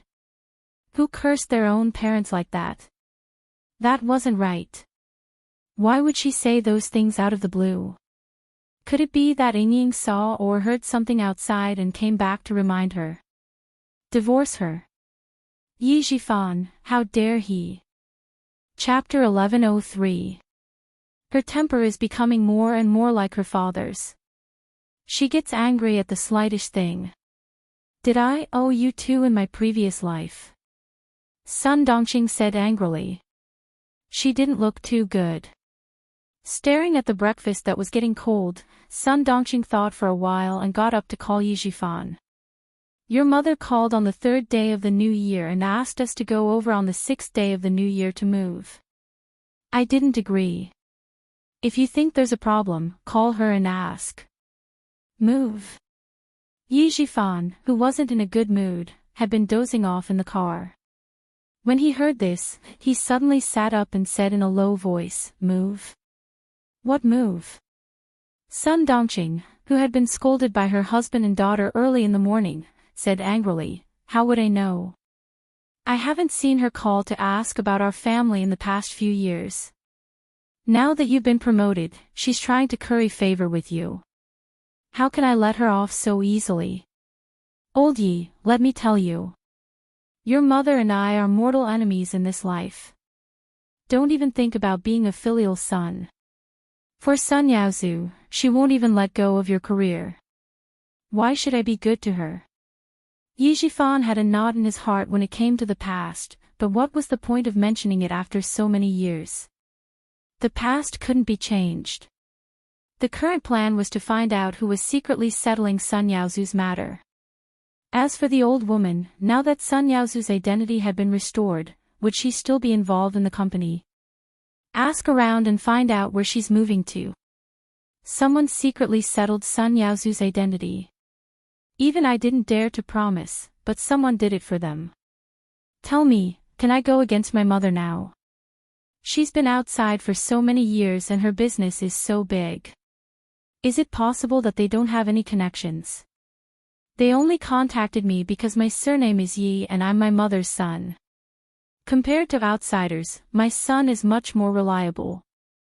Yi Jifan had never mentioned to Sun Dongqing that someone had promoted him behind the jade pendant, nor did he mention that he wasn't old Madame Ye's biological son. There were many things that couldn't be known by Sun Dongqing. Under such circumstances, he could only say this so that Sun Dongqing, who had put all her heart into the family, would restrain herself and even lower her head. Moreover, this time he really wasn't trying to scare Sun Dongqing. You can remember the past, but you can't mention it again.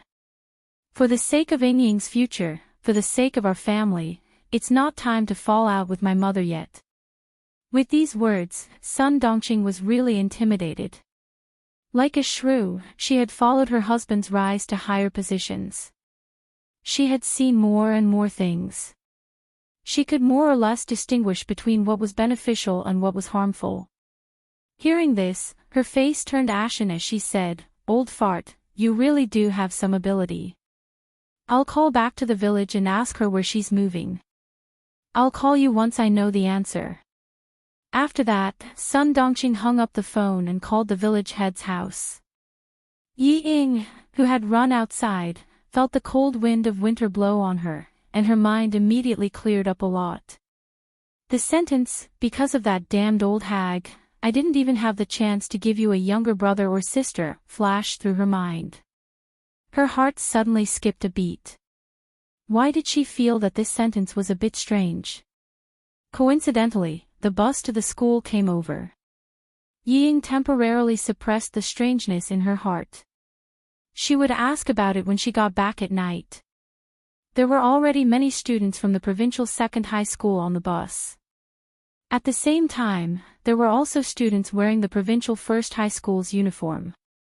The bus passed by two schools.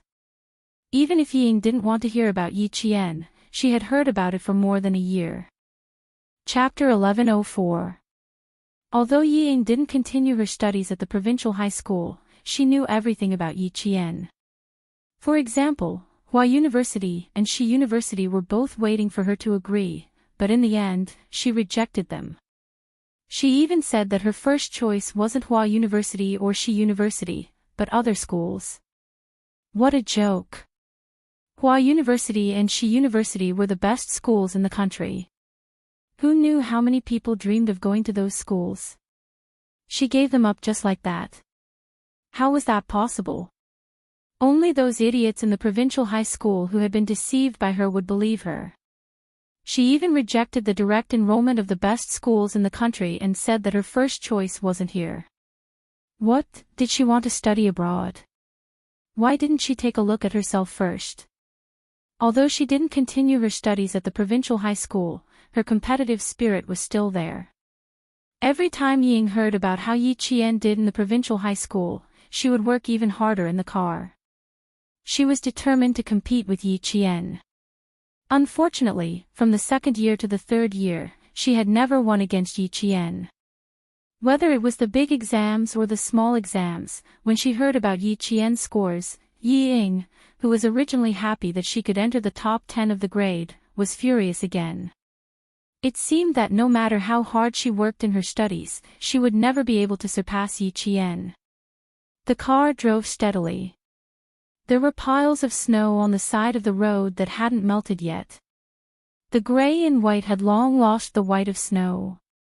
At 7:00 in the morning, the third-year students from the provincial high school rushed to school to start their last sprint. Everyone's expression was tense. They were all worried about their future. They were afraid that they wouldn't be able to get into school, afraid that they wouldn't be able to get into Zhongshan, afraid that their results wouldn't be satisfactory. These students were worried about this and that, but the third-year students from the provincial high school were different. Everyone's face was full of smiles. When they met at the school gate, they said loudly, "Happy New Year, may you be rich. Give me the red packets." Damn, there are no red packets this year. I'll take them all. You even threatened me that if I don't get into university, I won't get any red packets. You're so pitiful. I took the red packets and played games during the day. I played crazily during the day and studied at night. Playing and studying at the same time. When the students from the other classes heard this, they didn't feel good. They were all students, why was there such a difference? They had to wake up early to do homework during the 10 days of the winter break, but the first-year students still had time to play. Is Yi Qian here yet? The few of us haven't solved a problem yet, so we'll let her see how to solve it. After a few words, the topic shifted to Yi Qian.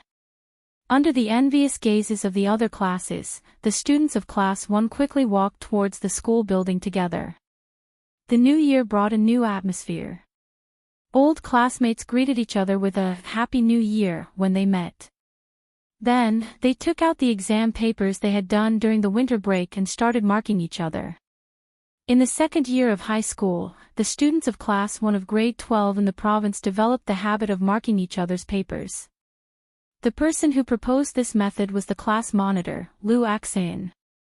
The students of grade 12 Class 1 had the ability to mark each other's papers. Everyone's results were outstanding. Every parent knew that the reason why their children could improve so much was because of the good learning atmosphere in the class. Some parents knew that the 5 roommates of Yi Qian who had been in the same dormitory as him were all in the top 20 and top 30 of the grade. Some parents even privately suggested to Teacher Tong that their children should go to the dormitory where Yi Qian had slept. They said that the dormitory had good feng shui and that there was Wen Chu Xing in charge. The students didn't know about this. When Teacher Tong found out, she didn't know whether to laugh or cry. She explained with a smile, "Then you're wrong. Yi Qian himself is in charge of our class. What are you worried about?" Chapter 11:05. Although she didn't know whether to laugh or cry, she could tell that every parent had high expectations for their child. Yi Qian arrived at the classroom at 7:10 a.m. as usual. Then, like every morning last year, she was always surrounded by the most students. A happy day began with a lecture and ended with a lecture. This was the last semester of the third year of high school. When she opened her eyes, she studied until she crawled into bed to sleep. Looking at the date of the college entrance exam on the blackboard, although the students' grades were good, they were still nervous about preparing for the exam. They didn't relax at all. Everyone gave it their all to get into a good school. Uncle Jen watched Yi Qian wake up early in the morning and train until 11 p.m. every night. Although his heart ached, he never said that he wanted to stop Yi Qian's training. The old man believed that only by enduring hardship could one rise above others. Little Jian has been able to endure hardship since she was a child. Her mother left her in the village for the old woman of the Yi family to take care of her for the first year. The little girl was not shy with strangers. When she was hungry, she knew to look for food by herself. When the old woman hit her, she still knew to hug the legs of the villagers. Actually, Uncle Jen didn't know what kind of life Yi Jian lived before she was 3 years old. He only heard about it from the villagers. While he was talking, this old man who had been through many wars couldn't help but wipe the corners of his eyes. He knew very well that Yi Qian had suffered before she was 14. He even watched her suffer. Back then, he mentioned that he wanted to bring her back and raise her. Everyone in the village and town was present. In the end, the one who changed his mind was Yi Qian. He spent a lot of effort on this matter and got this result. When he saw that she didn't have any ability to stand on her own 2 feet, he gradually gave up and didn't mention it again. Fortunately, in the end, this little girl finally stood up. She was no longer a coward who couldn't resist. Step by step, she finally became a good girl. I have to go back to the village tomorrow. I'm worried about Yi Jifan. Looking at Yi Qian standing on a row of steel needles with a steel ball in his hands, Uncle Jen whispered to Principal Qin, I have to go back to the village to take charge. Principal Qin said, if Yi Jifan really wants to join forces with Sun Yaozu, you won't be able to do anything even if you stay in the village. Besides, Sun Yaozu is such a person. I'm really worried that he might do something worse than a beast when the time comes. What he meant was that he was afraid that if he called people over, they would secretly harm Uncle Jen. If I'm going to be harmed, it depends on how capable the person behind Sun Yaozu is to protect him. Uncle Jen harumphed as a murderous aura appeared between his eyebrows. Now that you mention it, I really want to see it. Daring to harm a first-rank sergeant major, he wanted to see if he really had the guts to do so. Principal Qin smiled bitterly. Who knows? Sun Yaozu is now rich and has someone behind him. If he really does something worse than a beast, he can just find a few scapegoats to take the blame and he will be fine. Who can say for sure? You can't guess it, and neither can I. We can only be careful. Besides, Miss Jian is happy that you're staying here. Listen to my advice. Stay here and wait for Miss Jian to finish her college entrance exam. After the cutoff score is out, you can accompany her to the military academy. Miss Jian and I are really worried about returning to the village. Chapter 1106. Yi Qian didn't want Uncle Jen to go back to the village. She wiped the sweat off her forehead after training and objected, it's true that living here isn't as comfortable as living in the village. There's no one to chat with you, but you've only been here for 2 days. How can you go back so soon? I won't object if you want to go back, but you have to rest well first. It takes 18 hours to travel from our village to the provincial capital. How can you take it if you haven't rested well? I even heard you coughing in the wee hours of the morning. 4 years had passed, and Uncle Jen had aged a lot. He was like an old pine tree. Although his back was still straight, it was showing signs of withering. Yi Qian looked at the old man who had changed her life. Tears welled up in her eyes. Girl, you're speaking with such authority now. Even the look in your eyes is imposing. Grandpa Jen coughed softly, like a broken blower that had lost its power. Grandpa is getting old. It's not comfortable living outside. I miss home. When one was old, they would want to return to their roots. No matter how comfortable living outside was, it was not as comfortable as living at home. Uncle Jen's uneven coughs came from the living room. Even his back was bent a little. Yi Qian looked at the old man's thin body in his cotton jacket. Suddenly, her heart thumped heavily. Then, an uncontrollable wave of panic washed over her like a tidal wave. She almost couldn't stand still.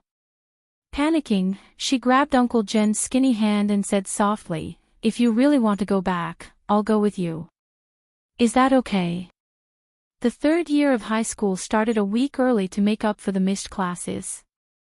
She could ask the teacher for leave and come back when the classes officially started. Girl Jian. Uncle Jen suppressed the itch in his throat and said sternly, "School is school. You have to attend classes properly. how can you do whatever you want?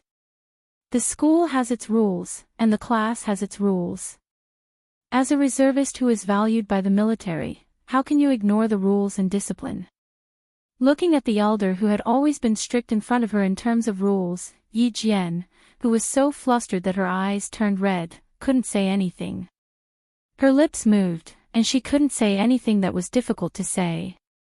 In her previous life, when Yi Qian returned to the village after school, she only found out that Uncle Zhen had passed away a few years ago. As for how many years it had been, she did not ask. She secretly returned to the village to see Yi Ying's glory, then saw her own downfall, and then quietly left the village. That year, he was 21 years old. Now, she was 18 years old. It took him less than 3 years to reach the age of 21. At this moment, her heart was filled with regret. She regretted not going back to spend more time with this elder who had changed her life. She regretted not thinking in this direction. If she could start over in this life, did that mean that Uncle Zhen did not have to follow the same path as he did in his previous life? Would he be able to live a long life? Yi Qian thought to herself, but when she saw Uncle Zhen's skinny hands holding the gun, she panicked to the point that her heartbeat became irregular. She panicked to the point that all she wanted to do was to keep this elder here. The college entrance exam is only a few days away. Girl Jian, you can't let your guard down, okay? If you want to spend time with Grandpa, you have to wait until the exam is over. By then, Grandpa will be waiting for you to come back with firecrackers.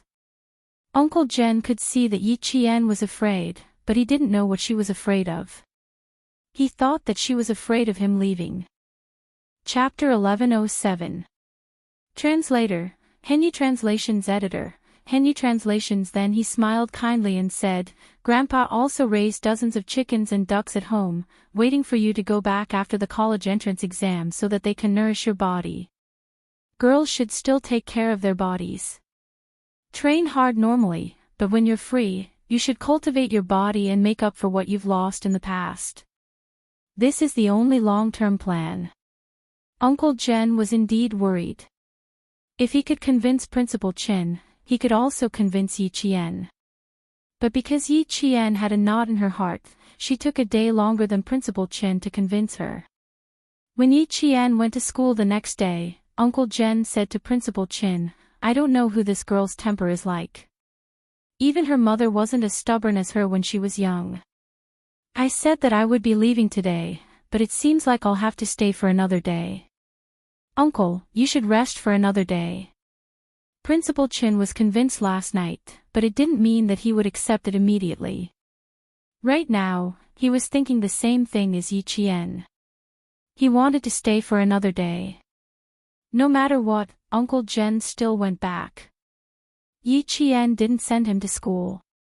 She wanted to send him, but Uncle Zhen insisted on it. Yi Jian, who usually arrived at school at 7:00 in the morning, made an exception today. She didn't leave until 7:30. Looking at Uncle Zhen, who was standing at the door and waving at her, Yi Jian still felt uneasy even though the whole night had passed. Study hard, girl. Uncle Zhen gestured for Yi Qian to go to school quickly. Although the old man's eyes were cloudy, they were still filled with wisdom. He smiled gently, kind and benevolent.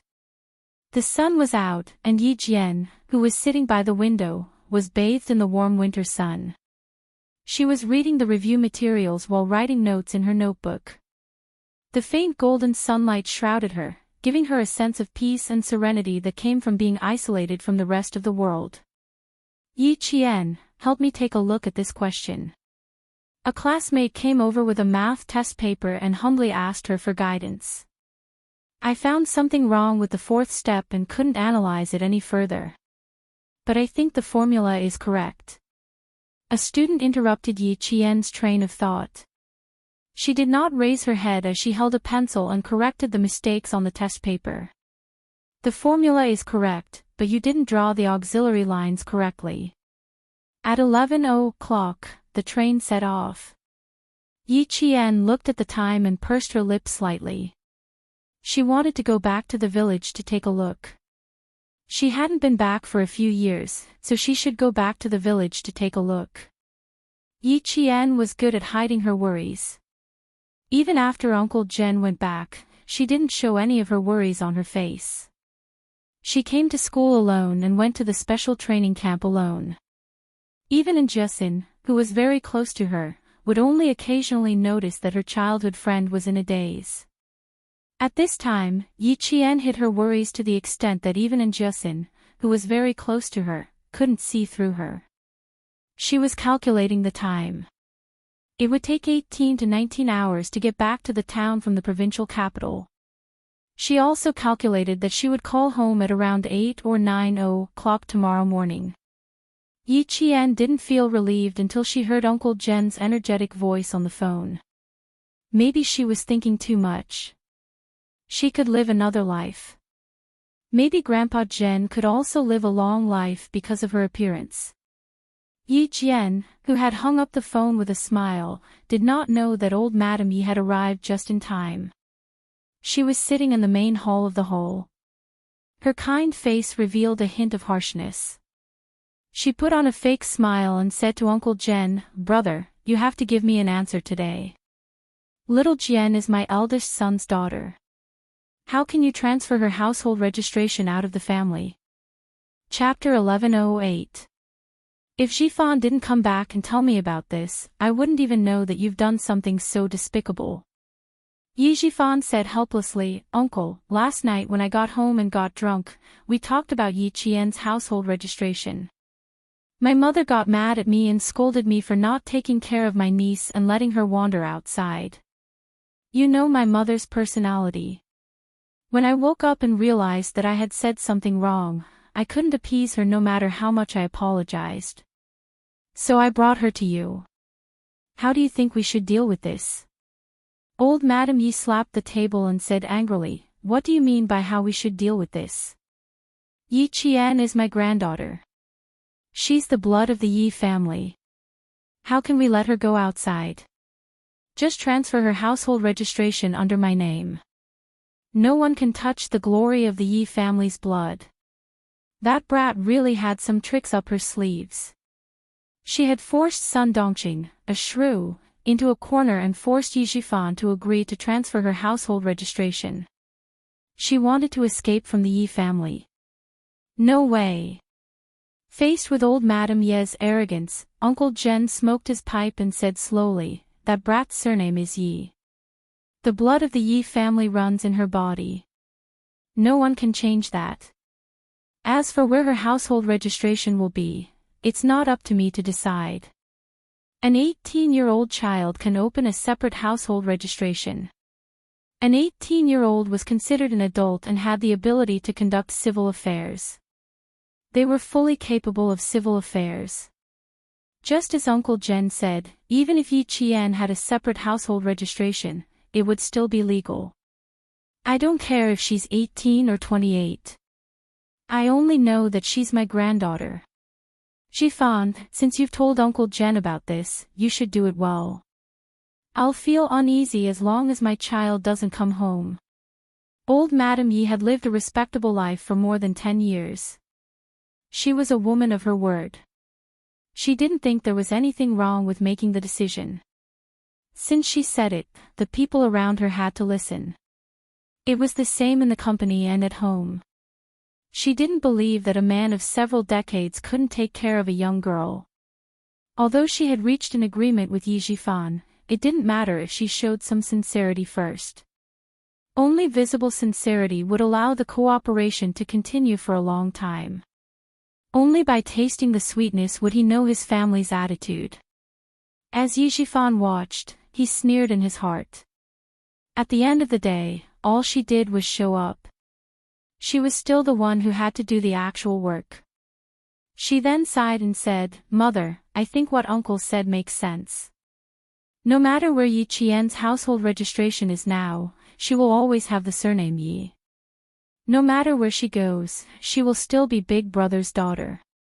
I think it's better if you don't take it to heart, so as not to hurt the harmony between neighbors." What did he mean by that? Was she trying to undermine him? Old Madam Yi, who was infuriated, sneered. What an ingrate. Everything was fine last night, but he changed his mind today. I haven't even blamed you for raising a good granddaughter of mine outside, but you're helping an outsider to anger me. Old Madam Yi was furious. She had wanted to quickly get Yi Qian's household registration out and then tamper with it a little. Now that she had finally made a move, it was going to cause more trouble. How could Uncle Jen not understand when he heard this? They wanted to work together to restrain Yi Qian, but in the end, there were still benefits to be discussed. He didn't even make a move and started fighting among himself. Fight, fight, fight. The fiercer they fight, the less it will affect Jian Yiling. Chapter 1109. You two don't have to argue in front of me. You don't have to worry about Miss Jian's household registration. As for the Yi family, you don't have to worry about anyone taking advantage of Miss Jian. I'm an 80-year-old old man, and I don't have much time left. I can't take advantage of her. Old Man Jen said coldly as he placed the copper pipe back on the table. His old but dignified face revealed a hint of coldness. Yi Jifan and Old Madam Yi didn't dare to speak loudly again.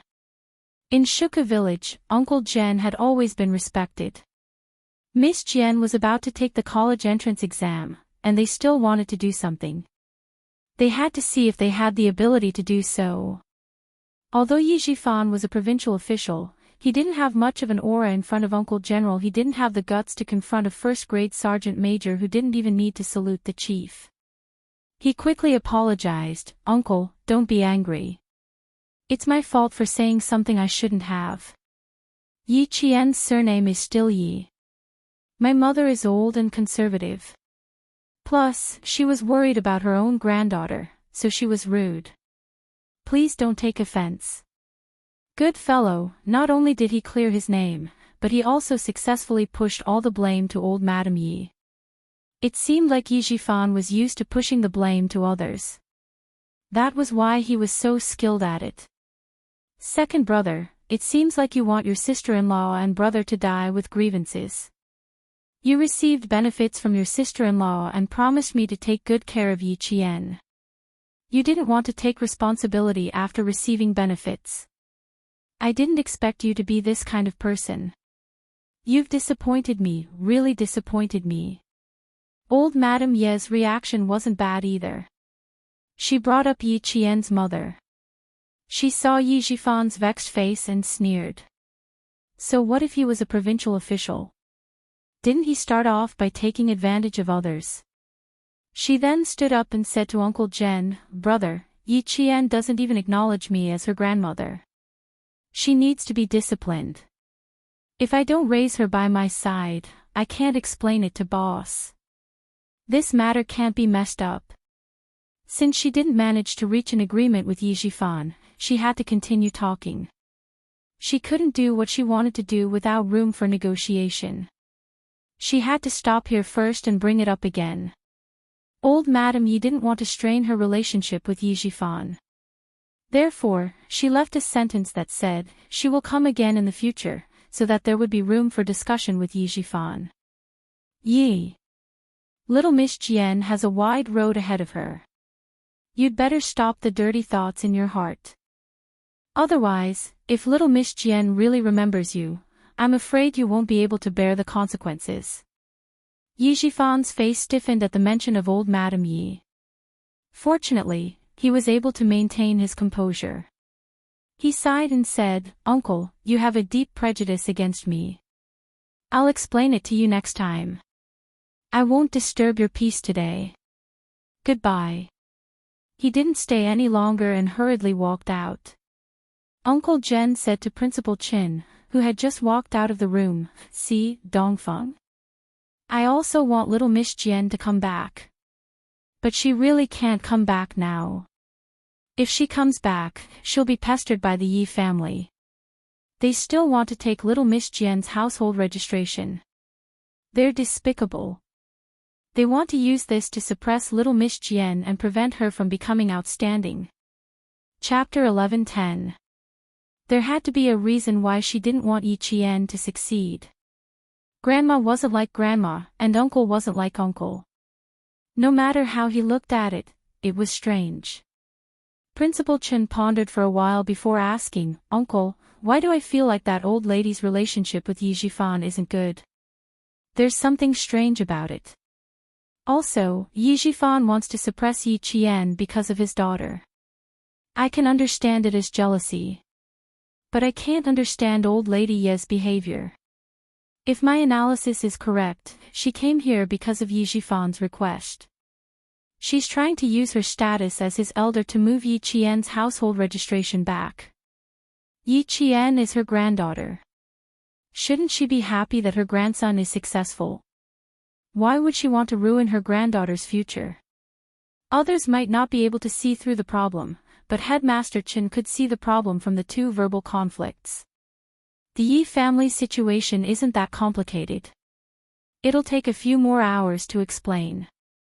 Uncle Jen sighed softly and told Principal Chen everything that Yi Qian didn't know. "It's good that you know some things. I'm afraid that when I pass away, no one will tell her those things." He had just started, but the information revealed in his words already made Principal Chen surprised. "No one will tell Yi Qian those things. What are they?" Yi Qian's house was at the end of the village. There was a mountain at the back and a stream at the front. There weren't as many villagers coming and going as there were in the village. The two oiled doors of the main hall were wide open. There was no need to worry about people eavesdropping. Uncle Jen spoke very slowly, and every word he said shocked Headmaster Chen. In the end, Headmaster Chen could only say two words: "No wonder, no wonder, no wonder." No wonder they were not mother and son. They were adopted. If that was the case, it was normal for their relationship to be strained. No wonder Yi Qian didn't look like old lady Yi. So that's why. Principal Chen was extremely shocked, and had not yet calmed down. He asked again, "Why didn't old uncle let Yi Qian know about this?" "There's no harm in telling her about it. You don't have to tell Jian Yiling about these things for the time being. You can only tell her when the Yi family continues to cause trouble." Uncle Jen shook his head. He didn't plan to tell Yi Qian in the near future. It's okay to tell her, but we have to at least wait until her future is stable.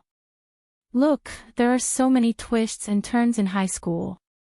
We can't let other things distract her.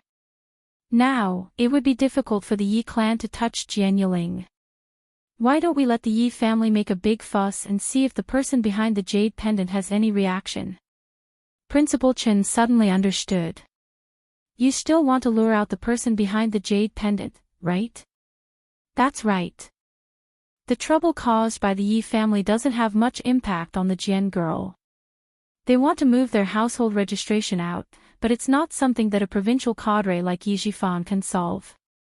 Once Miss Jian was accepted into the military academy, her household registration would be cancelled. What else could they do? They can't do anything. At this time, it was all thanks to Major Xiao's preparations. If he had dealt with it now, it would have been difficult for Jian Yiling to apply for the military academy. Thinking about it carefully, other than the Yi family having designs on Jian Yiling's household registration, there was really no other loophole that they could exploit. No, they couldn't exploit the loophole in her household registration either. Chen Xiao thought about it carefully and laughed. The Yi family can't control Jian Yiling. No matter how much Yi Jifan wants to stand up for his daughter, there's nothing he can do. It's more important to find the person behind the jade pendant. At least we can find out if martyr Sun Xueqing really sacrificed herself because of the jade pendant. Chapter 11:11. She spoke in a low voice, and from time to time, she could hear the howling of the black cat locked in the room. The farmhouse with blue tiles and white walls surrounded by mountains was extremely quiet. Behind the house, there were clouds and mist in the depths of the mountains. In front of the house, the peach trees were already covered with tender leaves, waiting for a spring breeze to blow by. After chasing out of the peach trees, Yi Jifan finally saw the old lady walking to the ridge of the fields. Stepping on the wet road, Yi Jifan stopped chasing after her. He slowed down and walked step by step leisurely, as if he was taking a leisurely stroll. A newly built, exceptionally stylish bungalow was located right in the middle of the village. Madame Yi, who was full of anger, entered the new, stylish bungalow that was built on the foundation of the Yi family's old mansion. She wanted to wait for Yi Jifan to take the initiative to apologize to her, but she didn't see him for a few hours. Only when the famous gossip woman in the village, Aunt Chiu, came did she know that Yi Jifan had left. He actually left. He didn't even say goodbye. I'm so angry. I'm so angry. Do they still have me in their eyes? After Aunt Chiu left, old Madame Yi flew into a rage alone at home. Now, only she and old man Yi were at home. No matter how fierce the argument was, no one would come out to persuade her. Sun Yaozu took Yi Jixiang and her 2 sons to attend a class reunion and would only be back at night. Old Madame Yi, who had no one to persuade her, immediately called Yi Jifan after losing her temper. Yi Jifan, who was rushing to the city, looked at the phone number and sneered. He slowly picked up the phone. Mom, what's the matter? What do you want? Didn't we agree that I would get Miss Jian's household registration back for you, and you would help your brother-in-law win the bid for the city construction project? What, we just agreed last night, and you forgot today. After venting her anger, old Madame Yi could finally speak calmly. Her tone was much calmer. Your brother-in-law has money, and you have power. As long as we cooperate well, you can take root in the southern province, and no one can do anything to you. Why would you reject a win-win cooperation? Yi Jifan didn't take the bus back. He took the shabby minibus from the town to the city. Amidst the shaking, he smiled faintly and said, "What I want to do is not something you can just talk about. Anyone can talk about it. I can talk about it too. What I want is for someone to do it for me, to do what I want to do." Old Madame Yi said coldly, "Why don't you just find someone else to do it after I've told you everything?" What? Don't tell me that a provincial cadre like you can't even solve a household registration problem. Mom, if things were really that simple, would I still need to cooperate with Sun Yaozu in this way? There are still 3 months before the college entrance examination. I hope to settle the household registration before the college entrance examination. Mom, the household register depends on you. Yi Jifan smiled and hung up the phone directly without worrying about old Madame Yi's anger. Cooperate with Sun Yaozu. Chi. Working with a fugitive. Unless he was sick. He just wanted to see if there was someone behind him. There was definitely someone behind Yi Qian.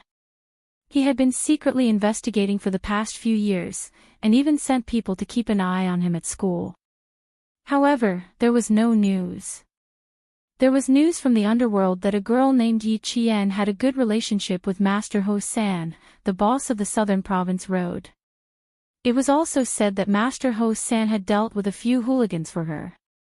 He also investigated after the incident, but found nothing. How could a student and a boss of the underworld have a good relationship with each other? Chapter 11-12. She didn't know who was behind Yi Qian. She didn't know if the person behind Sun Yaozu was the same as her. She didn't know anything. Since she didn't know anything, she had to investigate. She had been investigating for so long without any progress, so she had to find another way to investigate.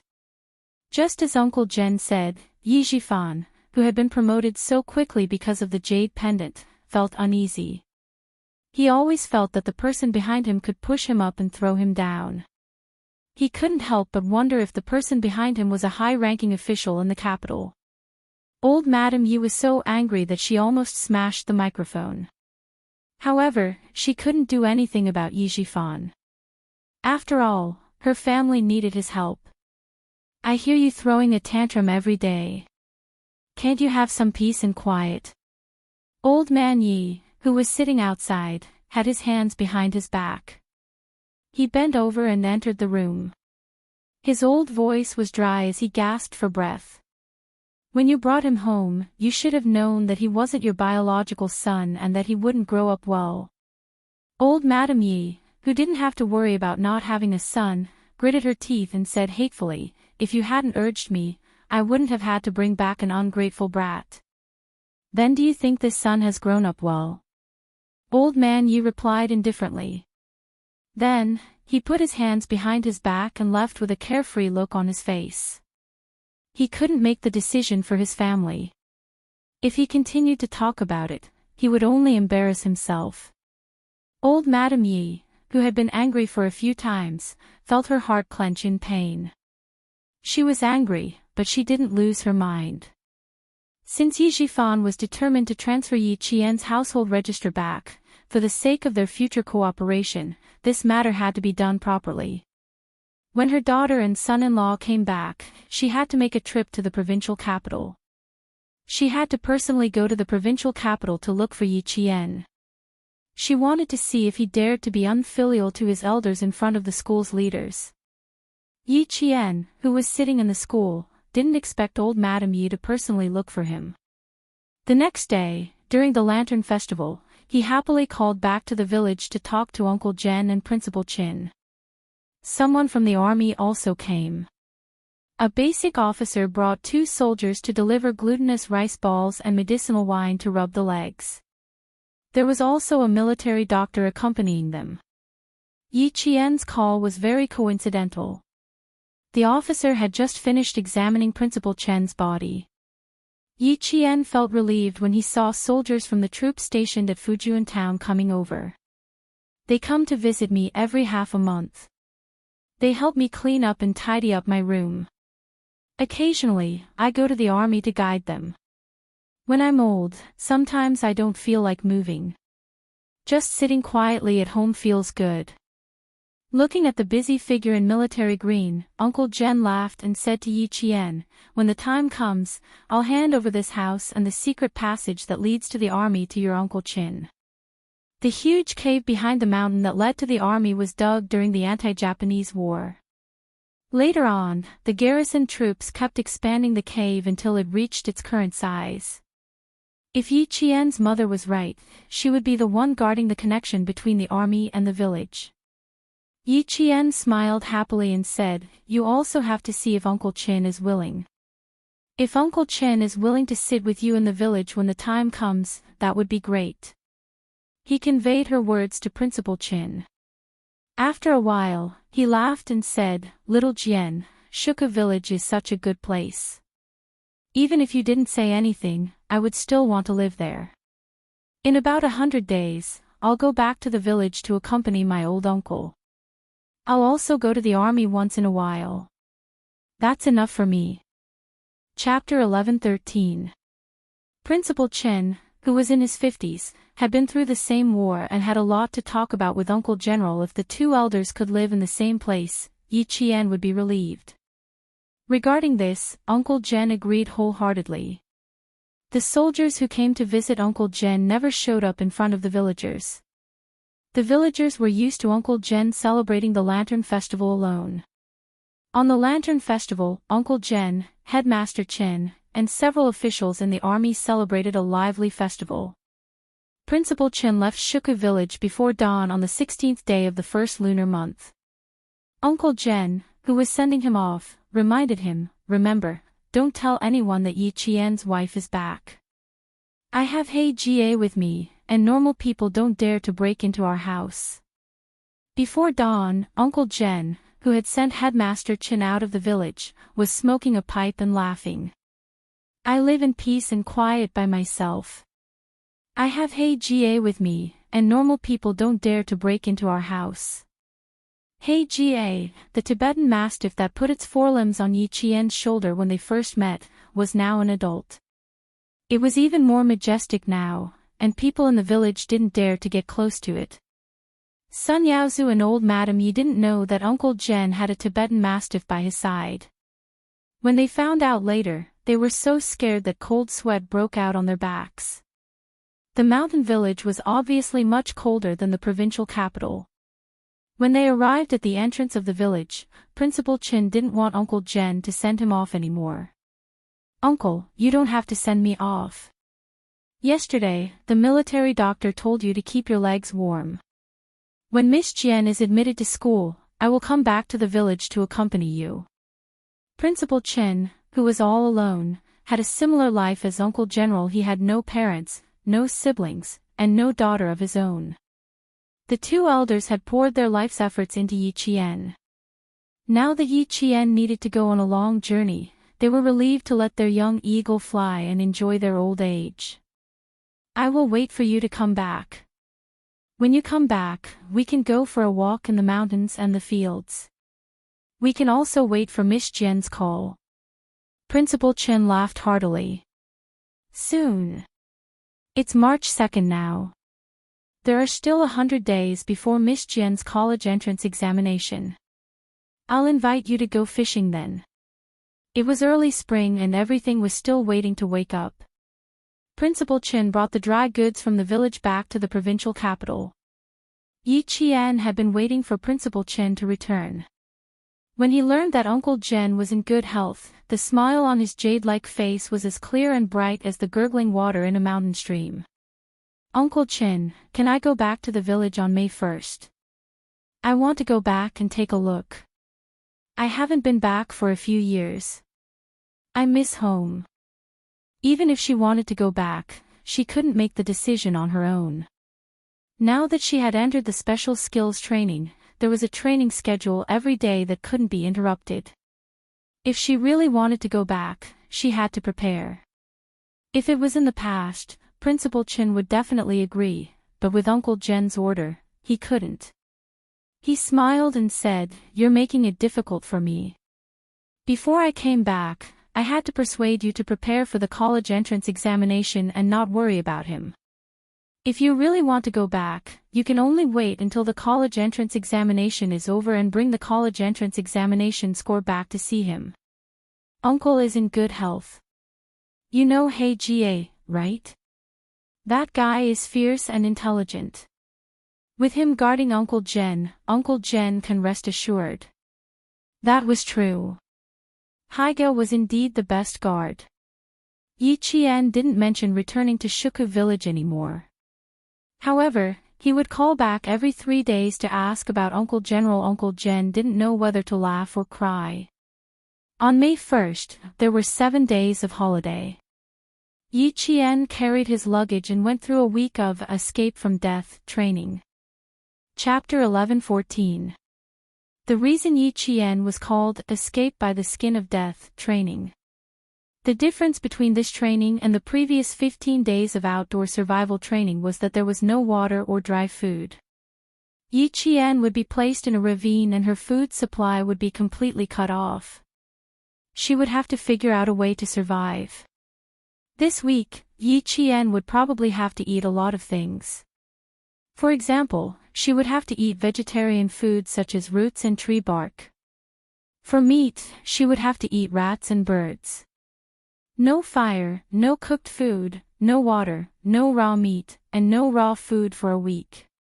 This type of training was called Escape by the Skin of Death training. Not only did Yi Qian have to survive being cut off from food, but she also had to submit a detailed military map. At the same time, she had to use sand, mud, and other materials to recreate the ravine she had walked through based on her memory. You must not lose the GPS tracker. Your phone has 3 batteries.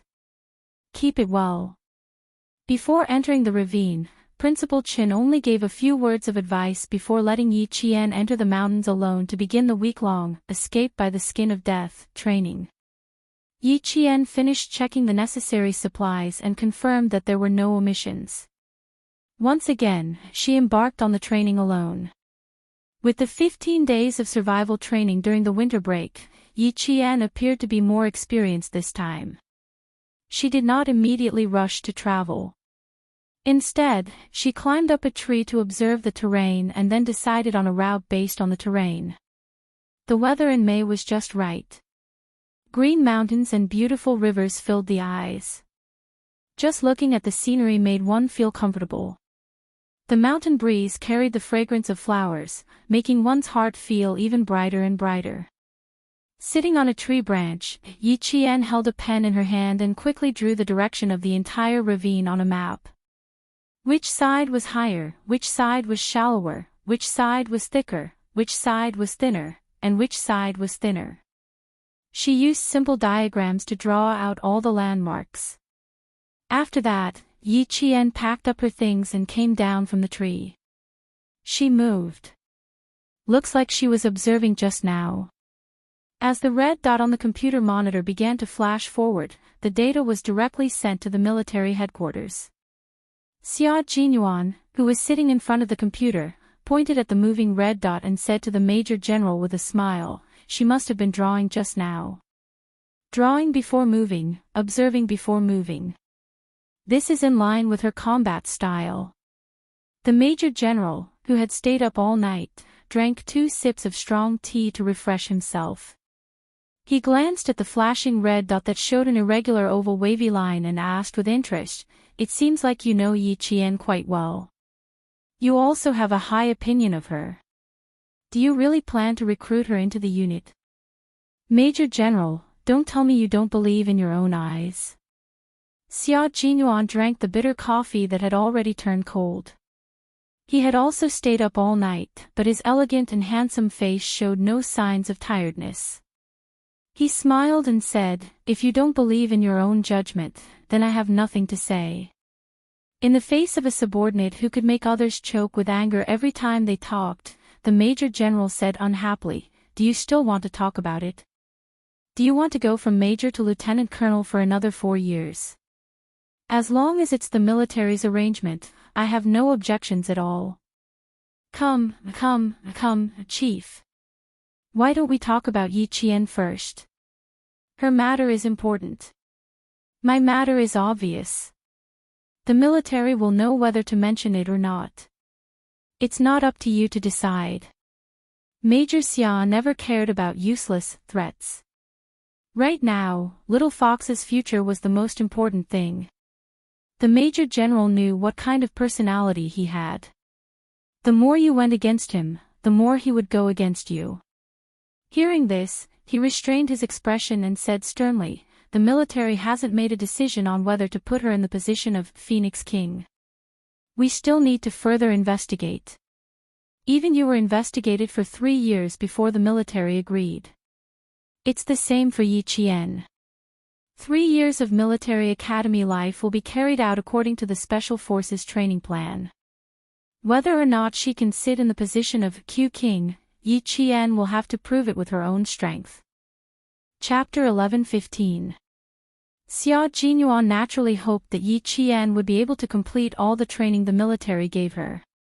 Hearing this, he smiled and said, "Major General, you have to take care of female soldiers more. I've been in the military since I was a child and followed my father everywhere. I know a little about the Army's weapons, the Air Force's equipment, and the Navy's big guys. After entering the school, there's systematic training, so I can learn faster than other students. Yi Qian is different. She hasn't been exposed to the military's equipment and weapons. Since you intend to train her in our direction, you should at least open the door for her."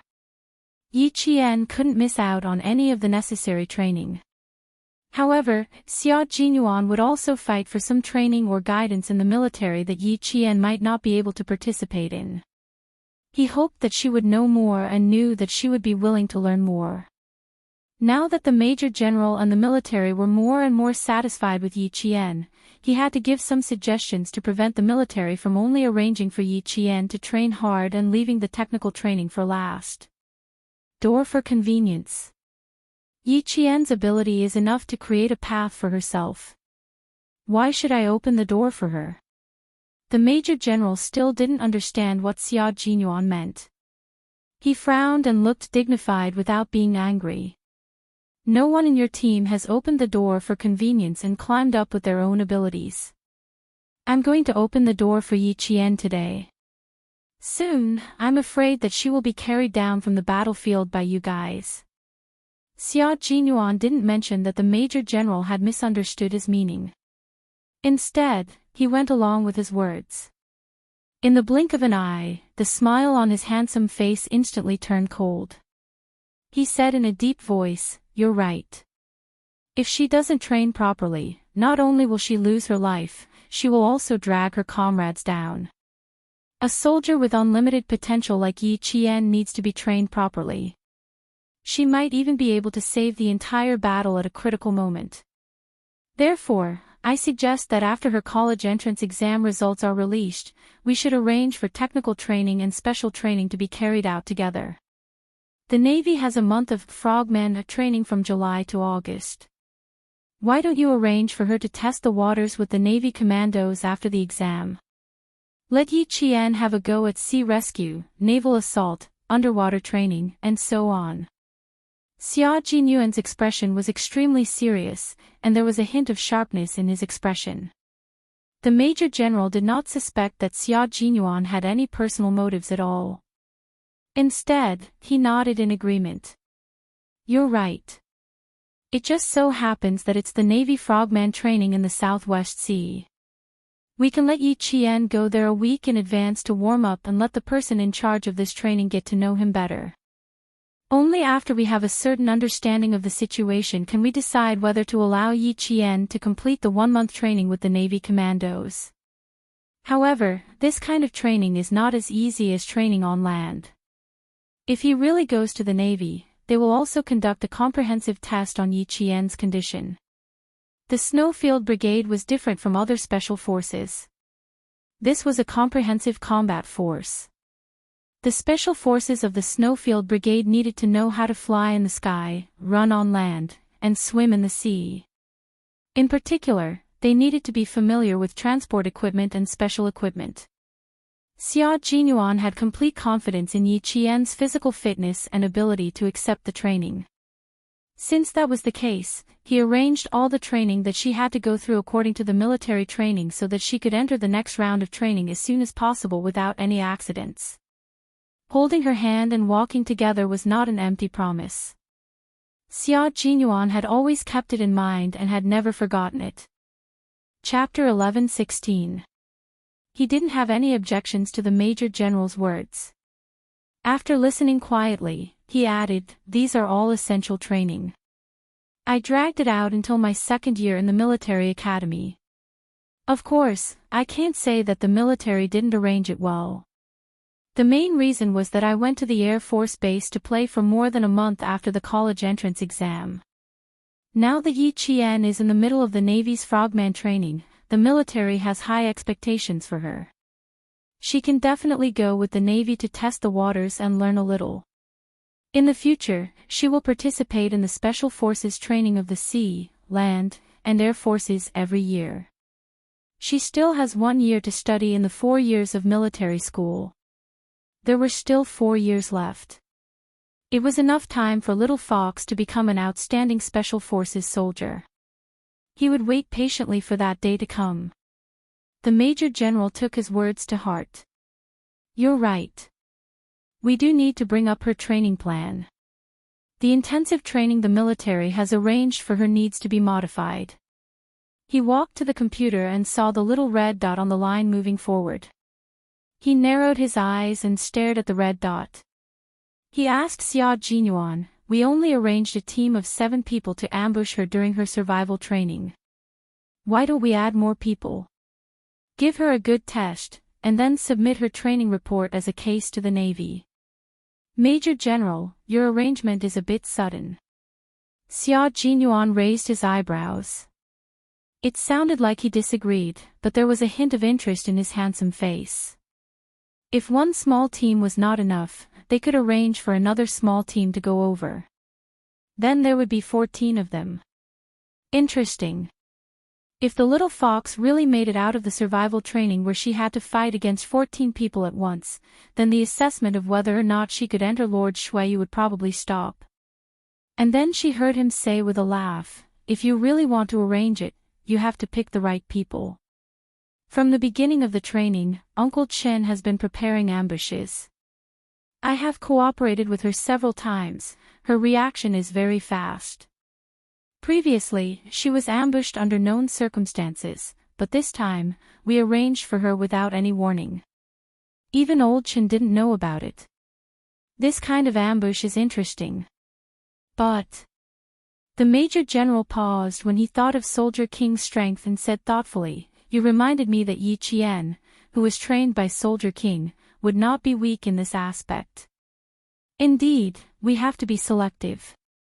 Xia Jinyuan couldn't wait for the Major General to do more to get the Navy to agree to Yi Qian's frogman training this July. He picked up his landline and handed it to the Major General. "I have no objections to your arrangement. Of course, if you have any instructions, I'll listen to you immediately." What he meant was, I can immediately bring my men over to ambush Yi Qian. Go, go, go. You'd better be obedient tomorrow. The military will officially take over Yi Qian's affairs. Don't get involved. The Major General took the phone in his hand and called Nan Province's provincial military. How strong one's strength was, could be seen through the tests again and again. This time, without any water or food, if Yi Qian could still escape her pursuer's search and ambush, then there was no need to prove her individual strength. Send another team of 7 people to Langshan Ravine in Mount Daolong to search for a female soldier. If they can't find her within 3 days, withdraw. The Major General gave the order to the provincial military in front of Xia Jinyuan. This was the military's first assessment of Yi Qian's individual strength. It was suddenly carried out without Principal Chen's knowledge. Moreover, the number of people increased from the original 7 to 14. In terms of numbers, Yi Qian was at a disadvantage. Chapter 11:17. In addition, the other party had brought their own rations, so there was no need for Yi Qian to find her own food. In terms of survival, Yi Qian was at a disadvantage. Most importantly, she had no idea that the military was involved in this escape from death training. She even sent people over. Yi Qian, who did not have much of a burden in her heart, walked for a day in the mountains that stretched for thousands of miles. After 10 hours of walking, she began to prepare for tonight's dinner. It was not yet summer, so the temperature in the mountains of Mount Daolong was still low. Yi Qian stood in the stream and prepared for tonight's dinner, eating stone crabs from the cracks in the rocks. On the first day of walking, she ate grass roots, which were very sweet and had good moisture. She also tried tree bark, which was bitter and dry. The fiber was so thick that it cut her throat. She had not eaten any rats or snakes yet. If she needed to replenish her salt and iron, she would have to eat them. Yi Qian did not think that this escape from death training with no food would be a problem. Just like survival in the wild, it was much easier than the previous 15 days. After eating about 10 stone crabs the size of beer caps, Yi Qian could not eat anymore. Before the sky turned dark, Yi Qian wiped away her traces and found a place to rest for the night. A nameless tree that grew out of the cracks in the rocks. She was the only one in the mountains. The wind blew, bringing with it the sound of leaves rustling. Yi Qian climbed up the tree nimbly, tied her backpack tightly, and rested her head on it to rest for the night. The wind was very strong, and the temperature dropped by around 10 at night. Several dark figures passed through the darkness and headed straight south. These were the soldiers sent by the provincial military. One team needed to chase after the female soldiers they were chasing, and the other team needed to go to the front to carry out an ambush. If they couldn't catch the female soldiers in training within 3 days, they would withdraw. They would be dismissed as a failure. It was a bit embarrassing that 14 people could not capture a single female soldier. However, it was said that the female soldiers they were chasing were different from ordinary female soldiers. During the pursuit, they could not treat them as ordinary female soldiers. They had to be more vigilant. Cut in from here. The two of you set up an ambush. Remember, you can only capture him alive. The sky was just beginning to brighten when a team of 7 arrived in front of Yi Qian. The team leader was the one who ordered them to take action. Wait until the target enters your line of sight. Don't rush into action. These female soldiers aren't simple. We have to be careful. Rest for 2 hours and take turns to be on guard. The leader of the team confirmed the deployment plan again and asked the soldiers to remember the checkpoint they were guarding. He waved his hand and told them to rest for 2 hours. Tomorrow, they would arrive at the mountainous area at 10 in the morning. After that, they would head into the mountains and march for 16 hours straight. Now, it was 3 in the morning, so they could sleep until 5 in the morning to replenish their energy. It was not very quiet in the mountains at night. The chirping of the insects did not stop for a moment, but it was not noisy. Instead, it was like a lullaby, and Yi Qian soon fell asleep. Even with the lullaby in her ears, she couldn't stay in a deep sleep. Without someone on guard, no matter how solid the environment was, her heart wouldn't be at ease. In addition, she had been eating raw food all day. After sleeping until 2 in the morning, Yi Qian woke up hungry. She had entered the period of hunger, and this would happen every day. Yi Qian woke up again at dawn. She scooped some cold water from the stream to clear her mind. Under the faint sunlight, Yi Qian looked at the compass, opened the map, and marked it with a pen. She murmured softly, "It's a bit of a detour to follow the stream from here. It's a bit steep to cut this way." Chapter 11:18. That won't do either. It's a waste of time even if it's steep. Even though it's a bit of a detour along the mountain stream, I can still make up for the time lost if I walk faster. After planning the next day's itinerary, Yi Qian began to draw a map of the terrain that he saw. As part of his training, he couldn't forget it. In order to replenish his protein and prevent his hunger from affecting his movements, Yi Qian caught a non-venomous snake that was an estrus and made it for his breakfast. The earthy taste filled his mouth.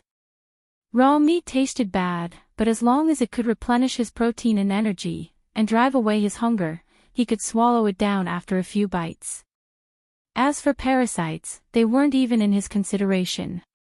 That was why he had so much time to think about these and other things.